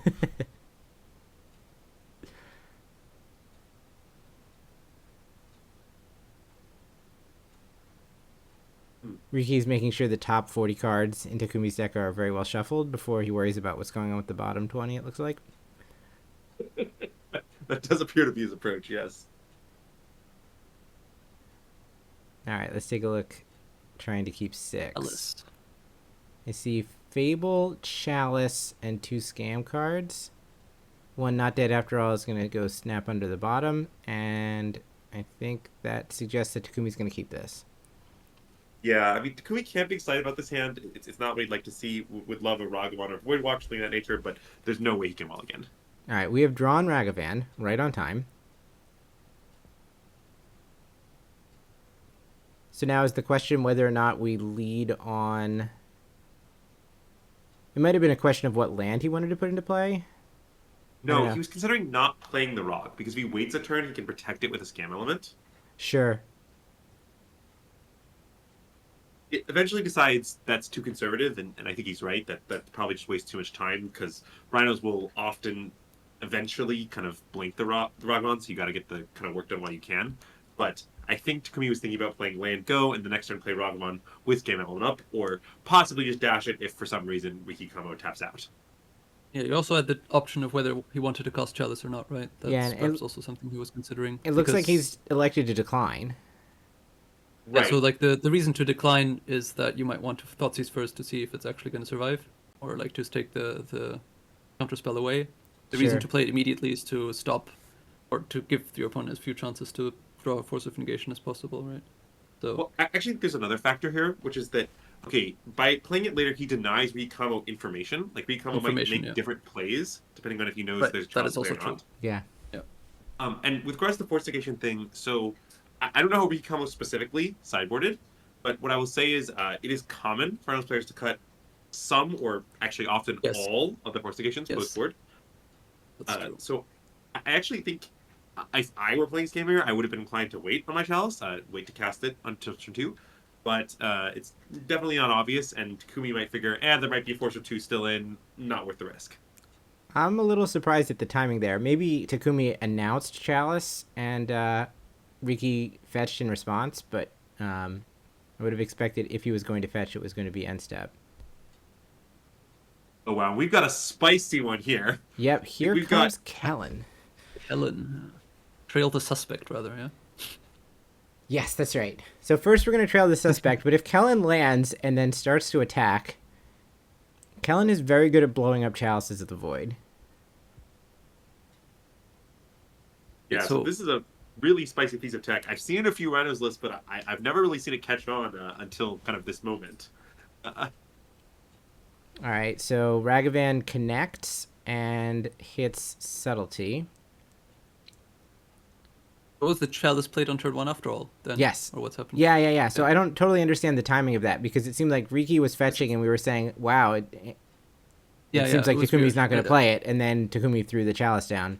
So I don't know if it was just verbally announced and then Riki Yeah, it's fetched kind before of it was odd. shown or what.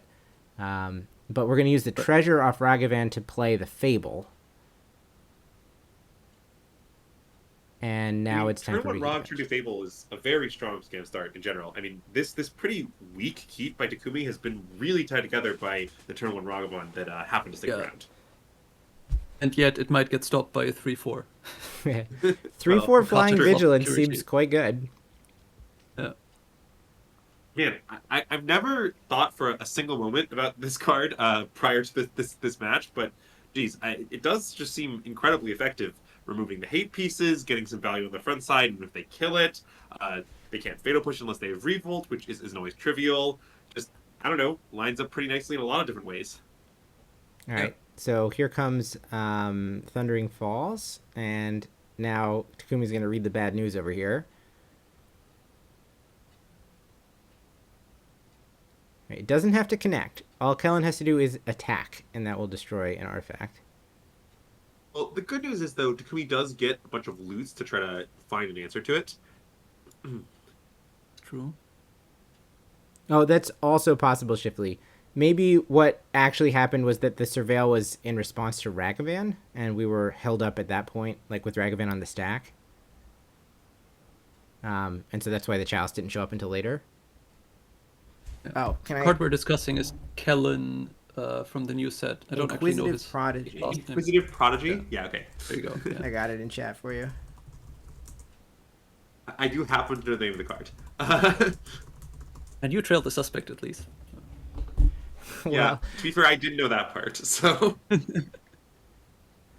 like any good 2024 Magic card, asking for it in chat gets like 7 lines of text. Yep, that is the card that is on an adventure over there on Riki's side, and that is the reason why he has a clue. I don't know why he's chosen to go for the key clue instead of like the stained glass one or the amulet, but what can you do? I think there's an objectively correct clue choice then. Like it. There's a tier list. Right. I wouldn't have put that one at the top tier. Looks a bit plain. I can definitely see that. But I definitely agree with a Shadows over Innistrad clue over, a more recent one. So I'll give him props for that. Fair enough. Think about using actual copies of the card Red Herring as your clue token. Yeah, I agree with who said that the Avacyn stained glass clue is the best one. And naturally, there's no better play for Riki Kamo on turn 3 than play Kellen Just Inquisitive. Slam the Prodigy. Kellen. So Ben, I think that seeing Kellen in one of the lists is one thing, but I didn't have Kellen on the battlefield in the top 8 of a Modern tournament on release weekend. I'll say that. Or Kellen looking this good. It's blanking both of these 2 creatures and threatening to eat this chalice. And the best part about going with Chalice is there's often an issue with kind of Chalice Answers and Rhinos, which is that if you kill the Chalice at sorcery speed, your opponent can kind of play a new Chalice before you can remove it. And obviously, you can't have 2 Chalices in play at once because the first Chalice will counter the second Chalice. So it's common they kind of have the second Chalice stuck in their hand. But because Kellen blows it up as an attack trigger without investing any mana, it means that he's free to cast Rhinos with impunity. And then if Takumi plays the other Chalice, well, the Rhinos are already down, even if the Kellen gets answered somehow. Right.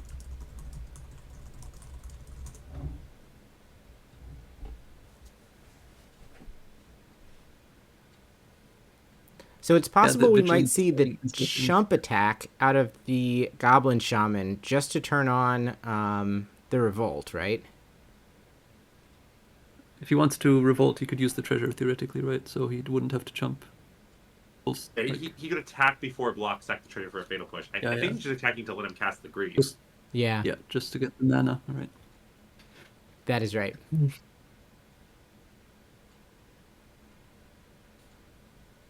I mean, that's nice. He can maybe take the Rhinos out in his opponent's hand if there's only one before they get a chance to come down. But I'm still on the side of Kellen here. Yeah, I Team think the Kellen advantage for sure, lies on yeah. the Riki side. Yeah.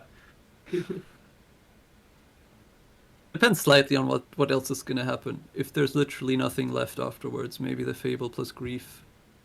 But I mean, there's also the clue.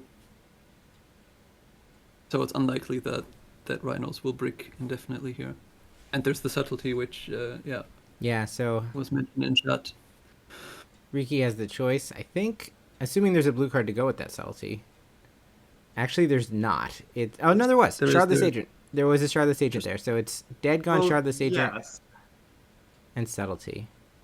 But he knows his opponent's going to grief the Shardless Agent, so it doesn't make that much sense to pitch the Shardless Agent to delay the grief. It's sort of like, what are we actually accomplishing at that Yeah. point?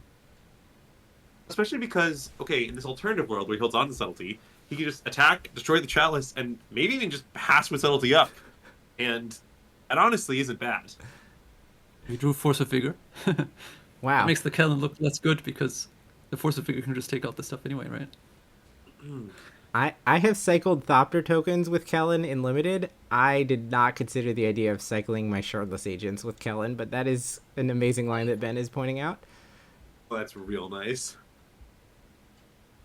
Yeah, so the fog thing, what I'll say about it is, I don't think this is kind of a stock anti-scam sideboard planning for Rhinos.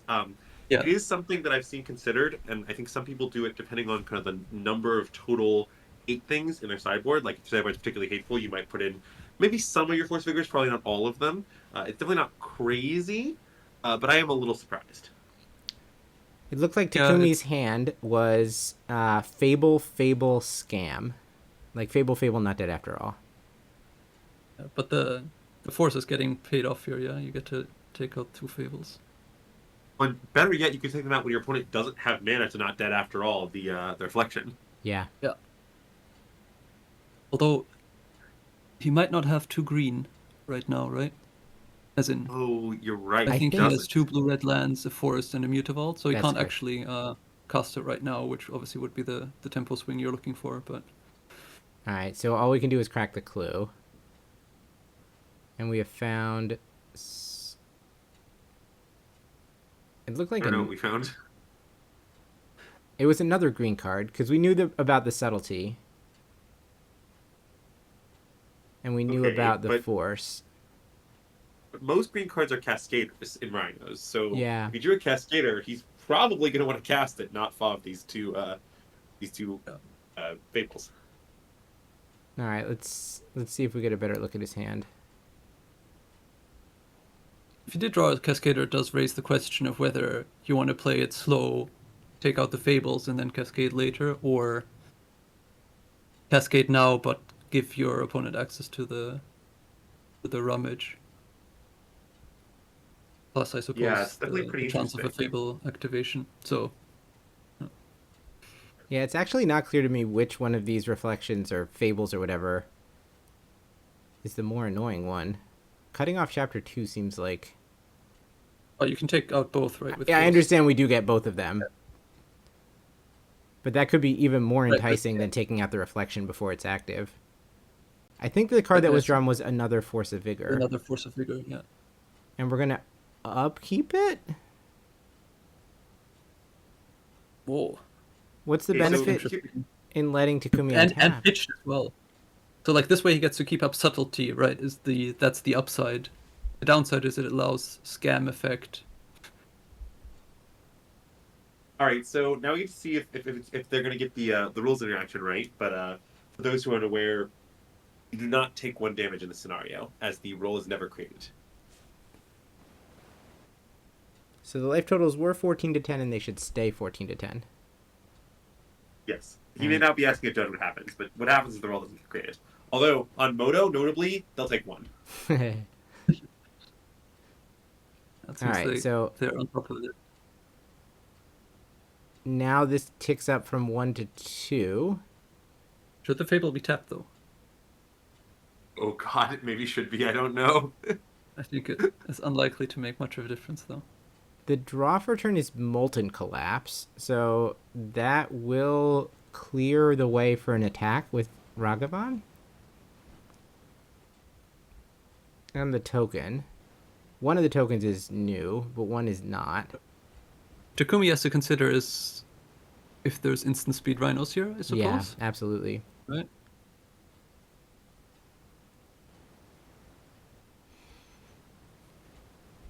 So we're But yeah, this- on chapter 2 trying to decide, are we going to dump anything? And it looks like the answer is no. We're going to just hold the third Fable in hand. Kellen gets collapsed, and now do we want to attack into all this open mana? I mean, I guess there is at worst a Mutavault over there, right? Yeah. So the Mutavault can trade with Ragavan. And then the risk is there's even subtlety just coming down and blocking is also kind of a risk, so I guess attacking is somewhat scary. But yeah, this use of Force of Vigor, you lose an extra card and you allow this the scam effect. It ended up working out pretty poorly, I would say. Yeah, But it's I still don't not know if obvious Riki whether was you wrong should. to do it. Yeah, exactly. Yeah, I'm still not sure whether you should just main phase it on your turn. And Riki has now decided that the subtlety can't attack. And so now we're just going to slam Fable number 3. And we're building up. This is like History of Benalia the slow way. Yeah, I mean, Takumi's gonna take a while to sort of break through here, but I don't know, with good cards in hand, more looting so he can't draw any bad cards, plenty of reflections to get value, as many treasure tokens as he needs, he's still in Rikamo's in real trouble. Yeah.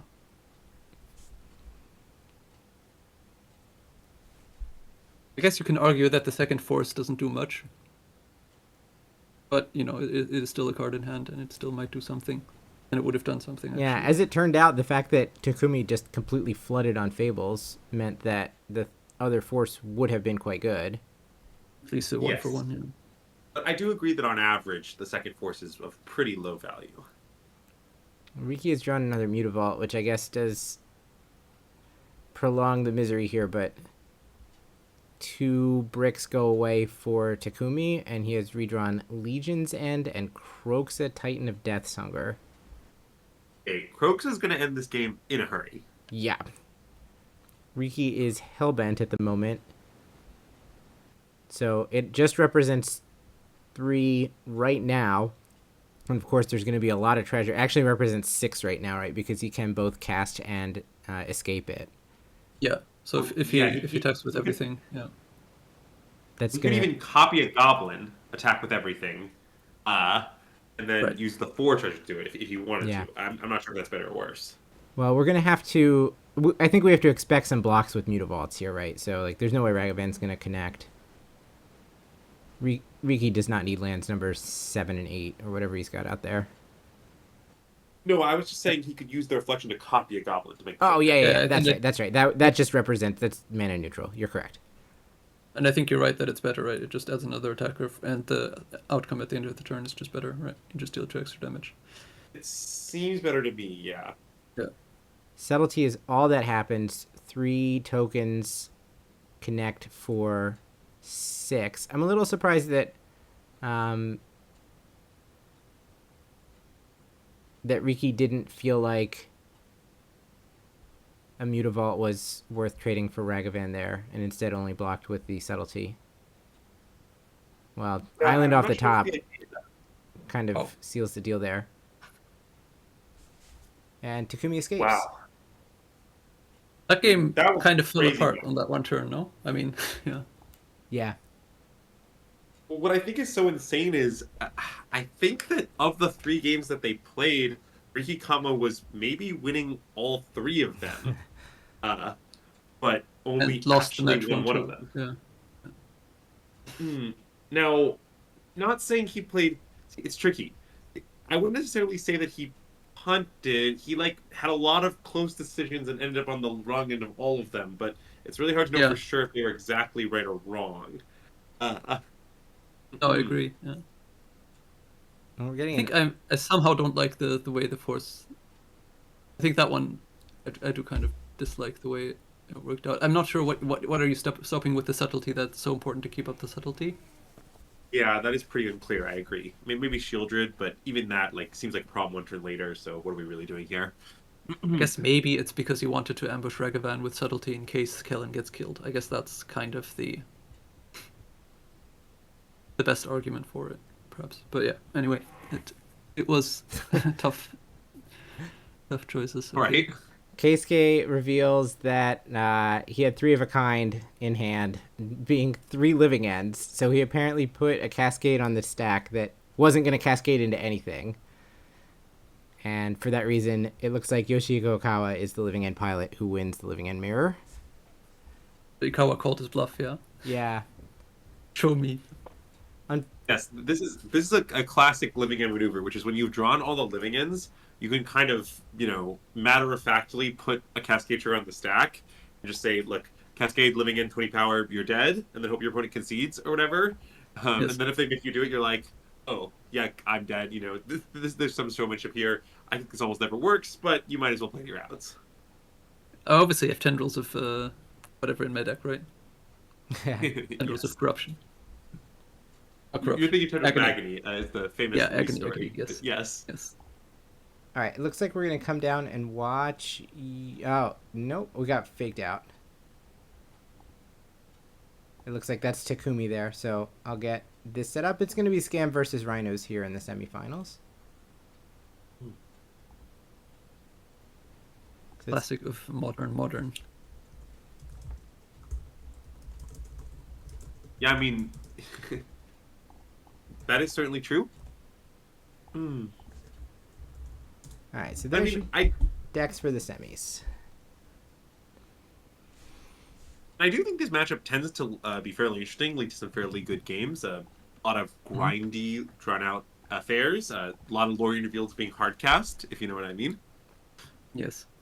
Mm. Games where Lorien revealed gets hard costs are generally the best ones. Exactly. All right. Unfortunately, Atsushi I don't Kanaki. see any Kellens in this list. No, we have much less spice in Atsushi's list, I think. Sadly.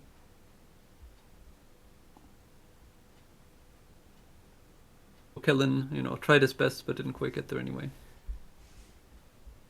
That's true. All right. Also, Mhm. I want to highlight something about Takumi's list here, which is that he has one main deck Legion's End. Yes. That's some respect right there. That's a lot. It might even have something to do with concession to open deck list, because it might mean his opponents sometimes are supposed to play around it when they almost certainly wouldn't otherwise in game one.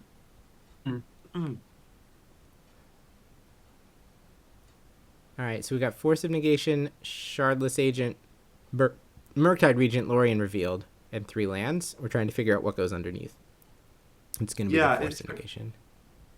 And I think this is reasonable. Force is traditionally not a very good card against Scam, but what you might have been thinking about is something like, well, if I end up making a big Murktide, having Force to kind of protect it, especially from sorcery speed removal like Molten Collapse, is pretty appealing. Notably, his opponent's deck has no Terminates in it, so that's much better than it normally would be. But at the end of the day, tutoring yourself to take a random one of Scam spells is still just usually not worth it, and he has Force.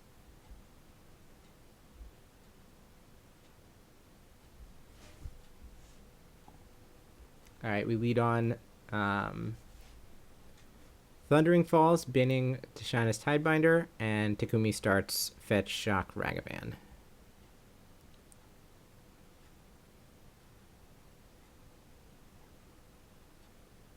What do the kanji after Rakdos mean? I think it's Evoke, but I'm not 100% sure. Let me find out. I wonder if it would be Scam, but I guess that would be Scambu or something like this, right? Wouldn't have kanji. Most likely. Yeah. Yeah. It's Soki. It's the word for the evoke mechanic. Sure. So Atsushi actually has a lot of interesting decisions here. So the situation is he doesn't have a third land, I believe, but he does have a Lorien revealed and he has a Fire Ice. So he had kind of had 3 options. He could cycle his Lorien revealed to get guaranteed third land. He could fire the Ragavan, deal with it permanently, or he could take the split kind of approach and ice the Ragavan, delay the hit by a turn, and get an extra look at the land. It looks like he's going to go for the guaranteed Lorien revealed cycle here. Yeah. Well, if he's going to cycle, he probably should do it now. That would make... Nope. All right, we're going to... he has third. Oh, he has the does third have land, so wow. it doesn't especially matter. So I guess that means that we could have even fired the Ragavan if that's what we wanted to do, but we were okay with giving up the hit. So, okay, what this means is he's saving it for Dothy Voidwalker. This is something Rhinos players sometimes do when they have a Cascader kind of rolled up, because at that point, the Cascader is probably going to irrelevance the Ragavan anyway, especially when it's a Shardless Agent that comes with that free 2/2 body. So what you really want to do is print the Dothy Voidwalker, and he's just willing to take the hit to kind of ensure that no Dothy Voidwalker comes down this turn. So the choices for Takumi are Murktide Regent, Fire Ice, Lorien Revealed, and Shardless Agent. And it looks like over there in his hand is Fatal Push, Legion's End, Sheldred, and Molten Collapse. And actually, I think Atsushi, if he's playing close attention here, might be able to pick up on the fact that Takumi has Legion's End. Because if he doesn't Legion's End, why is he tanking? Like, it's sort of like, Shroud's Legion's the most obvious pick in the world. It's game one, there's still few clean answers. So, like, even the slightest pause, to me, kind of implies Legion's End.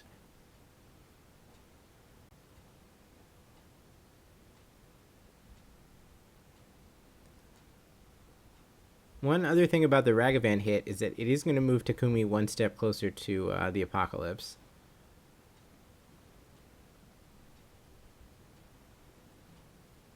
All right. That's a good thing, actually.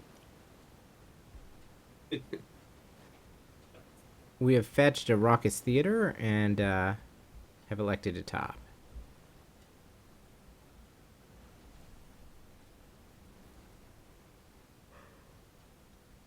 In our own main phase, yeah? Yeah. Yeah, I don't think... All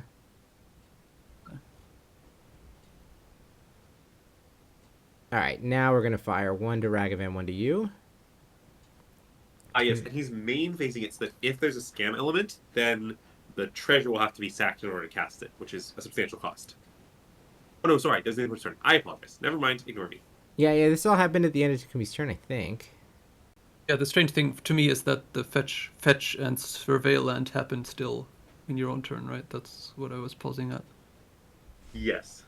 Which suggests that there might be a 1-mana spell you might want to cast off the treasure, but and then the surveil changed that, but I'm not entirely sure what that was about. No, it's because of Tidebinder, right? You don't want to pass and then get your fetch land Tidebinded. I guess that's the reason. Oh. That's fair. Yep. Especially when you have Shield Red in hand. Though I guess Tidebinder is going to be a problem for Shieldred down the road in any case. But let's find out if this is good or not. Here she comes. I think it has been demonstrated that it generally is good, yeah. Yeah. Although, is there... I know, okay, it's the cycle. He doesn't have Dismember in his main deck, maybe? Maybe he does. I think there might be one. Let's see. There is one, yeah, but Yeah. here it was the cycling, apparently. Actually, Atsushi is pretty ready for Shieldred in game one because he has 1 Dismember, 3 Flame Manor, Yeah. and of course the Tidebiter to make it into a vanilla 4/5. Yeah. This is about as anti-Shieldred as any Rhino's main deck could possibly be, I think. Still not great for him that his opponent's, kind of best finisher is coming down on turn 3, but Atsushi is in a lot less of dire straits than the average Rhinos player. All right, so Atsushi now untaps and takes you to 16. Guess the other unfortunate thing is that his hand is sort of relying on this Murktide, but the Molten Collapse is already there, so Murktide also won't. Yeah, it looks like we're electing to just put Murktide on the battlefield. This is ultimately not going to work out great. Well, I mean, it definitely isn't, but if Atsushi doesn't have another play that meaningfully affects the board, look, Shield's the fast block, he's got to do something. Yeah. I mean, I guess we had exactly. the option to dead gone the Shieldred, right? That was in Atsushi's hand, and now we see that Takumi has the 4th land, but I mean, I guess there was a chance that that could have bought some time. Yeah, that's definitely not unreasonable, given that you kind of don't know he's 4th land, but I think I would have been inclined to do the same thing, assuming I've drawn a blank, which is to just hope that my Murktide works out.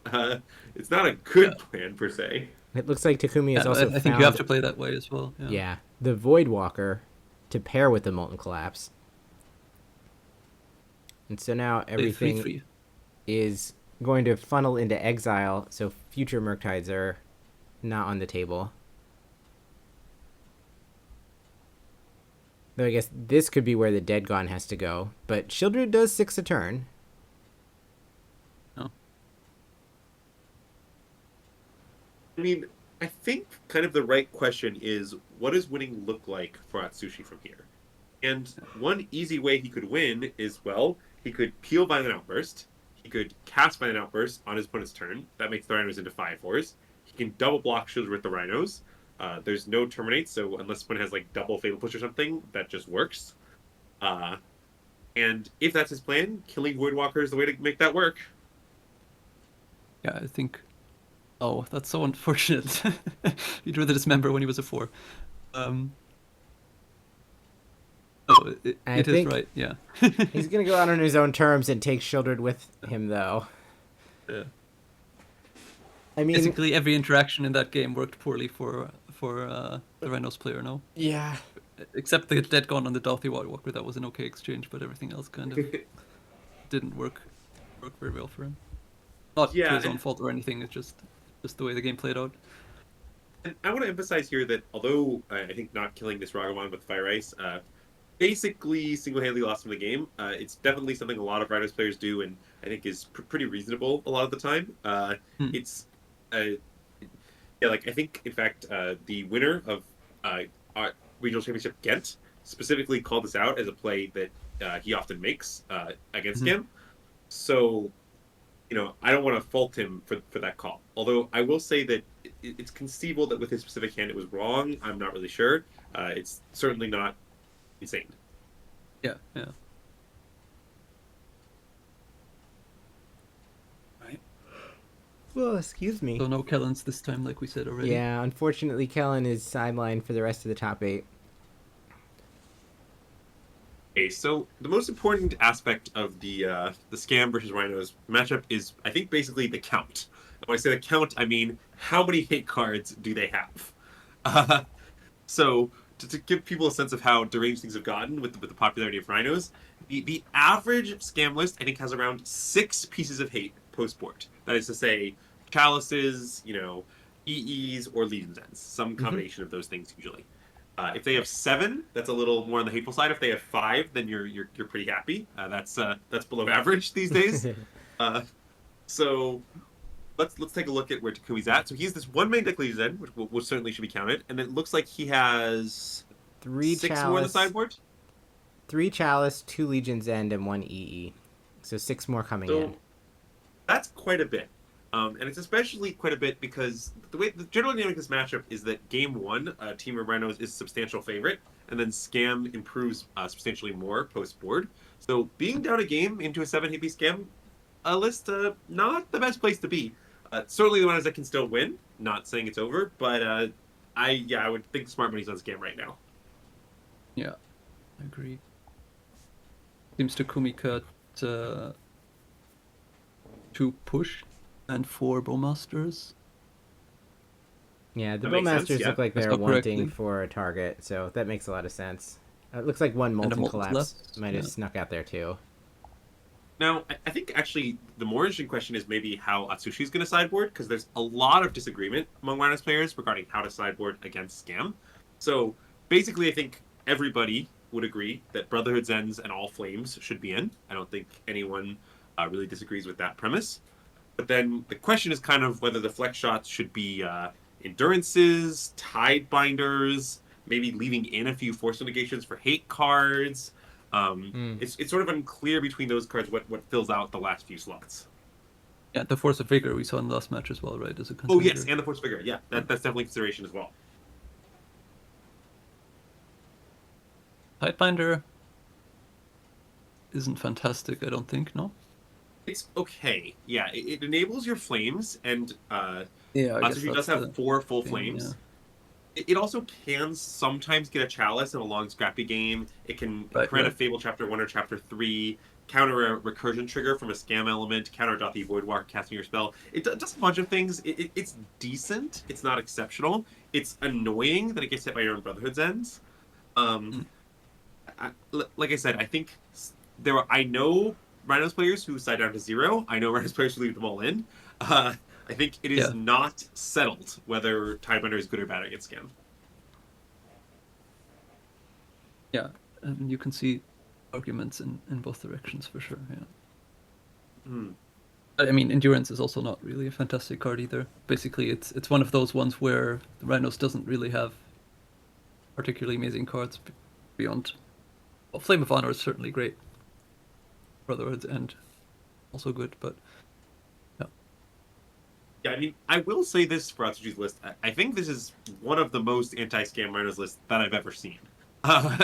Just 4 flame total in 75, 3 in the main. That's pretty hateful. yeah, that's true. Yeah. It looked like Takumi's opener was like 2 griefs and a fable. I didn't see what there might have been one other non-land card, but we could not scam the grief. And it's been shipped. And as is often the case, we see the scam deck mulliganing and the Rhinos player keeping any 7 cards. Mm-hmm.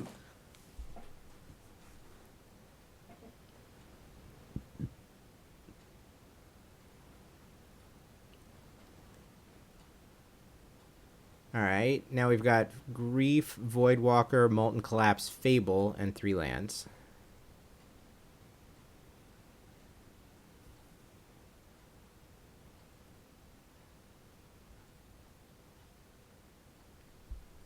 I mean, you can't say this hand doesn't play Magic, so I assume this is a keep. No, I mean you clearly keep it, yes, but it doesn't have anything that's like super targeted. Yeah.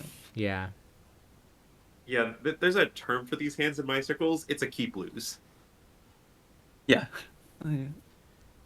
I guess we can still rip the like turn 1 Ragavan or turn 1 Chalice or something to like make this look somewhat better. The hand can develop to win the game, Yeah. yes, but certainly it's not the type of hand you look for, I would say. All right, so we lead on Raucous Theater, and we're gonna notably, top. Atsushi has suspended Rhinos on turn 1. Yep. And something that I think is important about this game matchup is this is maybe the best suspend Rhinos matchup in the format. You just usually have enough time to get them to resolve. They often matter still. Them being out of your hand and Thoughtseize immune is great. And even if they have Chalice at some point, tie-breaking a Chalice is usually only possible off Suspend Rhinos, or at least it's a lot easier off Suspend Rhinos. So in some ways, it's better to have this suspended for that reason. Okay, well, we have now found a Legion's End. So this first pair of Rhinos is not just going to run away with it. Okay, and now Molten Collapse has been pitched to Grief, showing Murktide, Brotherhood's End, Land, Tidebinder, Shardless Agent. This is a great hand from Atsushi. You could definitely lose, but that hand's excellent. Yep. Assume the intention with playing the Grief in the first place was to take a set of Rhinos to delay having to deal with the other one. I don't know. Well, it's unclear now that we've found the Legion's End, right? Yeah, right, yes. one reason he might do it is also to protect the Voidwalker, to take a potential Dead Gone or Fire Ice and maybe waste the opponent's turn 2 and also help your Dothic Voidwalker stick. Yeah. I guess the Voidwalker is also kind of an answer to Footfalls as well.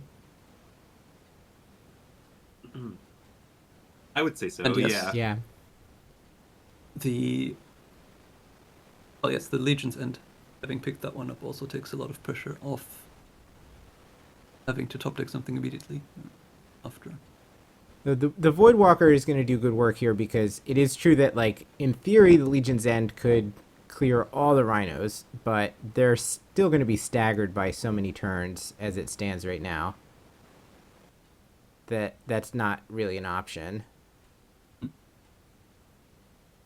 This Voidwalker is even doing more than just eventually shrinking these Rhinos. It's also delaying the Murktide, making it kind of awkward. That's right. Yeah.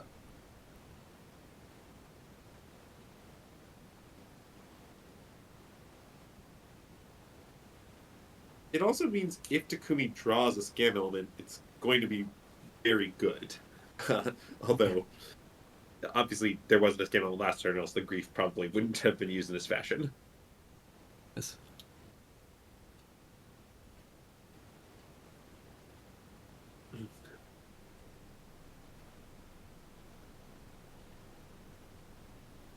But overall, now it looks reasonably, well, certainly in a decent spot for Takumi, no? So the Rhinos will come down, he Legions ends them. Yep. Probably at least that's what's going to happen. And then he can choose whether he wants to make Rhinos of his own or keep the Voidwalker around anyway. Yeah, he'll get in a couple of Voidwalker hits, kind of deny Atsushi access to his graveyard for a couple of turns, and then potentially just turn them into Rhinos to block the next Rhinos. And if That's that one way to entices Atsushi not to go for Shardless Agent here and to just wait, That's also good. that's awesome for the Legion's End.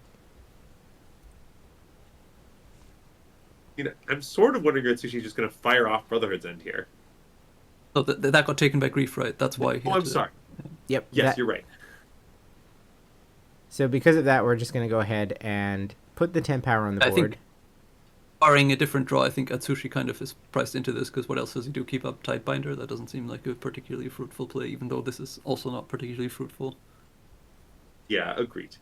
I think if his Atsushi, that is, if Takumi didn't know about the Tidebinder, then maybe there's a chance you can kind of get some value with it. But as is, like, Takumi's not just going to play a Fable into it. He knows it's there, so you kind of just have to play Translated.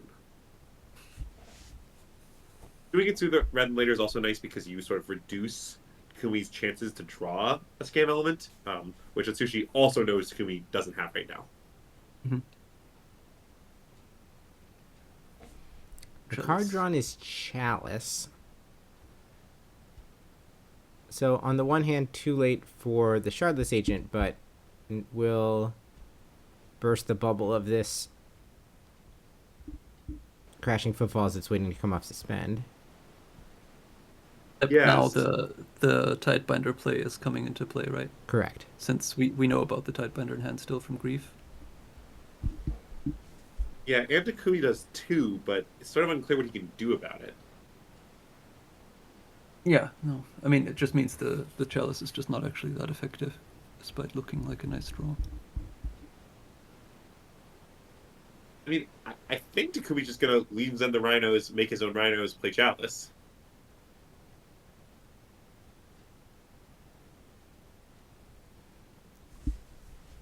Play you can make, for sure. It just, like, yeah, it doesn't actually stop the next batch of Rhinos, is the thing, unless you find a way of getting rid of the Tidebinder from hand before, well, next turn, essentially. But we are going to make 2 Rhinos, so, like, that will trade for the ones that suspend, I guess. But I do see what you're saying. Yeah. And I mean, he gets to attack for 8 in the meantime. I mean, Rhino's life total is very relevant in the match. Yeah. It's good. It's good.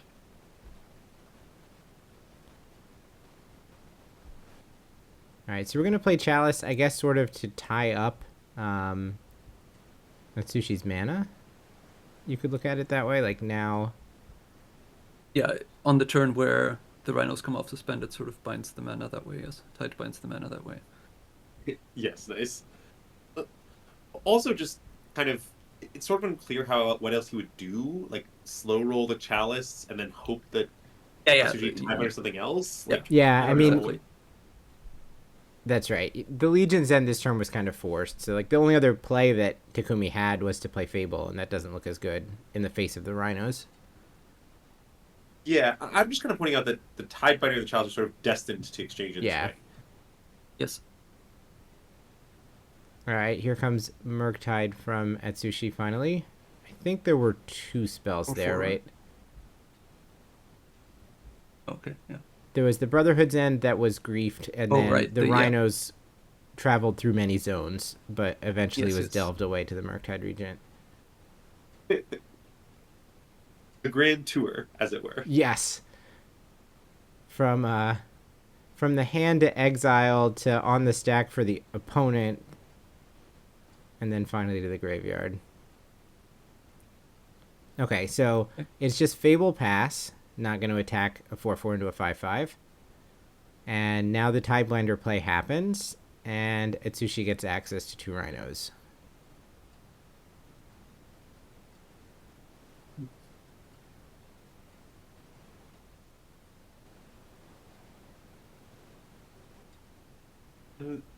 I think maybe Atsushi has managed to reach a state where he's ahead at this point, just because of the Murktide. I think that's right. That's what it looks like. The Murktide kind of rules the roost and everything else sort of cancels. Now Takumi will get at least 1 redraw. One of the Molten Collapses is gone as it was pitched to the Grief, so that also... That's 1 fewer out to clear this redraws, Murktide Regent. That's absolutely right. We have Especially because we don't know how many copies will the collapse Takumi even left in. I mean, He did board maybe out he has one. I worse think we did cards. see. we definitely saw one of them go. It's possible more than one went, but there were only 3 total to start with. Yeah. So he has 1 or 0 in his deck is basically our Yeah. shout here. Which means that the Shieldred will somehow have to mitigate the Murktide damage. Seems like a dicey prospect. Unfortunate to Yeah. draw the Sheldred after Chapter 2, because that life could Yeah. very well have mattered. Is the only way that we're going to get Sheldred mana this turn to just throw the Goblin Shaman into the jungle? I think the second card in hand is a land, but I'm not positive on that. Yeah, I'm not sure if it's a Blackleaf Cliffs or a Blood Crypt. Okay, we're going to offer Right, yeah, I a don't- Rhinos trade, or if that's not accepted, then suddenly Atsushi's life total is going to be under serious pressure. My suspicion, though, is that Atsushi will just accept. I don't know. He has the Murktide in play. He's drawing to Flamenoids that are really good because he's a wizard out. It seems like extending the game is fine for him right now. I mean, you could It must be briefly a, consider blocking with Tidebinder and Shardless on one of the Rhinos, but that's kind of bad because it turns the Chalice back on and makes your Flame of Honors worse, so that's not really... I mean, it might be tempting to think, wow, you just attacked with these. Now we're in a race and I have way more I just gonna material kill than you. Yeah. I might just kill you. Yes. I think the double block doesn't make any sense, but I think it could make sense to trade off 1 or 0 Rhinos and try to race. I don't know. That's kind of aggressive, but definitely not crazy. I mean, it's definitely a good attack to make... I mean, you're making the attack anyway, but even you drew Shieldred, it's...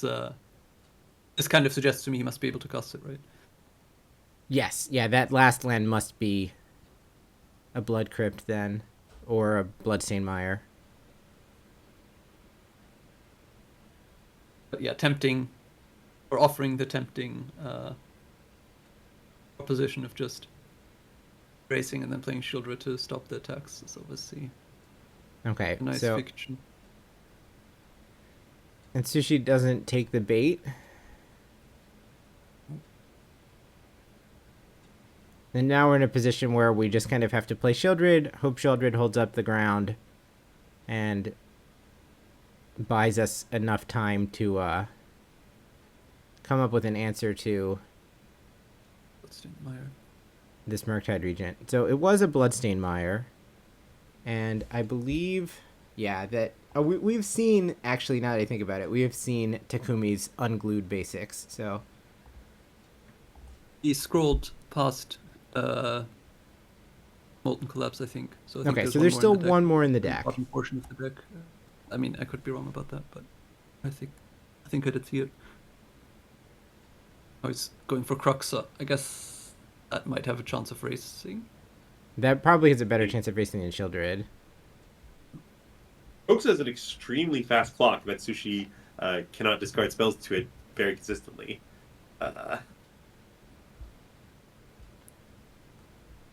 It also attacks for more than the Murktide straight up. Yeah. Yeah, so it kind of wins the race on attacks. The problem is that the Croxit doesn't connect. Whereas the Murktide will connect when it turns sideways. There's still some junk to fight through. I'm going to discard another Shardless Agent. Ah. So his other card must be great then. Oh, it is he just yet doesn't have one. another Shardless Agent. Okay, that explains everything.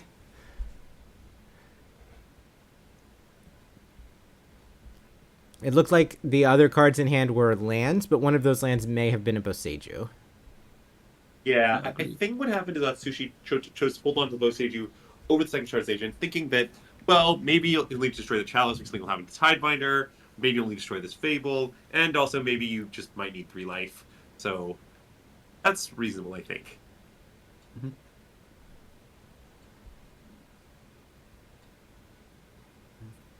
I believe that Takumi has no graveyard at the moment, so if Croxa just slams into these Rhinos, it will be gone for the foreseeable future.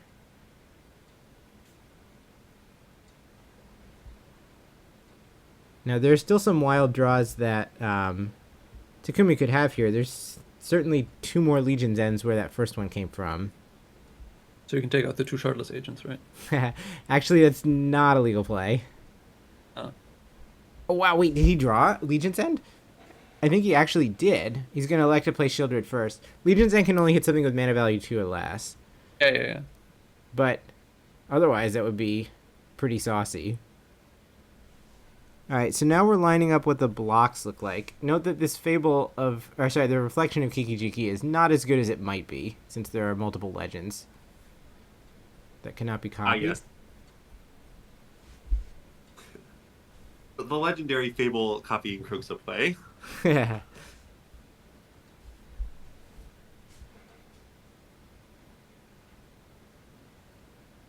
Did he kill him, maybe? As in, can Atsushi just win here? Goes to 4. He drew Fire Ice, right? Ooh, Fire Ice off the top is quite strong. Which suggests he just wins. I think so. So, we know that Yeah. Okay, Takumi said do a it this virtual way. 4. We're going to ice Kroxa. Now, there's only Right. 3 blockers against many attackers. Even if nothing had trample, which something does, there's going to be 2 shardless agents left over. So, I see 4 plus 5 connecting here. This is Omega lethal. Yeah.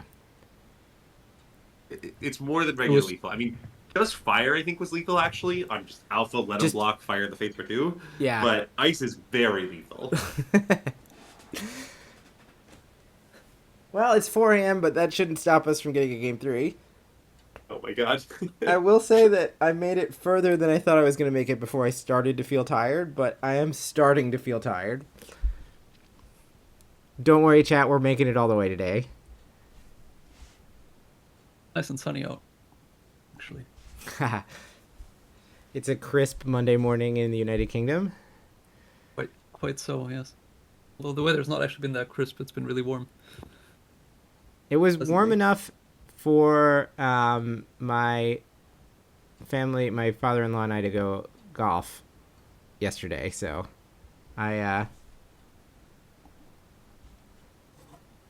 it's been that way on this side of the pond too.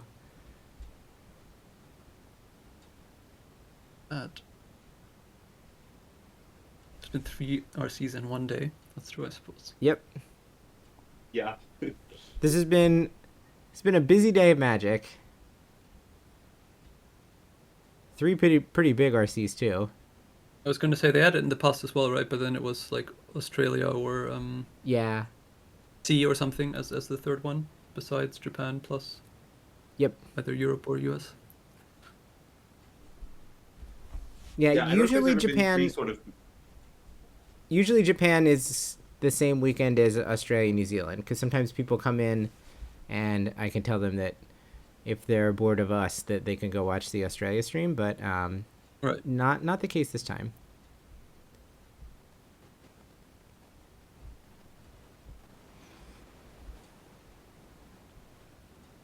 I still Yeah, think I'm that definitely the needing a bit here. What I was still there think that once the an way Australian they- stream? Sorry. I think at one point one of the Australia ones were streamed, but maybe I'm wrong. Okay, I thought that one of them happened. And now we can get back to this.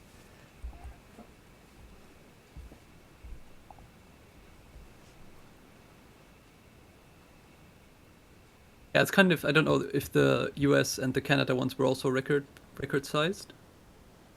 Because you were saying the Japan one is the biggest one yet, right? Yes. Yeah, And we got certainly here in Europe, it was bigger by a huge margin. Like it was almost 1,000 people to like around 500 before, so almost twice the size. I think the US one Uh, was somewhere around 1350. But I could not tell you off the top of my head how big Atlanta was. So I think that they were, if it was a record, it would not have been a record by more than 100 or so. But yeah, at the same time, they cut the invites Yeah. after That's right. in That's air right. quotes, populating the system, right? It's, As more people get interested at the bottom, there's less room for advancement at the top. yeah. All right, so we start with Grief, Molten Collapse, and then we see Voidwalker, Molten Collapse. So it's actually 2 pair. And I didn't get a great look at Sushi-san, but that was a snap mulligan, apparently. I think it had 1 land in it, but I'm not 100% sure. Usually I have a slightly better idea as to how big the events are because I have to curate them for ELO, but actually I'm at a moment where I'm busy trying to fold in these old tournaments, so the database is kind of locked until I get that process done. So I need to add a message to the site saying that, but it's going to be a little bit before the events from this weekend actually show up.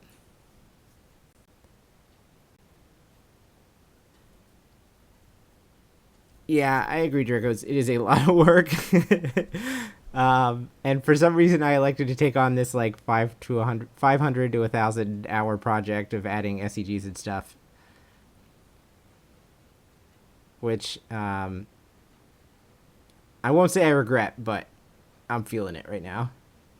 Since I'm also trying to race against the clock to get this done, since there's now a backlog of RCs that need to be added as well.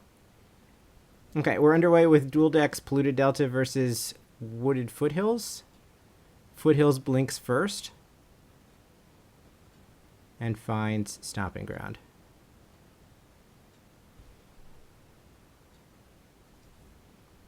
And so we will start with turn 1 Footfalls, since Takumi did not have the turn 1 Thoughtseize.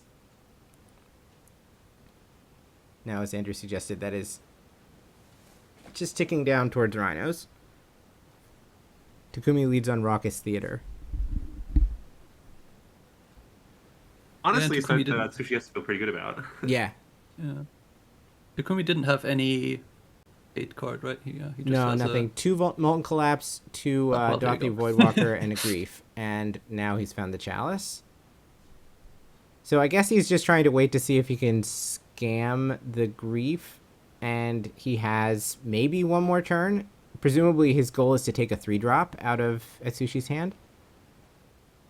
Yes, although he doesn't actually need to stress that much. He could just play 2 Voidwalkers. I mean, that's pretty decent at preventing Rhinos. That is true. I mean, that's also kind of all his hand has to offer, right? All right, we are going to do it. We are going to Grief and pitch the Molten Collapse. The replay of game 2, right? Yep. And that's going to reveal Fire Ice, Mutavault, Boseiju, Lorien Revealed, and Dead Gone. Yeah, so he presumably wants to take one of these removal spells that the second Voidwalker sticks. If either of the Voidwalkers was going to live, there might be some appeal to taking the Lorien Revealed and then, like, just cashing in one of your guys for a draw 3. But because he sort of knows that if he does that, neither of them will live, I would be inclined to just take a removal spell. Yeah, that seems really like the only... I don't think that this is really a consideration, but maybe it is. Okay. As he takes Lorien Revealed, note that Atsushi does not have access to blue mana at the moment. Oh, interesting. Okay, so he's trying to color scrim. I did not notice that. So he has... it did not work, as he's drawn Misty Rainforest right off the top. But Stomping Ground was the first land, and then he has access to Boseiju and Mutavault. So it's possible that taking the Island Cycler had that angle as well. But it is also true that now there is a Lorien Revealed sitting out there with a Void counter on it for somewhere down the line. Just means now, basically, you've consigned yourself to not having a clock, right? Which... I guess you don't necessarily need one immediately, but it does mean that... Yeah. You're not really developing the game at all. Yeah. I mean, I agree with you. I don't necessarily think that's the end of the world for Takumi, but it is true that he's sort of resigned himself to that. Okay, so Voidwalker number 2 comes down. We know this is going to have to get a blue source, and it looks like it's going to be a Hedge Maze. So we'll get a Surveil 1, untap, and at some point very soon, this Dauntley Voidwalker is going to get fired. I mean, unless Atsushi draws something that changes it, I do expect it to be main phase just to avoid getting got by a scan element. Yeah. And worth noting that Well, and we're also down then to 2 untapped steps now to find something that can answer this chalice, or the Rhinos is going to fizzle. Also, guess- if he waited until the Dauthi can be activated, he can just play the Lord in Revealed, right? So he really has to do it. That's Oh, true. that's true. Good Yep. point. Very true. That, and as Chad points out, I just realized as well, there is Boseiju in hand. So, Yeah. Atsushi's going to be priced into doing that next turn, but that is going to have to happen sooner rather than later. Yeah, I think that might have been part of the reasoning for taking the Lord reveal, is try to kind of coerce Atsushi into playing with Seiju as a land. Yeah, Doesn't that's it bring also out that true. way? Takumi can brute force his way through one Rhinos, right? Because he has a Molten Collapse and a push, but obviously that's really not what you want to be doing. What you have to do, but it's looking pretty dicey for him here, I think. All right, so we're going to give Takumi a chance to draw a Blood Crypt before we let him go fetch one out. And So it draws a blank scan element. You hate to see that. yeah.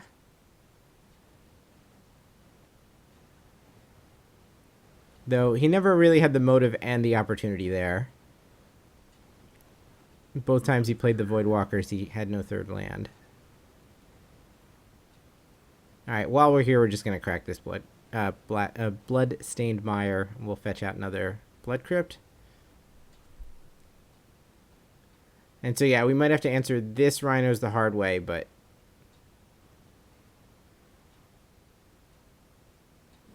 I mean, obviously, answering the hard way isn't the end of the world for Takumi. He could still win. He could still draw a Fable and hope that Atsushi breaks for a few turns. But that Vine Offers at the top might seal the deal. Yes. Yeah, that's going to be tough to fight through without finding something like a Legion's End. All right, so we have found Fable, which is intriguing. That means that we should get at least a couple redraws next turn.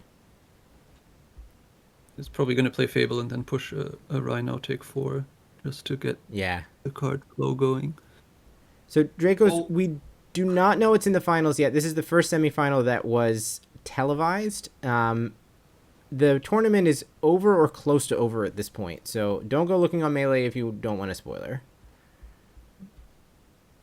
I guess now maybe there is an argument for not even pushing and being like, I kind of have to find Legion's End or EE anyway. Yeah, we might need to just 4-for-1 this. Well, but hold on. If you get too low, there's some risk of being burned out. I guess. Yeah. Not that much risk. Yeah. Okay. I mean, he does use the push. I mean, yeah. It's just but yeah, for sure, that is something to think about. And it looks like Rhino 3 is the draw. Yeah. Alongside another Boseiju, which you could use here to deny the rummage. I mean, I don't know. Your opponent hasn't done anything impressive in a while, and Legion's End is the card you're afraid of. I would be inclined to Boseiju it. Yeah, cutting off Chapter 2 seems pretty good. Like, if you knew your opponent had Faithless Looting in hand or whatever, you would probably just go ahead and use one of your cards to exile it. Yeah, I think. And also, like, what other target are you going to be presented with that matters at this point, right? All your Rhinos are in play, so Chalice doesn't really matter. Yeah. EE you can't do anything about, so it's just a very natural play anyway. I sort of think the actual decision was whether to animate Mutavault or to suspend the Footfalls. Right. And it looks like he's choosing to suspend Footfalls, which I think is pretty reasonable. Just even though the damage obviously matters a little, if the game does go poorly for you, your opponent immediately finds Legion's End or whatever, having one faster turn on that Footfalls, I think, could easily be the difference, and I think is probably more relevant to damage. I agree. And plus, also, if Takumi really doesn't want to take the damage, he can still just simply trade with it as well. Yeah, that's true. In fact, actually, leaving the Goblin in play is sort of good for Atsushi, because it means that if his opponent finds EE, at least the Goblin gets swept up. Yeah. True. Alright, this kind of has to be Legion's End right here, doesn't it? And it is. Good news for Takumi. It is Legion's End. Incredible. Alright. No, the only bad thing about this is that he doesn't get to take the crashing footfalls out of hand, which is kind of a flavor fail. Oh, he didn't What suspend happened? it. Yeah, that's. I don't know why he didn't suspend it, but that's just going to mean an extra turn before Rhinos.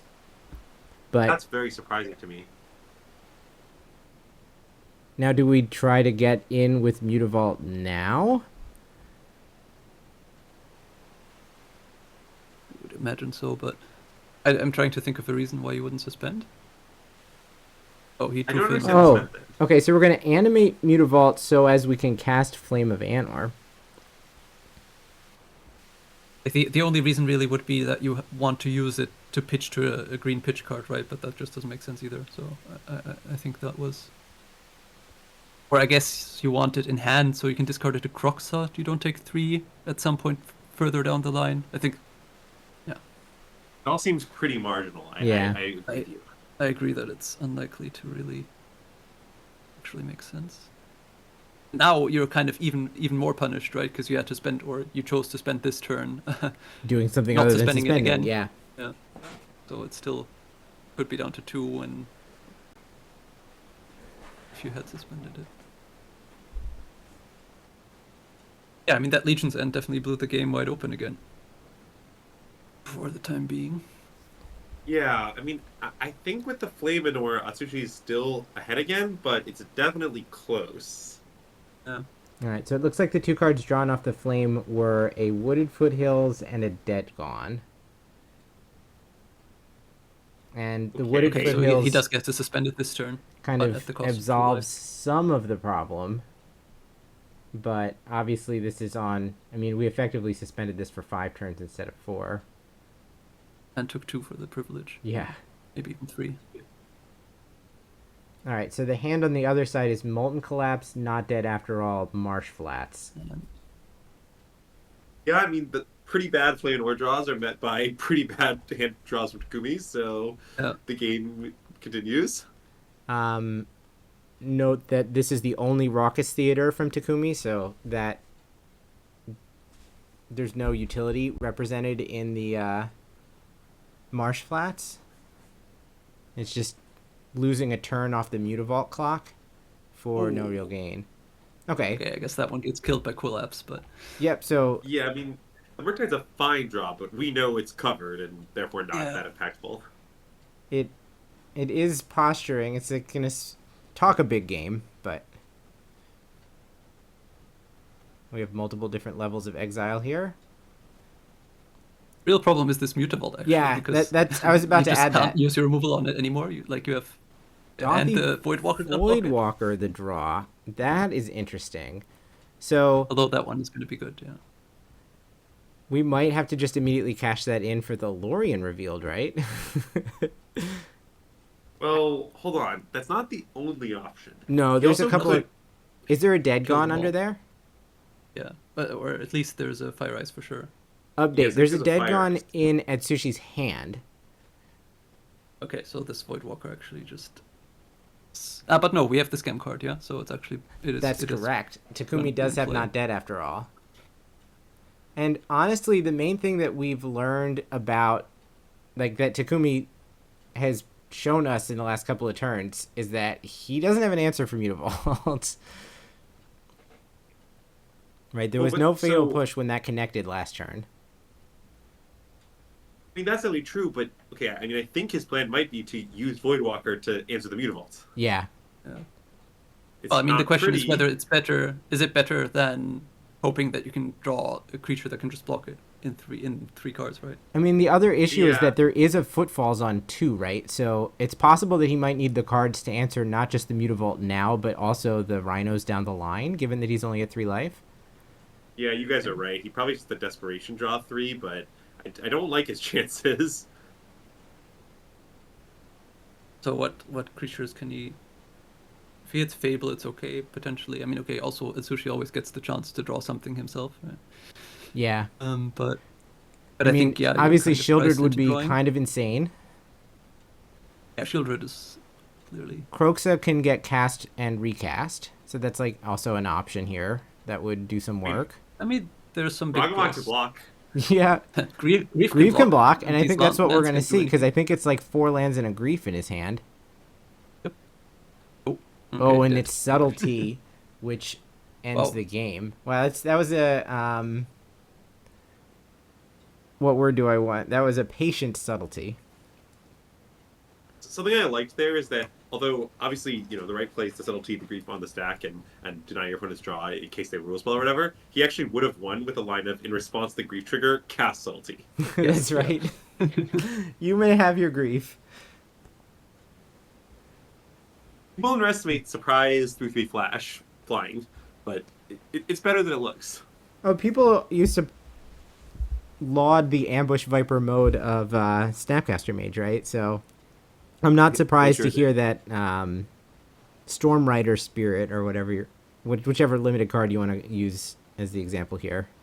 Also a fine card to have in your hand sometimes. Yeah, I strongly prefer Spire Monitor, but yeah.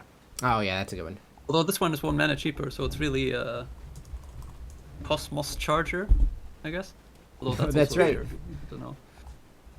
A card with approximately as much text as Spire Monitor or Storm Rider Spirit most yes. of the time. Indeed. All right, so let's see if we get anything from the other semifinal. It looks like the answer is no, and the answer is that Yoshiko Akawa playing Living End has won Also, the it's other one. Rhinos Living End in the finals. So it's going to be Rhinos against Living End in the finals. So let me set us up for that, and then we will dive in. Yeah, So I'm just gonna quickly run to the bathroom while at this point in Yeah, time. same. Yep, you do that. Yeah, I'll get us set up. seconds. I'll pause in case we get too far ahead. So it's Atsushi Nakashima playing Rhinos against Yoshihiko Ikawa playing Living End. So go like that, go like this. Cut, paste. Oh, it looks like we have ads that we get to jump through. So I'll put Dex here, and I'll figure out how far to go forward. Yoshihiko Okawa, his claim to fame, obviously finalist at Mythic Championship #1 in Cleveland at the start of 2019. He was playing some kind of I think Esper control deck and lost to Autumn Burchett in the finals. We are getting a look at the trophy. It's like a blue mana symbol trophy kind of thing, which will be presented to the winner. Let's remind ourselves who is on the play. It looks like Yoshiko is the 7 seed and Atsushi is the 1. So definitely Rhinos on the play in this matchup. Other stuff on the line, $5,000 for the champion. Both of these two players are going to the World Championships. That has now been settled. And it's 3,200 per second. So it's a much smaller gap because they elected kind of at the last minute to change the payouts at this tournament from top 18 as it had been previously all the way up to top 32, which I guess was meant to try to limit the amount of draws and or drops on day 2. Try to give people who reach day 2 something to play for, because there are some people who made day 2 at 4-3-1 or 4-3 and were not dead for the Pro Tour, but were pretty dead for top 8. So you don't typically want to put the cut in a place where it doesn't incentivize people to play Magic, because that's kind of sad. Also, of course, 50,000 Rakuten points on the line, as there has been at the last couple of these events, which is basically the equivalent of $500 worth of credit card rewards that you can spend at Amazon. Okay. I think hopefully they up the incentives, given that the attendance has been pretty good.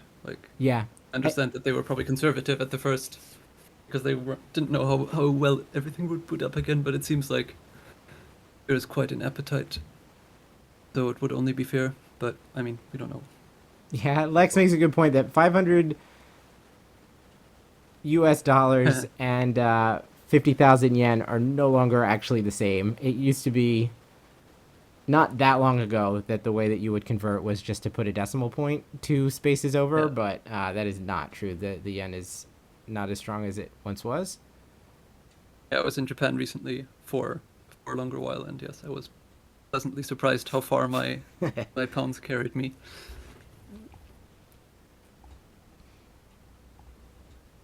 Is this also the match for Worlds, or are they both qualified for Worlds? They're here? both I don't qualified know. for Worlds. So They're both qualified for Worlds. Okay, so this region does fame still and have glory. 2 world slots. Okay, well, that's good for them. Thank you for keeping us awake, chat. We've been going for what, close to 6 hours now? Is that Almost. actually it? We Yeah. started at about 11, and now it's getting close to. Yeah. It's like 4:30, so we'll probably finish at about 5, which is 6 hours. I think that's correct. That it's Europe, U.S., Japan, and Canada that are the 2 slaughters. I'm glad it worked out, Volter. Splits it to 2 tournaments, right? So Yeah. they have 2 one That's one right. slot, well, 1 world slots once. Though I believe Canada is going to consolidate down to 1 big event starting in the fall. Okay. There's also a change in Europe, as in a change in organizer, so we Yeah. don't really know how the series will look from now on. Or Yeah, rather kind of after next round. awkward from an ELO standpoint as well, because I am going to put the Grand Open qualifiers on the ELO project, but Oh right, but they're just going to not exist anymore. but yeah, I don't know if they exist anymore, if there's something that's going to take their place or whatever. So there's kind of this like Yeah, awkward, disembodied thing. I'm going to actually wait a second for Andrew to show up, so I'm going to go ahead and pause it right here, and actually we'll pause it at the right moment to see what is in Yoshiko's hand. It looks like Oliphant Curator of Mysteries, Subtlety, Force of Will, Violent Outburst, Forest, and some other kind of land, possibly. looks like it looks like a red land to me, but I wouldn't. And it's red on the left would it side. foothills? Probably, yeah, probably a red-green one. So either Wooded Foothills or which is not in the deck, so we can rule that out. The only fetches are Misty Rainforests, actually. Okay. So it's probably Stomping Ground. It could be Stomping Commercial Ground, simply. District. Hand looks quite Yes. good. We have things to cycle. We have a free spell, and we have Mana. a Cascader too. Yeah. Basically, it has everything, right? Yeah, Didn't really ask for more. You have even your choice of free spell as well. that's right. And anyway, you're in a matchup also where traditionally I think you're seen as pretty favored. Mm-hmm. Quite difficult for the Rhinos. Yeah, but this is exactly the reason why people have been playing Living End this weekend, because you're playing against a, in quotation marks, best deck that's putting these creatures on the battlefield that cannot survive Living End.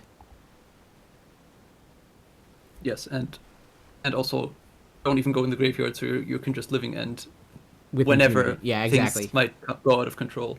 Whereas we saw before that it's kind of more awkward against Titan, for example. But yeah, against Rhinos you can just Living End almost always without it being punishing from their side of the graveyard. And even the creatures that do come back from the Rhino side are kind of miserable if you're not casting them. Murktide Region is underwhelming. Shardless Agent is underwhelming. Yes. Let's see if we can get an eye on what... ooh, all right. That happened quickly. I don't know if I have enough pinpoint control to see this, but what is going on the other side? React quickly. Oh, No. almost. Oh, okay. So No, this one was very bad. I think we saw it briefly earlier. It was 2 footfalls, some lands, and a Lorien revealed. Yeah. Yeah, footfalls, And some blue card. lands. I think that's a Stubborn Denial at the bottom, maybe? Can't be Stubborn Denial, right? Oh, no, you're right. Might be Otawara. I'm not sure. Which would make it even worse. Is this middle card actually a Dismember? There I'm not is sure. one in the deck. Not 100% sure. All right, well, I think it's almost certainly Mulligan. we're No, going he to keeps keep... it. Well, okay. I will also say,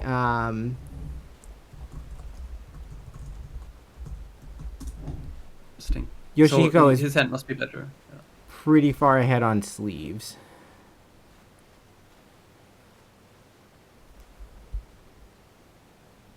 Rhinos I versus never put Living this- End. Yeah, this is Rhinos versus Living End, Dracos. Yoshiko at the bottom is playing Living End. All right, we're going to start with turn Interesting 1. keep. Suspend Rhinos. Yeah, this is the matchup of the weekend, isn't it? We didn't see this matchup so far, though, right?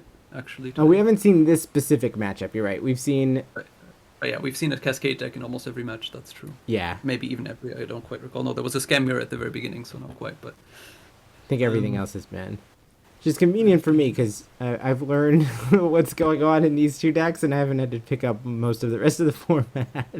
the Amulet one was pretty challenging, to be honest. Yeah. It's always kind of hard when you're covering a deck which has that much going on, and yeah. Yeah, It's most of the all- people who are willing to play It's it. all virtual. Nothing's on the board, right? Yeah, exactly. But anyway, this is not the matchup we're facing here. Given that Atsushi kept, I assume he must actually have some sort of interaction, because I can't imagine keeping 2 footfalls. Well, we'll see, but it didn't look like it when he was just going through his hand there. It looked like he had a couple Lorien reeled. I would say this is a thin plan from Atsushi. If it's just, I'm going to put 4 Rhinos in play on turns 4 and 5. And I'm going to need you not to play Living End at any point during this game. Might be a bit less thin if he does have some forces of negation, but it did not Yes. look like that. Though then we kind of get to the next level of, well, Yoshiko can potentially just interact with forces and subtleties of his own, in which case... Yeah. Well, subtlety, less so. That's the one trump kind of that Yeah. the Rhinos deck has. That subtlety is kind of weak. But grief is really annoying, and force obviously also good.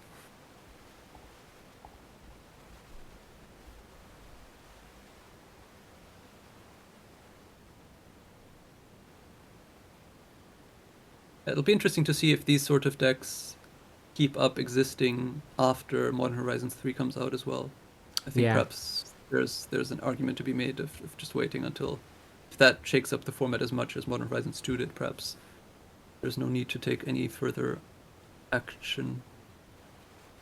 Oh, sorry, But I'm certainly, back. No worries, Andrew. Good to have you back. So maybe this would be a good time, since we're starting the finals, for me to just say hello, everyone. I am Adam. Thank you for staying up with me. This is the 6th or 7th Japanese event that I've covered on this channel. My magic day job is curating the database for the MTG ELO project, but I've been enjoying doing coverage in this way since I don't know if I'm the only person who would stay up until 5 a.m. to do this, but I'm the first and have staked my claim as the person who stays up until 5 a.m. to cover these Japanese RCs. Well, I mean, clearly you're not the only one because we're here with you. That is very true. So perhaps my co-host would like to fill in a little bit about who else is bringing you content while these crashing footfalls stick down. sure. Well, I'm Raoul Zimmerman. I live in the UK, so I kind of cheat on the time thing. So I only had to get up very early, and it's starting to become a normal time here now. And yeah, I played Magic competitively, played the Pro Tour a couple times, and I just really enjoy just watching high level Magic. It's really, really fun. I'm very happy to have the opportunity to do this. It's been really fun so far, and I hope the finals will be fun too. Yeah, I'm Andrew Elenbogen, half of the Systemagic stream, twitch.tv/Systemagic, at AJ on Twitter. I won a Pro Tour once. I game. The longest serving Pro Tour champion. That is right. Oh, yes. That is correct, yes. Anyways, so we're getting this Rhinos Living End matchup underway. Looks like the Rhinos player has presented a quick clock, which does matter, but to be honest, the best card in the matchup on the Rhino side is Force Negation, so Yeah. we don't yet know whether his draw is actually good or only pretending to be good. Yep. We got a glimpse of his hand earlier and didn't seem like he had force, but it was a bit blurred. Yoshihiko's hand Seems looked like- great, though. Yeah. It had all three of the elements. It had cyclers, it had a cascader, and it had free spells. So here we go. We'll put this stuff to the test. And it's possible, I guess, that Atsushi decides, I can't really fight over this one. Because if Yoshihiko is just going to play another cascade card down the line, it's also going to sweep up the stuff that's on suspend. Yes, and I mean this living end is not necessarily unbeatable. Yeah. One way Rhinos can steal games this matchup is to let a living end resolve and then make Rhinos and try to kind of fight back from there. And with 2 on suspend, that actually does look pretty viable here. All right, we're going to sneak in a Street Wraith after the living end is on the stack. And so, yeah, it's an Oliphant, a Curator, and a Street Wraith against implied Rhinos, but no actual Rhinos yet.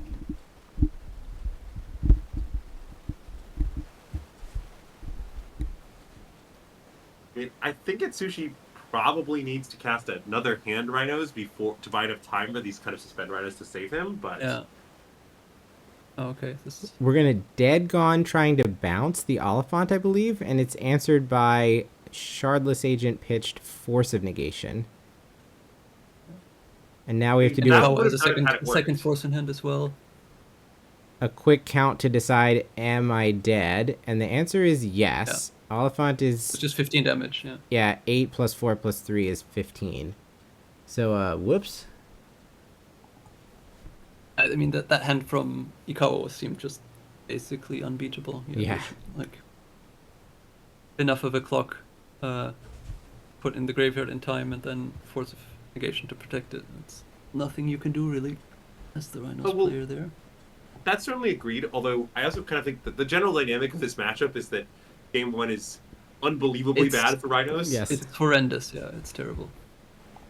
And then honestly, with the like modern lists that have, you know, Tidebinders, Endurance post-board, Disputes, like I honestly think that the post-board matchup is very close, maybe even 50-50, but since you auto lose game one, it's still not a good matchup. Yeah. Yeah, I mean, certainly Rhinos has a bit more going on than it did even before Tidebinder, where it was even kind of dire afterboard. Yes, and so there's a couple of ways the game can play out post-board. We'll see kind of what we get to witness. There are some games where the Rhinos player kind of plays draw go and never really does anything because the Lillian player isn't very good at sort of forcing the action, so the game can reach this weird state where no one is incentivized to blink first. There are some games where the Rhinos player just slams Rhinos immediately, has a Force or Endurance backup, and just hopes to end the game really quickly, kind of before the Lillian player gets anything going. There are even some weird games still where you try to beat small living ends. I think I won a match in this matchup in a Magic Online prelim last week where my opponent resolves 2 living ends. Wow. Just like it's post-board things get pretty strange, but I'm excited to see what we get to watch. Does Ikawa have anything special for this? Let's take a look. Oh, doesn't look like he has anything too crazy. Probably these 2 mystical disputes are going to come in, but other than that, he might just call it a day. Yeah. Living in typically doesn't sideboard much this matchup, mostly because, well, it's already a good matchup. Yeah, plan A is Yeah, pretty it's strong here, bonus right? on them. Yep. And I would say 2 mystical disputes is pretty typical. Most living end decks will board in at least a few disputes against Rhinos. And nothing else really makes any sense. Looks like, well, there's an incubation incongruity. Ikawa's list. Very nice. Yeah, that's a wild one. I'm not sure I fully understand why. I've there's seen it a few incubation times, security. yeah, and I also don't really get it.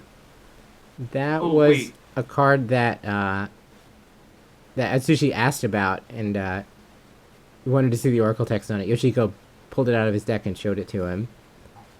Wait, I think I might have an idea. I think the point of it might be that it. So, if you want to remove creatures, but you don't want them in the bin to get living in back, like let's say you want to kill Dothi Voidwalker or Yawgmoth or something, you can exile them with incongruity.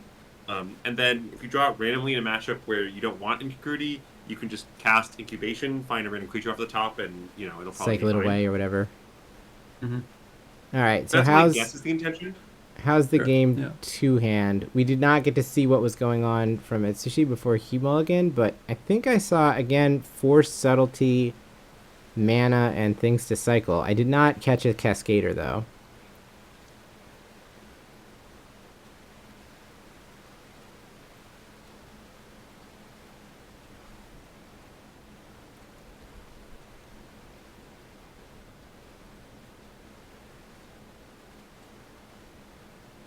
All right, let's try again on 6.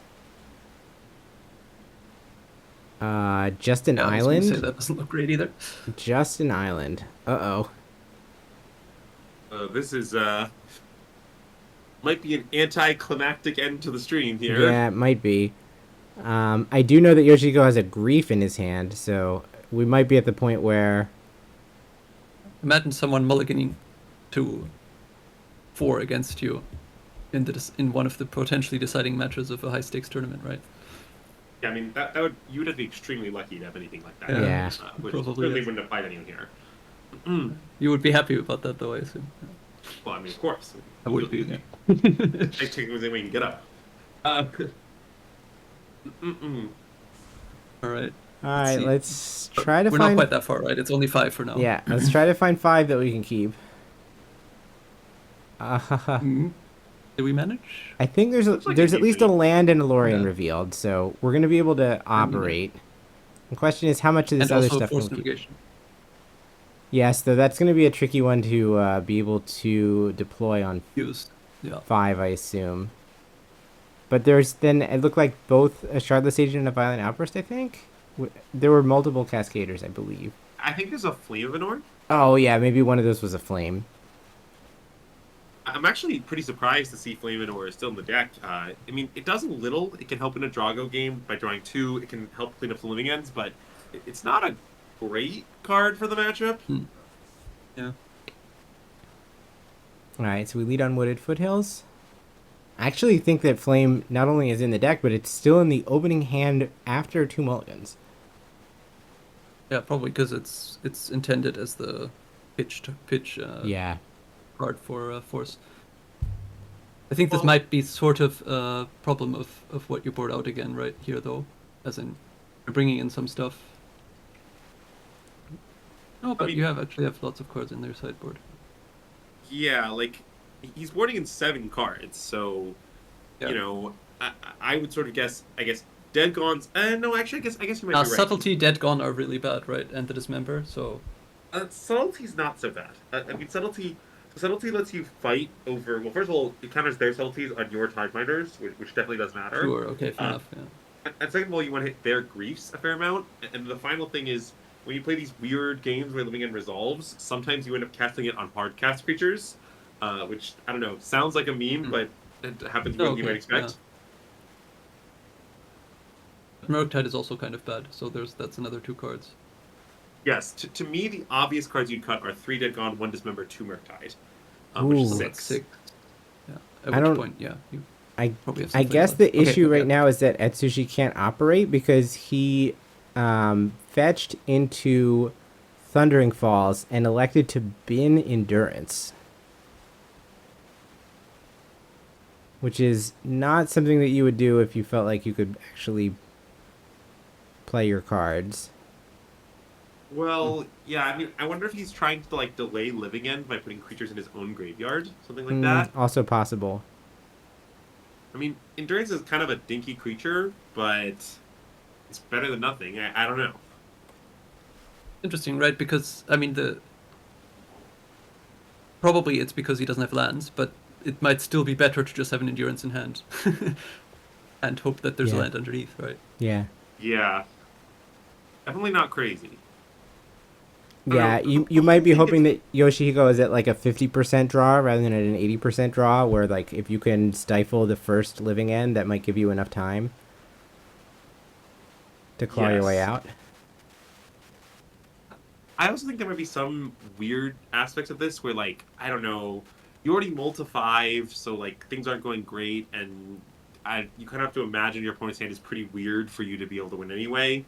I'm not exactly sure what that means, but maybe you're hoping that like the Cascader's delayed for a while, or I'm not. I haven't entirely Yeah. figured it out, but I'm Okay. just pointing out that mulligans incentivize some weird stuff. Yeah, yeah. So certainly, like if you take the you take the stance that you're just gonna play to there not being cascaders in Ikawa's hand, or you can stop one or whatever, one that there is. Then I guess keeping the endurance doesn't make sense because you're assuming that living end will never resolve anyway. That's how you're gonna win the game. All right. Well, it is true that the first living end is going to be answered because there is a force of negation for it. So we're going to put a couple of rhinos into play. Yeah, no, this definitely is a fast clock, but actually something kind of unusual has happened in this game, which is Yoshiko has managed to keep himself above 16. And I say it's unusual just because, well, living end usually just has to deal itself enough damage by virtue of needing to cycle stuff that they almost always are dead to 2 rhino hits, but that could not be the case here. Hmm.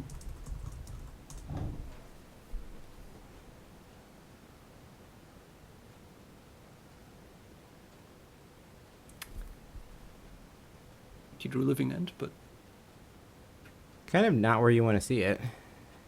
no. It's gonna get pitched momentarily, it kinda looks like. Yeah, actually, maybe it is where you want to see it because that's going to make it pretty much impossible Yes, for I will Tsushi to take that one. fight. Not going for the flex of taking the flame and leaving Leaving the force, yeah.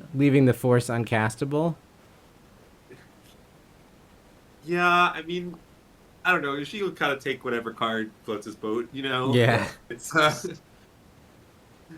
because it's definitely possible to be small again, so I only get back 1 or 2 creatures, and I that forced to do it early by the Rhinos' pressure. Here, Yoshiko's getting back like 4 things. This looks Yeah, I mean, this is... pretty over.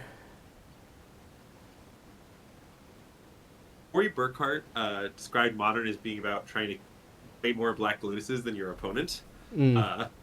And That's a by lot that of Black metric, Lotuses here. yeah, that was about 6 Black Lotuses worth of creatures entering the battlefield. So, And also took one of Atsushi's Black Lotuses, right? yeah, that's correct. Surely by that logic, Rhinos should be really bad though, because that's like just 1 Black Lotus. Well, but every time you force your subtlety, you get some Black Lotuses, though. Keep that in mind. Fair enough. Yeah, okay, that's true. Well, for massive beats, the last card in Atsushi's hand is going to be that Flame of Anwar. Yeah. I mean, okay. All right, we've drawn. Castron's Agent. That's his best play. I don't really see how it could be good enough, but he can do some blocking, trade for the Oliphant if it attacks. Yeah, he's still just 8 power in the sky is really dead to the problematic. curators Yeah, very The quickly. hit flying power is kind of tough, yeah.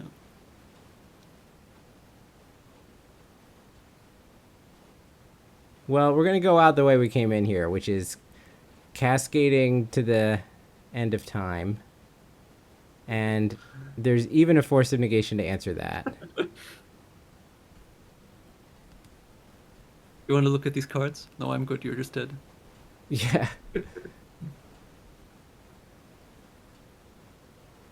It does seem like that must mean that Atsushi has a very good chance of drawing more footfalls next turn, which is like very bad. Not that any card that he could draw is particularly good, but Right.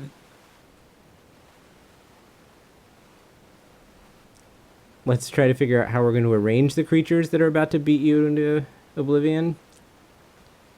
Also the very important question of the Oliphant trigger, Yeah. which simply gets put on the Shardless Agent, yes? Oh, man. All right. Notably, if Yoshiko selected his Oliphant trigger by rolling a die, I believe he would easily win. He could probably put the Oliphant trigger on the opponent's cards, even though that's maybe not a legal play. Just to spice it up a I'll little allow bit. it. It would, yes, it would probably be fine. Although it would allow Endurance to trade for one of the curators. We're really grasping at straws here now, I think. But to go back to the Black Lotus discussion, thinking about it, if we value a 4/4 at about 5 mana, which is a Dirkwood board, right? Then it's a pretty good card again. Seems about right. Although maybe 4/4s are cheaper nowadays. Oh, it was actually Footfalls, you're right. Yeah. Top deck Footfalls. Congratulations. Not going to get it done. And Mystery Yoshiko Ikawa takes it down. Yeah, I mean, definitely a somewhat anticlimactic last match, but I do think we watched some really great Magic today, and I do think, I mean, Yoshiko Ikawa is a pretty deserving champion, so can't Yes. complain too much about how things ended. No, I absolutely agree. And he seems sufficiently happy about it as well, which is always nice to see. Well, very polite clapping from his opponent, honestly. Yes. Don't typically see that at tournaments in the United States, at least. Yeah. Well, Very nice. gentlemen, thank you for coming along with me tonight. This was very fun. Thank you for having me. Yeah, it was a pleasure. fun. I enjoyed it a lot. Yeah, blast as always. I did all I could to be on the stream. Yes. So Yeah. it flew in express delivery. Yeah. Thank you for coming in post-flight and then staying up an additional 5 hours for this, Andrew. Yeah. I mean, you know, it's one of the more deranged things that I've done, but I enjoyed it.